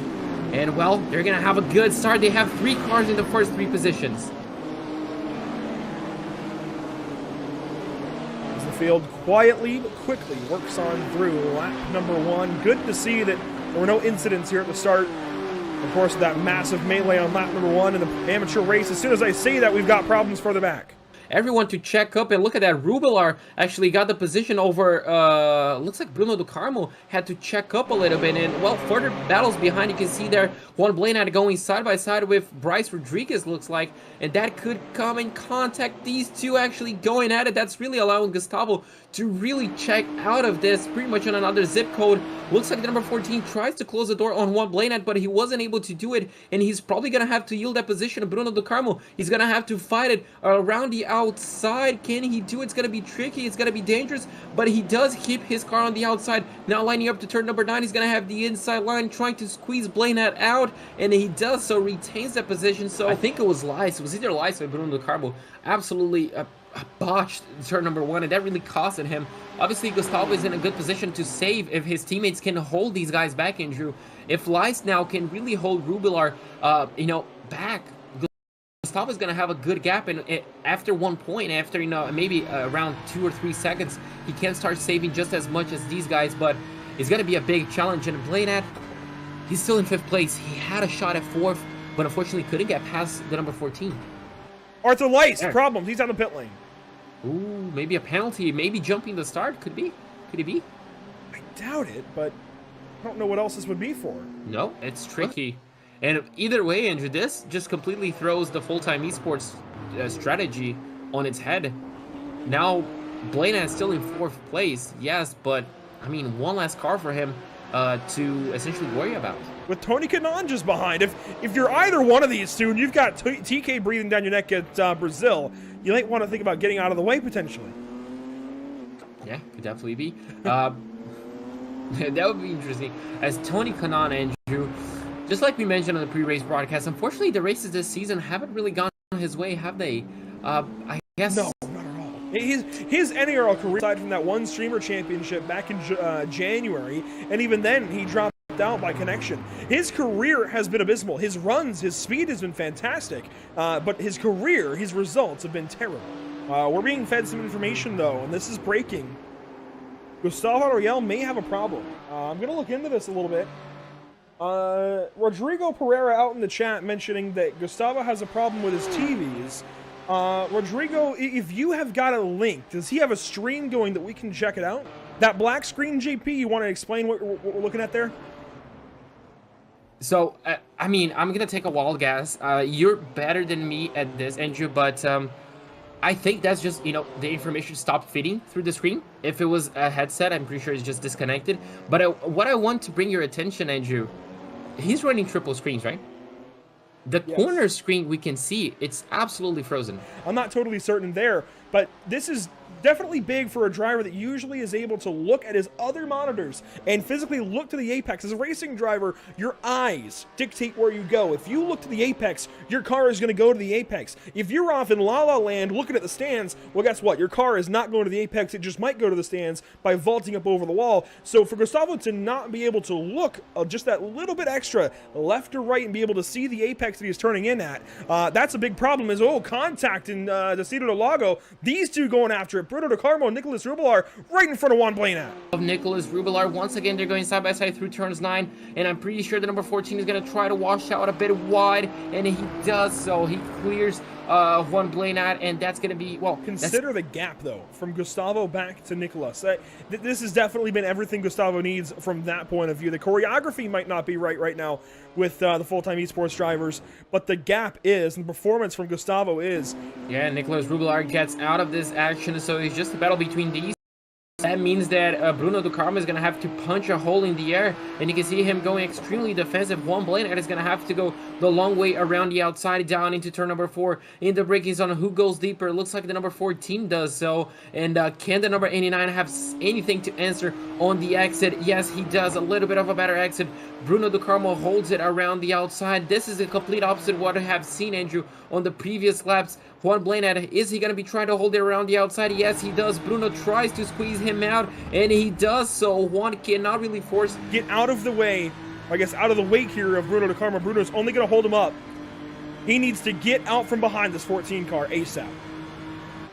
Yeah, and he's going to be trying to do it just right now. You can see once again on the outside, he needs to be brave. He needs to force Bruno down to the apex. He needs to hold it around turn number 2. He does so. Bruno needs to give him the gap. He does so. And they're going to go side by side, almost touching mirrors once again. But once again, the full-time esports driver can hold it around the outside. You can see Juan Blanat desperate, Andrew, to find a way past. And look, it's just bringing Fabio Zamperlini, it's bringing Nunez, it's bringing Rodriguez as well. You can see once again Juan Blanat tries to go around the outside, tries to get a better exit, but looks like this time Bruno de Carmo has it covered. He's going to be in a perfect situation, and Juan, well, unfortunately for him, not working out. There we go. Finally comes down to the pit lane. I'm not sure if he was listening to us or his spotter just told him where Zamperlini came out, but finally comes down to the pit lane, Andrew, and he's not going to be saving a lot of fuel. He was pushing to try and get past Bruno.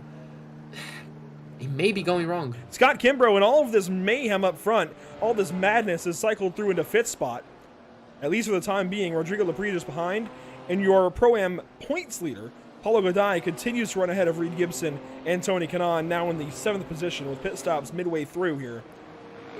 We shouldn't see the rest of our pit stops until around 10 minutes to go. And Bruno de Carmo's closing in aggressively because Gustavo Ariel is taken to the pit lane.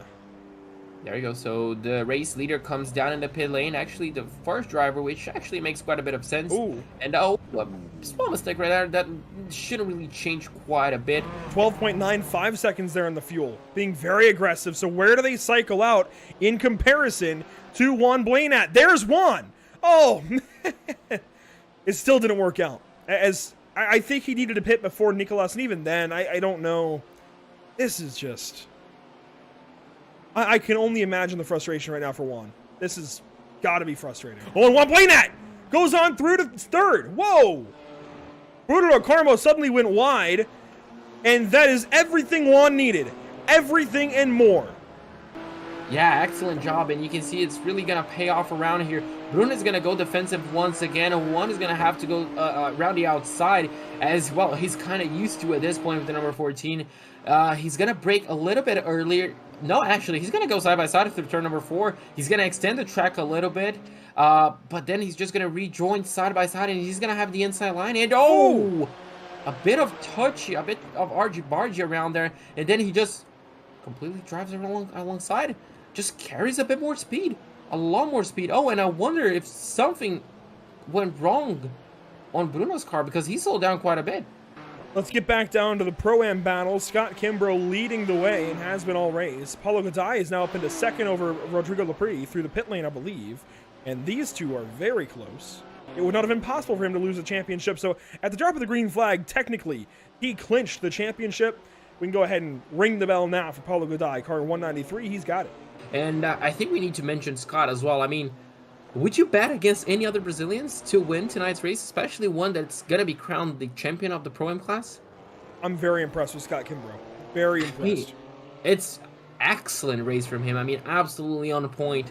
And to be clear, I'm not clear on the bonus points. It could be for a fastest lap, it could be whatever, and it might even be one for the fastest lap.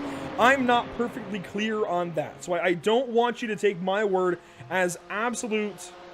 Aha. 2 points for 0x, 2 points for top qualifier. If that's accurate, and again, we have to get clarification from Scott Rice with how close this is going to be. If that's accurate, I mean, that's far and away. Gustavo's got the championship, and oh, look at this! Oh! Was that contact?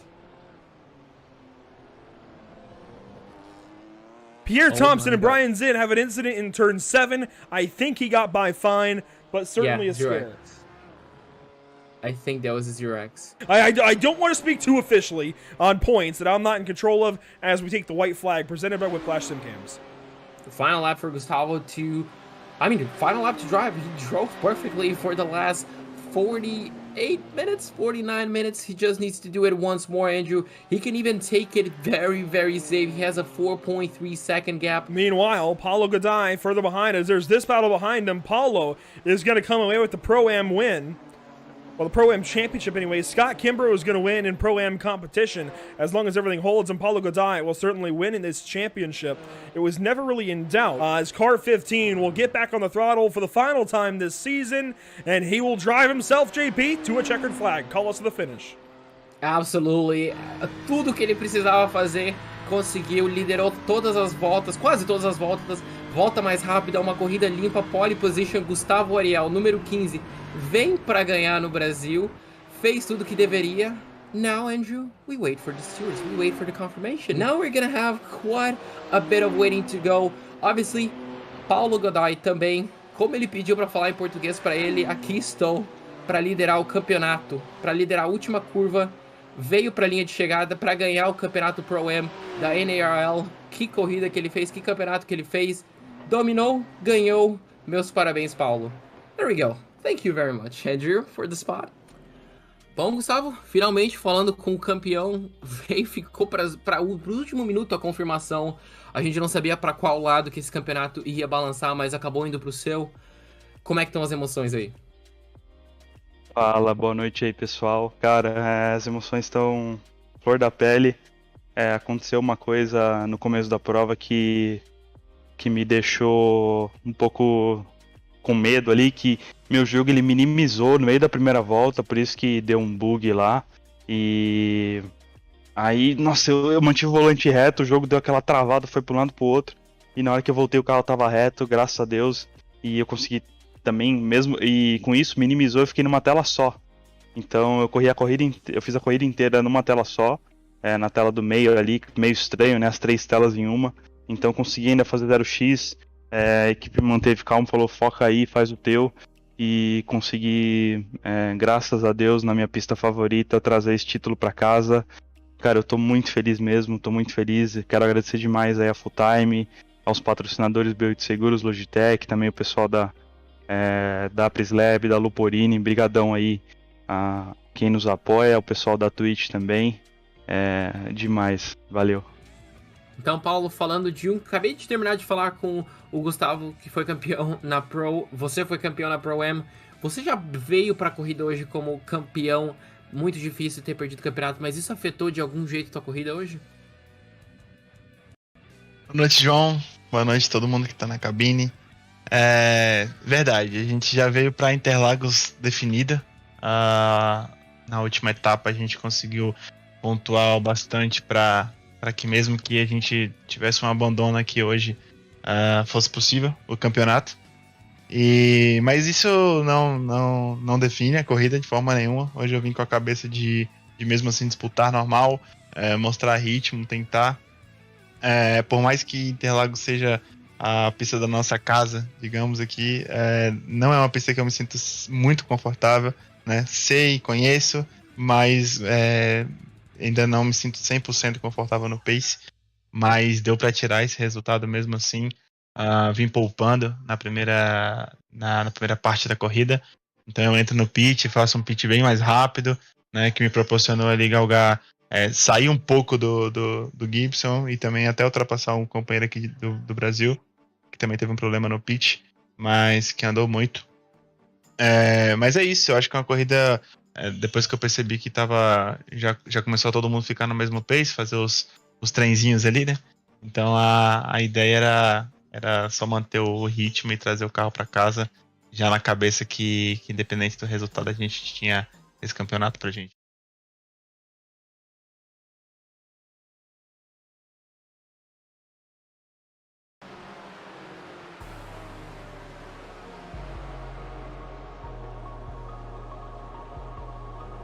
Welcome back to the virtual Watkins Glen International, the back end of our second bit of coverage as we get ready for a half-hour run to the end of our initial Saturday into Sunday coverage for the North American Racing League Cash Days event at Watkins Glen. 24 hours of racing, and you know what? This is how it looked earlier in the day. This is a little closer to how it looks now. Full darkness at Watkins Glen, something you rarely ever see. And boy, it's been a lot of fun here, Emerson. I've thoroughly enjoyed having full darkness here at Watkins Glen, so much more than I ever thought I would. Yeah, certainly. Good morning, Andrew. It's yeah. Yeah. It's been fun. I've never ever seen nighttime racing at Watkins Glen. I've seen clips of races on YouTube, but never live.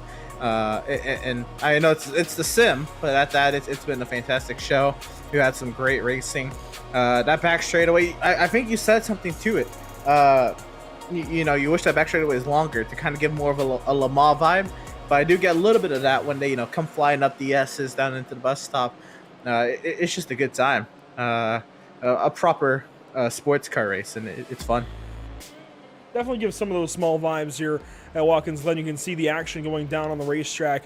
We've recently recapped the full field, then went through that NARL Pro Interlagos recap. Glad you watched through it and are still with us here at Pit Stop TV. Let's get right to one of the guys that you heard from just moments ago in JP's interview with him, Paulo Gaday, currently on track right now with Duck Hawk Racing in the 27th position, 54 seconds ahead of D-Line Racing, and 1 minute and change behind Big Problem Motorsports and Dave Berry behind the wheel of that car. Paulo currently just putting laps down, and Ed, at this portion of the race, let's also welcome you back to the commentary booth here. This portion of the race, you're just, again, zoned in, you're just trying to turn laps, just trying to get this race in and make sure you keep rolling. How important is it for Paulo to just stay in the zone? Oh, it's very important. I mean, earlier we recapped how he had a little bit of an incident coming back onto the NASCAR sort of the circuit, but easily, keeping your confidence high and keeping your calm is definitely key off of mistakes. As many mistakes as you may have, you got to understand endurance races, there's always anything that can happen with all these kind of hours and time and the amount of cars on track. I mean, anything can happen. He's got a little bit of a traffic jam here in front of him. I mean, you just got to be patient, do what the car can do, don't overdrive anything, make sure you hit all of your marks, and no matter what, hope for anything the best that you keep it on track. So, lap 430 now of 846 expected in this race. We've covered all but 1 hour of this event so far, and man, it's been a treat. Definitely just watching along with these battles, monitoring everything, seeing where everybody's gone through the course of time, and how this race has evolved. And really, Emerson, it started off with the track evolving throughout the course of the afternoon and into the evening, of course, starting out at 115-degree track temperatures, quickly dropping down well below that. And now it's even dropped down lower. It's probably going to drop down to closer, maybe to 65 degrees before the night is done. Of course, morning lows are always lower than nightly lows. So track time is still going to drop. We'll see exactly how far soon. Yeah, certainly. And another thing that's dropped is something you've been calling out all broadcast. I know Timing Scoring has a prediction of how many laps they're going to complete, but you said 846. It was 850 earlier. So the pace, it's starting to drop. So the prediction at least has dropped 5 laps from that. and that's huge. And that's because our race leader hasn't gotten into any incidents. Well, Patrick Heinrich, now leading once again with Biella Racing Team, is turning 143s. Urano Esports just pitted recently. Usually, Biella has been in the 142s, if not the 141s. Of course, Sven Haas earlier in the day, turning those 140s even. So to be in the 143s now, as he turns 142, just to prove me wrong, still mid 42s, low 43s. That's a good bit off pace for these guys right now, and now down to 845 instead of 846. So continuing to drop the expectation of laps here, Emerson, as the race goes on. Not many battles on track at this stage in the race. Most everybody separated by 10 seconds or more. Yeah, that closest battle, Schaller Racing and GPVA. Actually, that's going to be a pass that happens from pit lane and the start finish. So even that wiped away. This is Dave Barry here in the 44 machine. We just mentioned him when we were talking about Paulo Gadai. Dave Barry, he's only, what is that, 3 seconds back of Goff. David Goff. Or Ben Goff. David Goff, yeah.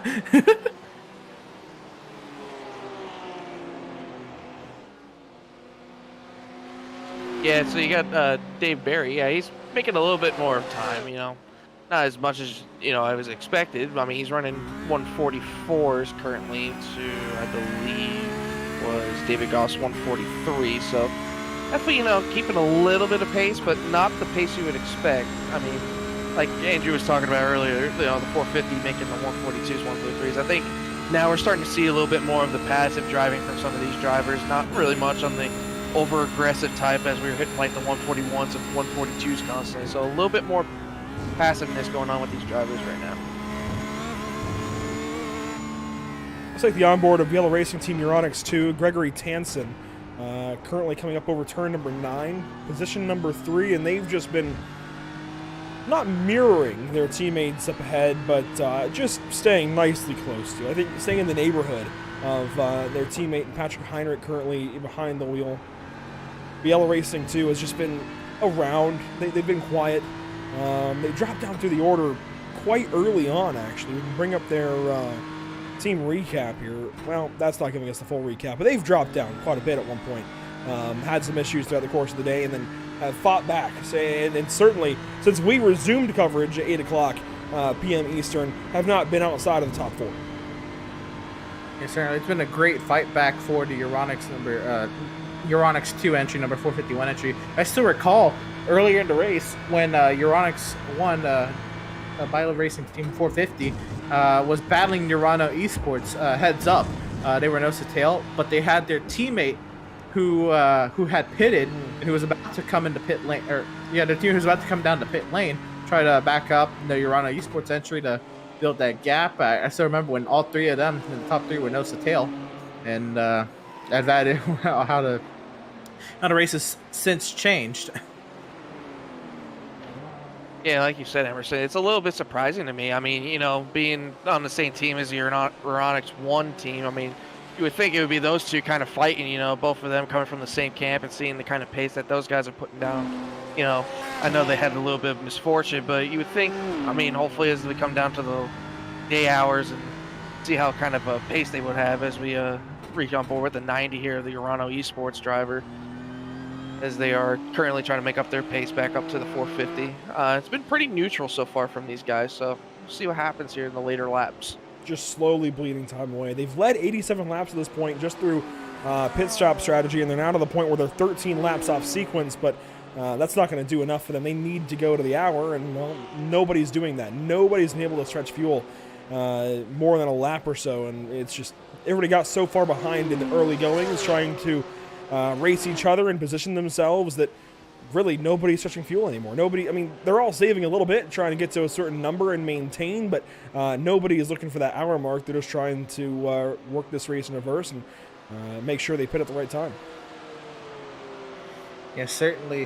This Urano Esports team, again, it's been a wild ride. Konstantin Sharpe, he was the one who was piling on the pressure earlier on Luca, but since then I know Let's see who was just in the car. The driver who was just in the car before lost made up ground. Nasev was in the car. Had made up ground on the 450, and now Heinrich has gotten in the car. Heinrich hasn't put a wheel off wrong all day, really. We're gonna get a replay here.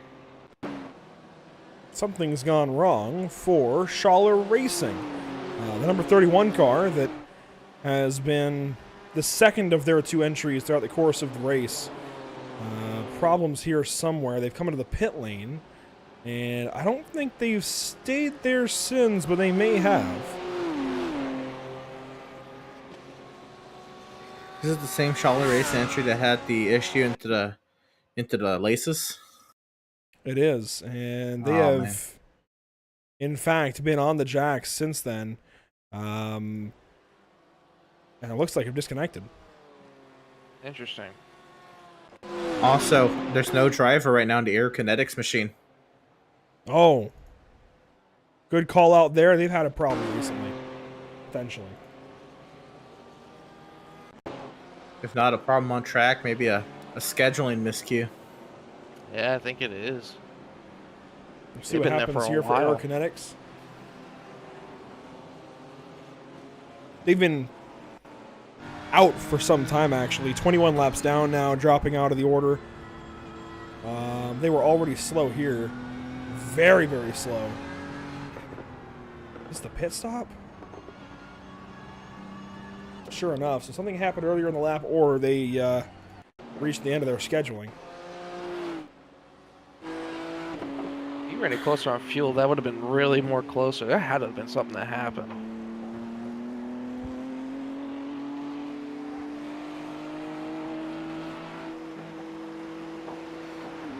Yeah, They're already off pace. Oh, wow. Really? This looks like somebody's tired. Yeah. Yeah, certainly. Did they have previous damage? Oh, okay. That adds to the story a little bit. The plot thickens. Now, the question is, when did they pick that up? Might have found it. Might have been turn 11 again. For aerokinetics, this is some time ago. And they're out of fast repairs, so I think this is their day. No, somebody just hopped in the car. Yeah, this is their, not necessarily their race, but they've been parked for some time and maybe parked for some time longer. We'll see.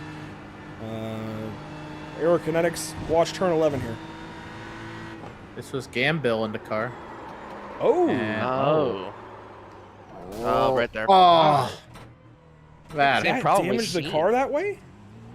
Yeah. And he pulls away, and he has a chance, but doesn't register that there's damage. That's probably somebody being tired. Yeah. But Scott Hara has now jumped in the car. It's not moving. It's still on the pit lane, but there's a driver now in there. German Sim Racing by ACV in the pits. It's what's weird is we've seen people have struggles in that turn all day today too so far. It's been interesting to see how many teams have actually struggled through turn 11. Did not mean to take this replay. We're not actually going to have a replay here. We're going to come back to our race leader though. See, drivers getting tired, producers getting tired too. As we're working to the well deep into the 13th hour, working on, well, nearly into hour 14, 20 minutes shy. Having 13 hours done in this race. And, yeah, the field is starting to thin. Schaller Racing, aerokinetics both in the pit lane. That would make it 31 cars running with Parabellum Racing Team back on track after their issues with Zachariah Rosar behind the wheel. Quality Sim Racing, Quality Control Racing, the 32nd spot, Apex Tech Racing 2 is still in this race, albeit 40 laps down, 7 laps behind Quality Control. But hey, I give big props to these teams that are down here in this order and still racing. This is always cool to see when teams stay dedicated. Absolutely, and what happened for aerokinetics and Schaller, that's exactly what they're looking for. Unfortunately, their races have to revolve around their competitors having bad luck, but it's because it's an endurance race, and these drivers, they're going to endure through the hard times, fight that adversity, and see what kind of a result they can come up with at the end of another 11 hours, 20 minutes. Yeah, it's just that type of commitment. I mean, we like we said, we only have like, I believe what we said, 33 drivers on track now currently, I believe, and 31 or 31 now, and you know, everyone's just gonna give everything they got at this point. I mean, anything can happen at this rate. You know, you can be as many laps as you possibly can, and you can still come out with a decent outcome in the end of this race. Aerokinetics, they're back. Back in the car, Robert Gambill behind the wheel as Tempest Esports comes into the pit lane, giving up their spot in the 8th position. Question is there a driver change? Ivo Costa getting into the car, it looks like. Yes, driver change. Again, Tempest Sim Sports been a team that's been well within the top 10 all day. They're trying to maintain and survive the overnight hours here. Ivo Costa, I'd imagine this is their night owl. This is gonna be the telltale stint for if Tempest Sim Sport can do anything when we get back to the daytime. Yeah, I don't know what's going on, but I've been watching this bus stop long straightaway, and there's been crazy passes going on. I don't know who it was, but I saw a 3-wide move just about going into the entry of the bus stop. So the intensity is just starting to pick up a little bit more. I know we said we was going a little bit, passer with the times, how that's been dying down, but I think the passing's starting to pick up a little bit. On board with Jan Turnjack, chasing Flavio Saturnino. Try to say that one. This would be for 12th position. Apex Tech Racing 1, a Pro-Am car, chasing RD SimSport, also a Pro-Am car, 113 on 23. And you know what? I realized with this, the time and scoring line right here with Jan Turnjack. Look at their box time, Andrew, on time and scoring. There is no time. We're getting to the point where drive-through penalties potentially being given out. You're absolutely right. What is it, 80 off tracks incurs your first penalty, then it's 10 after that? We're going to see a lot, I think, for car 113, just because we already hit that mark for them. I don't know where other teams are, but once you hit it, it's going to be easier and easier to keep getting them, of course. And it's just that first one that's tough to get. Yeah, after 10, that buffer of 10, that goes away really quick, especially if you're not 100% there. And especially the ways around here that you can make up time by going on track at some points too. It could be just from making up time. So the field's starting to spread out beyond about 20th position. Your top 20 actually within 9 laps of each other. Then it's a 2-lap gap back to Yellow Stripe Racing, or Yellow Stripe Motorsport, that is. 3 seconds to Diego Eda, actually. So these two are close. We've talked about them a time or two and noted how close they each are, but I'm not sure what Diego can really do here. It seems like everybody's just kind of stagnating and making small mistakes, getting consistent against each other. Diego there chips the inside of turn 1. Loses a bit of time. Yeah, he's 3.5. He's gaining on Hoggard. He's got a much lighter car as well. Hoggard pitted 7 laps ago. Diego 28. That's what I was about to mention. Eda, even if he catches Hoggard, it's not going to be a permanent position for Eda. Still attacking those bus stop curbs at this hour. Eda not backing down. He's still eating up that time too. That was an interesting entry too to turn 1. I mean, I don't know if he meant to take it that sharp and hit the curbing like that, but that was very interesting. I've never seen somebody take it that short going into turn 1 like that.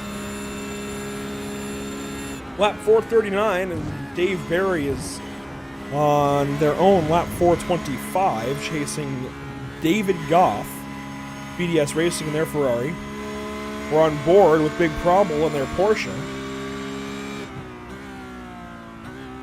Big Cromwell's another team that they've been involved with in a lot of incidents today, but they've stuck it out. They're still here.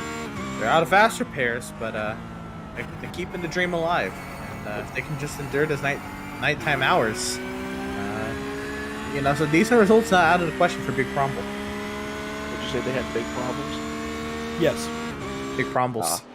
There you go. Those rotors are going real bright on the Porsche. we've seen rotors glow more and more throughout the course of the evening, but this is, I think, the first car we've seen them properly glowing. We've just seen them faintly in the wheels of some of the BMWs, but the Porsche working overtime, especially on those rear brakes.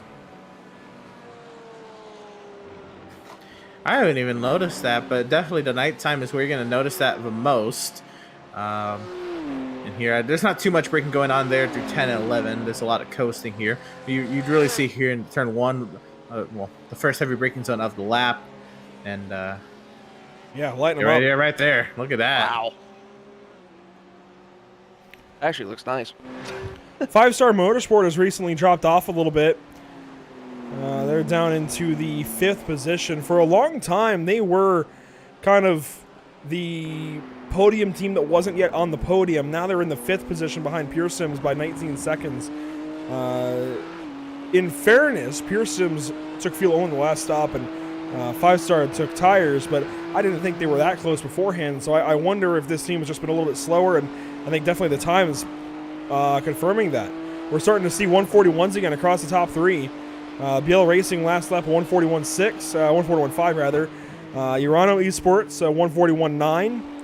BL a 2 a 142.4. Pure Sims though a 141.1. In fact, they just ran their best lap of the race. Daniel Ferguson behind the wheel. You know, they're 25 laps into their stint, so that fuel level's going down. But Ferguson has turned up the wick. He's not gonna go away silently. He's racing. He is. He is going out there. He's pushing. The team, I guess, sent him out there with the message: go make up that lap for the next position. Go make up the 2 laps if you can to Heinrich. I don't know if that's plausible in his entire stint, but he ran 4/10 quicker than the leader last lap, so he's doing something. If they can put him on podium, I think that's nearly a win. Absolutely. Oh yeah, 100%. I would think a podium for any of these people back in 4th or 10th is probably a podium, or probably a positive thing for them, to be honest, at this rate. It's a 20-second gap currently between Ferguson and Dench. As we've got 12 minutes to go in this hour. We'll go slightly beyond the hour and then go to Sounds of the Sim for our final hour of coverage this evening / morning as we get later into the day. And get our morning started here. Yeah. Oh, Daniel Ferguson. You know, I know I'm a little down, a little negative, maybe a little tired is what it is. But I really have to be so thankful, and I am so thankful for Scott Reister and everybody with the North American Racing League for having us for this. They didn't have to have us broadcast this, right? We did not have to be the ones. I am legitimately so thankful to be bringing you all our first coverage of a 24-hour race. I know it's not complete 24-hour coverage, but we're still a relatively small crew here, and we're putting together one hell of a broadcast, I feel like, and one hell of a day of racing. It's been fantastic, and a big shout-out goes out to all of our crew here at Pit Stop TV, Emerson Arden, Ed Schur, Zach Lindgren, Devin Zimmerman, and of course even JP Costa, who started the race off with me on the like. It's been fantastic so far. It really has been a pleasure to cover this race at this point, and will be through the rest of the evening into the morning. It's been genuinely so much fun. I wish we could do this more. I really do. I would not be sad to maybe lose. I hate saying this, but I wouldn't be sad to lose a league to gain a league like this. This has been fantastic. Certainly, it's a huge project for the channel. Andrew, you've done a phenomenal job setting it all up, getting everybody lined up, the scheduling, being here to produce the entire thing. It is huge, and I don't know if you've checked the view count on YouTube from the first part, but it certainly looks like it's paid off. I have not. I have not actually. Should I? Yeah, I think you'll like it. Yeah. That's actually about on par with what I thought it would be. 7 hours of coverage earlier. That's about on par. Yeah, that. And I say on par with what I thought it would be from seeing the amount of people who had already tuned in. We had hit a peak concurrent earlier of 95, and I'm hoping we get to that point again for the end of the race.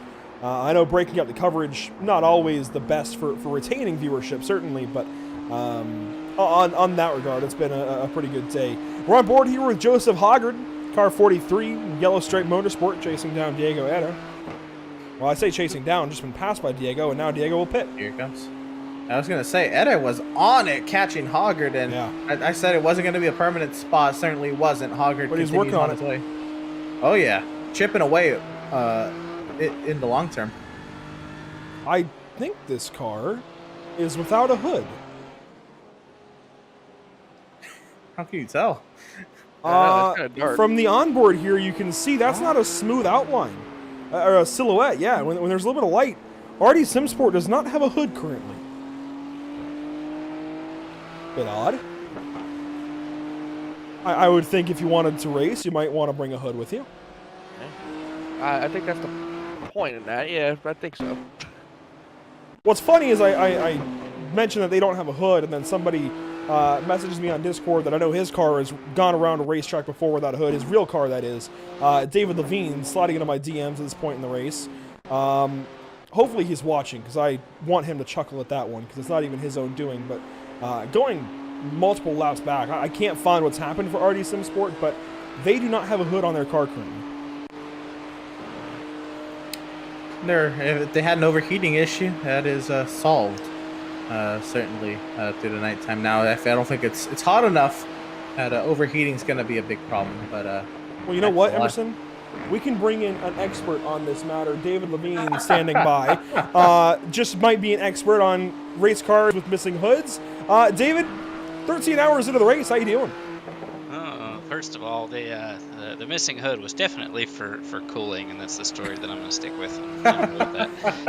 Definitely not blame the rookie mechanic for getting the hood pins, but it was definitely for cooling. But no, yeah, like you said, 13 hours in, I think our car's done 428 laps, and we're like I said before, we're not the fastest, but we're just out here clicking off laps and trying to have some fun. And I'm personally pretty darn tired, but I figured I'd stop in and say hey to you guys one more time before I go get some shut-eye, because I am tired.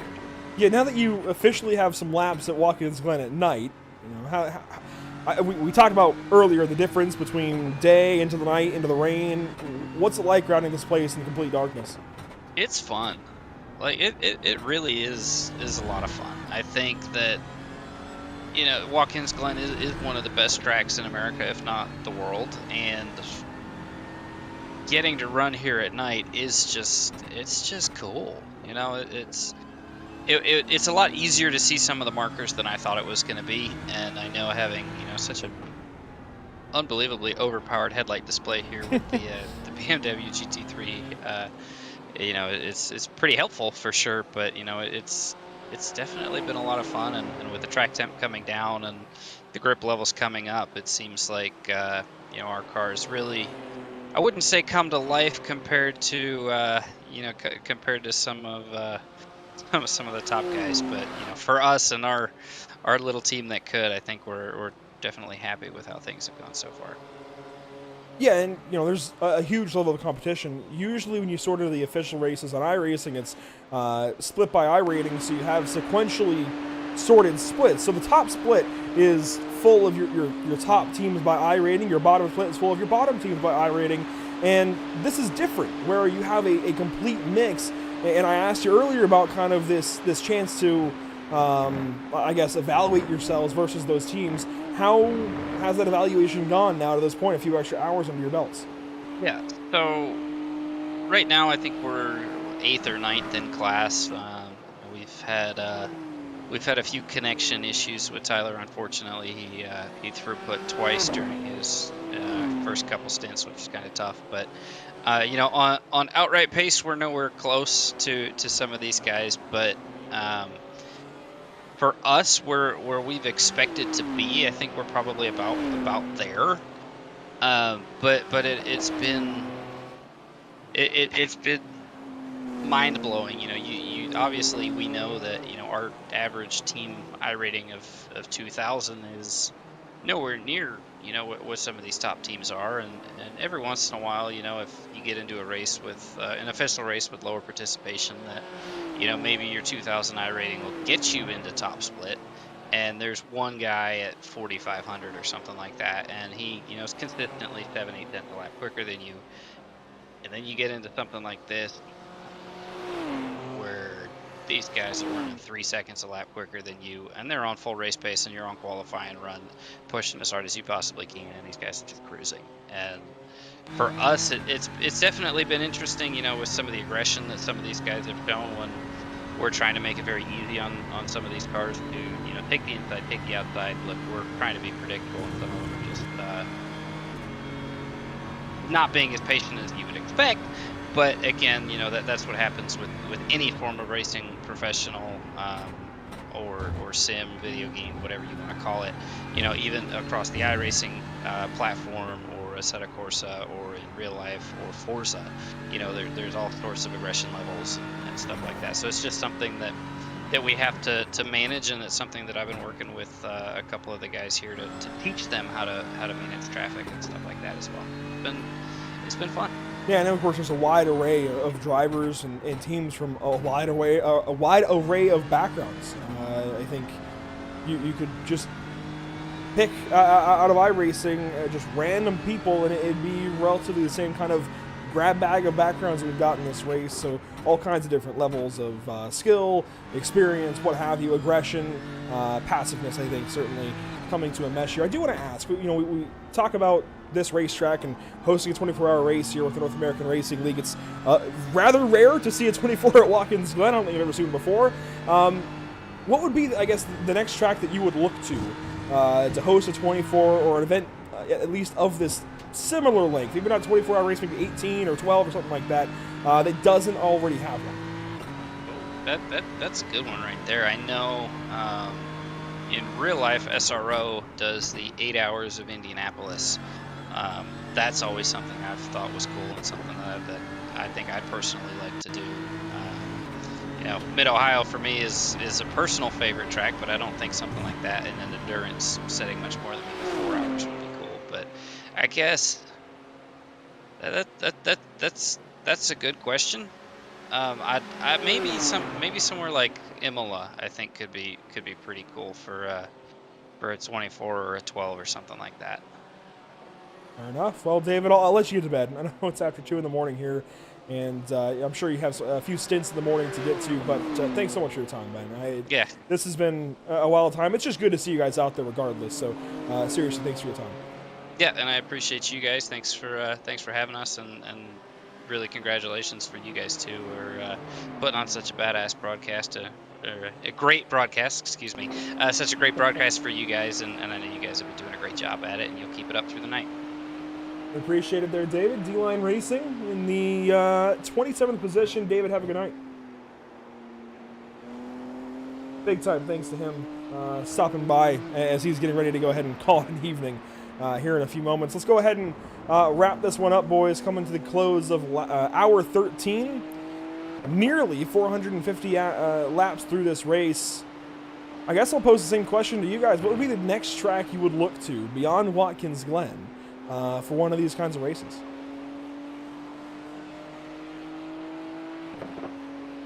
Well, I guess I can answer that two ways, right? Are we staying in the States, or are we going worldwide? For now, I think States. We see a lot of these races on iRacing as a whole go worldwide, but it seems like the North American Racing League staying true to their name in North America. Certainly. Well, I mean, it's hard for me to not say Road America. That's one of my all-time favorite tracks in the States. Laguna Seca would be a good one. I know we've ran a 24-hour race there, not with NARL, but we ran one the 24 hours of Limes. But yeah, I guess I'd have to say Road America. For me, it's tough. I'm twisted between two of them. I'm twisted between Long Beach and Circuit of the Americas. I feel like both of those would be kind of good. I feel like the way how, amazing Long Beach is, like, spectacle-wise and everything, and Circuit of the Americas with the tricky corners and how F1 goes there and basically everything else besides, IMSA sometimes. But I think those would be pretty interesting, to be honest, as endurance races. Well, on the note of Long Beach, I have great news for you. We did that back in September, 4 hours of Long Beach here for the first ever Cash Days event. Coda is definitely on my mind. I think Coda is definitely on my mind. I don't usually like Coda, but I was really warmed up to it with the MPI Cup Series there recently. Fantastic race that we had. It came down to the final few laps, if you recall, Emerson, between Mario Miranda and Lawson Peel. Fantastic race. I think I'd want to see at least a prototype class, if not a prototype field there for that one. Higher downforce. Oh, yeah. Might be a little more interesting there, but definitely would like to see Circuit of the Americas get a race like this at some point on iRacing and get some attention behind it. I would also look to a place potentially like Barber. And actually, on a completely separate note, had a conversation with some friends in a random iRacing Discord recently about which track could theoretically host Formula One in the United States, which permanently built track could theoretically host it most readily. And I think Barber has to be close to on that list. It's very underused, and the way IndyCar races there is always fantastic. I think it's definitely got to be one that you consider for that kind of thing, be it an event like this or Formula One potentially down the road, if they continue to expand within North America, and especially if they take up Sebastian Vettel and go into a permanently built race course. I think Barber is one that you've got to look at. It's also got kind of that posh crowd around it. They've got a museum off the backstretch. They've got statues through the grass. I think Barber would be a really good one at some point down the road. And I think worldwide, I think a layup would be the recently rumored Mount Fuji Speedway. It's not entirely confirmed, but, well, iRacing posted a teaser of it on social media with Japanese characters, and, I mean, it looks like Mount Fuji. It's got to be. I'm excited if that is the case. Fuji Speedway, that's one of the.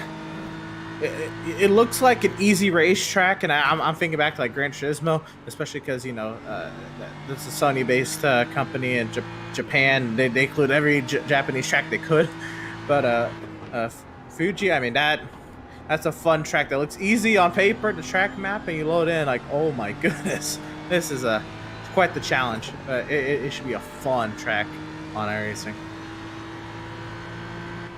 I never heard of Mount Fuji before. I've never heard nothing about it, so you guys know more than I do about that. But yeah, I'm up for anything new, you know. I mean, we got the rumors of street courses being made in the States and all that, but it's like, we love the courses that we have now at like Watkins Glen, Road America, Mid-Ohio, and all that. I mean, it would be interesting to see the street courses, no doubt, but I mean, this is where the bread and butter is, to be honest. I mean, this is the perfect kind of spectacle for this kind of racing.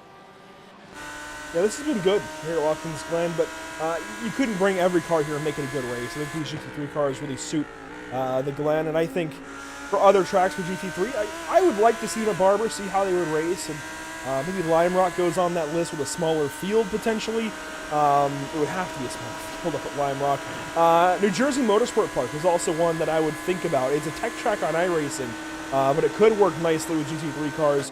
It's just a very fast layout. It's got one more technical section through the middle, but it could be interesting. VIR is one that I would always love to see, of course, Charlotte Motor Speedway and some of the other ovals, but I really think Barber would be the top of my list. It's underused. It can be utilized really nicely in this kind of aspect, and I think should make it the list.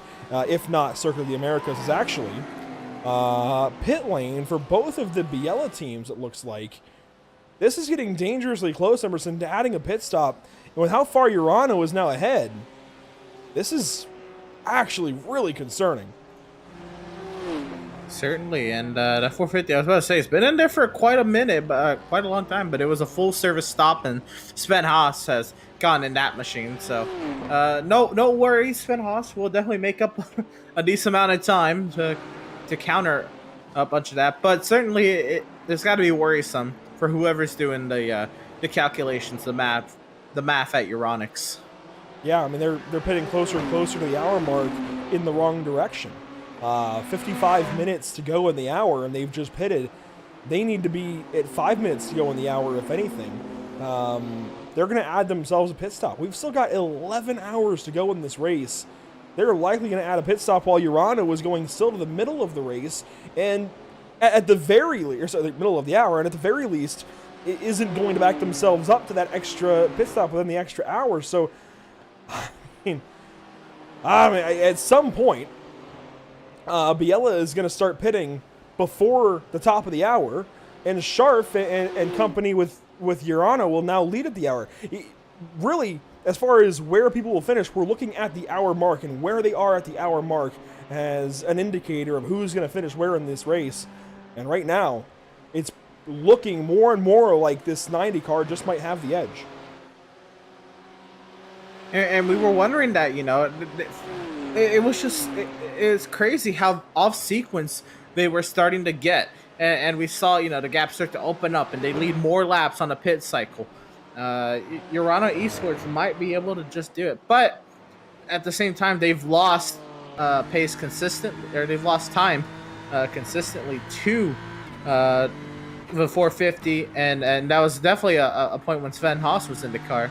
So Sven Haas can just, if you can give them a pit stop advantage and they can maintain that would be something, because it would end up being really close. Well, Sven's got 40 seconds to make up here, Ed, and may add a pit stop to that car. I don't know. Right now, I think you've got to look at this race, unless BL Racing 1 can start saving some fuel. I really think you're looking at essentially a 40-second deficit plus a pit stop, probably a 2-minute deficit. Yeah, I honestly like where Urano sits. Like you said, the Biella Racing Team Urano 1 is just cutting it too short on the fuel. And, I just think Urano has a strategy put down, but it's not like, Biella is making up time as they come out. Maybe now, like, they're getting a couple tenths, but it's not like it's huge chunks either. It's like, once Urano's out front, they can basically steady the gap and keep it out front. It's not like they're going to lose that much time. But, I just like the strategy that Urano's on. I think they have it played out to their favor. Jason Allen jumping in the 71. While Matthew Dench stays in the 255, a couple of pit stops here on the front stretch. 5-Star Motorsport coming in, along with SimCity Racing, your Pro-Am leader. It's been a lot of fun, guys. We've got to start to wrap this one up.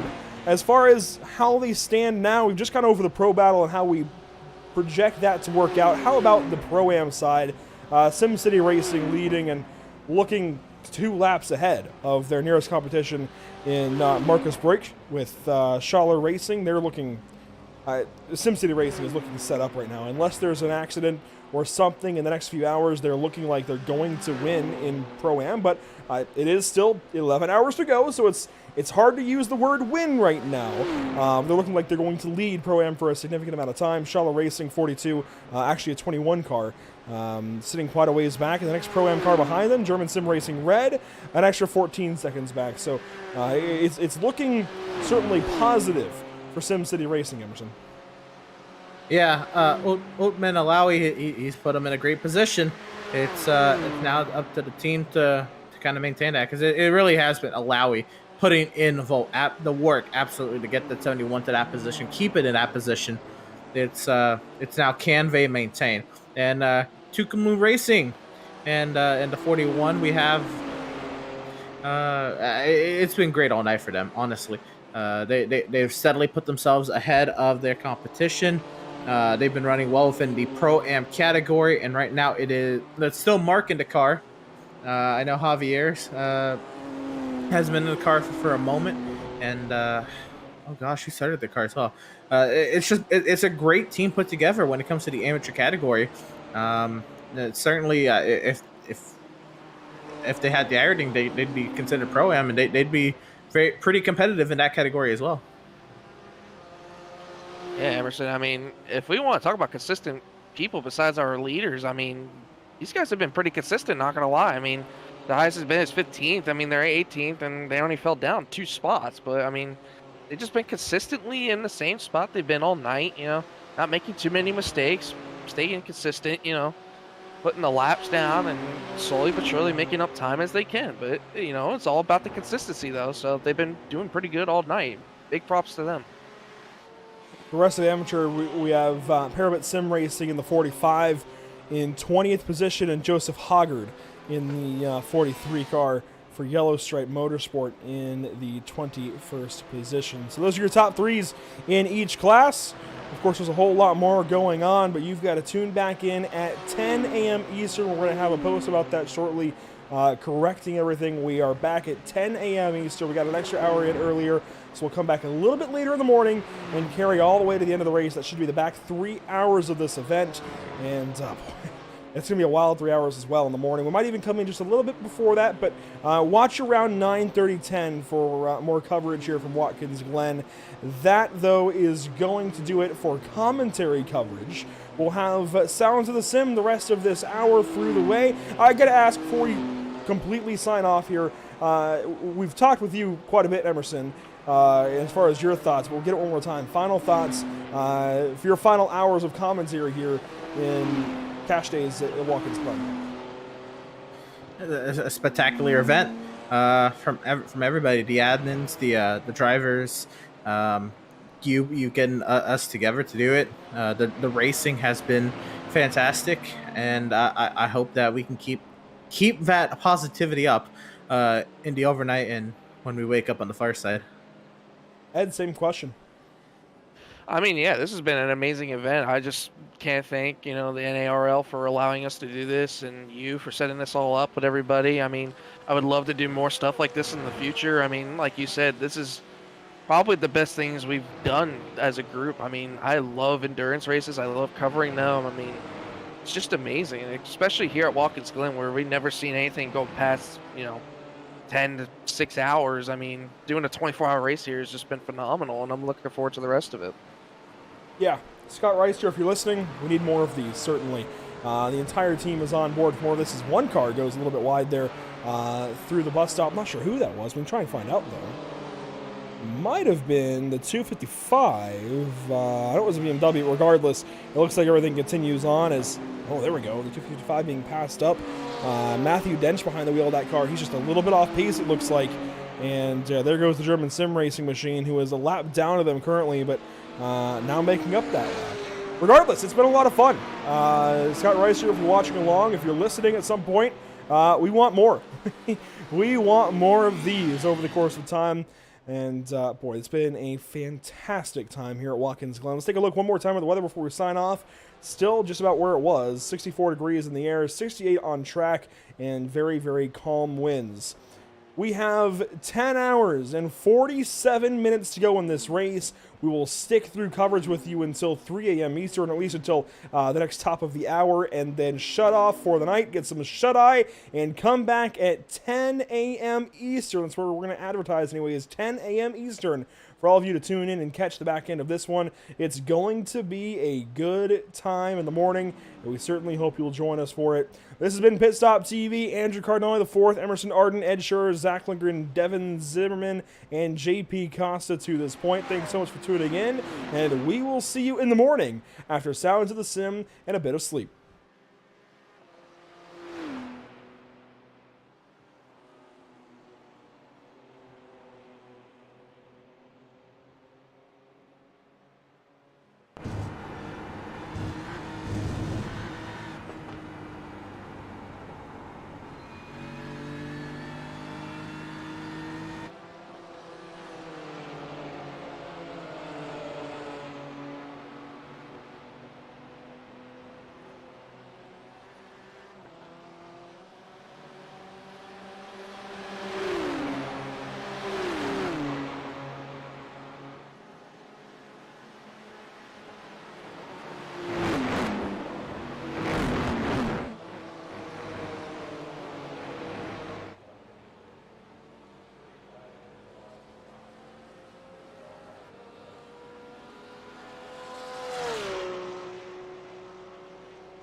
reminder to everybody still watching, we will be back at 9 in the morning, 9 a.m. Eastern. That is, let me think about it, 6 a.m. Pacific, 1 p.m.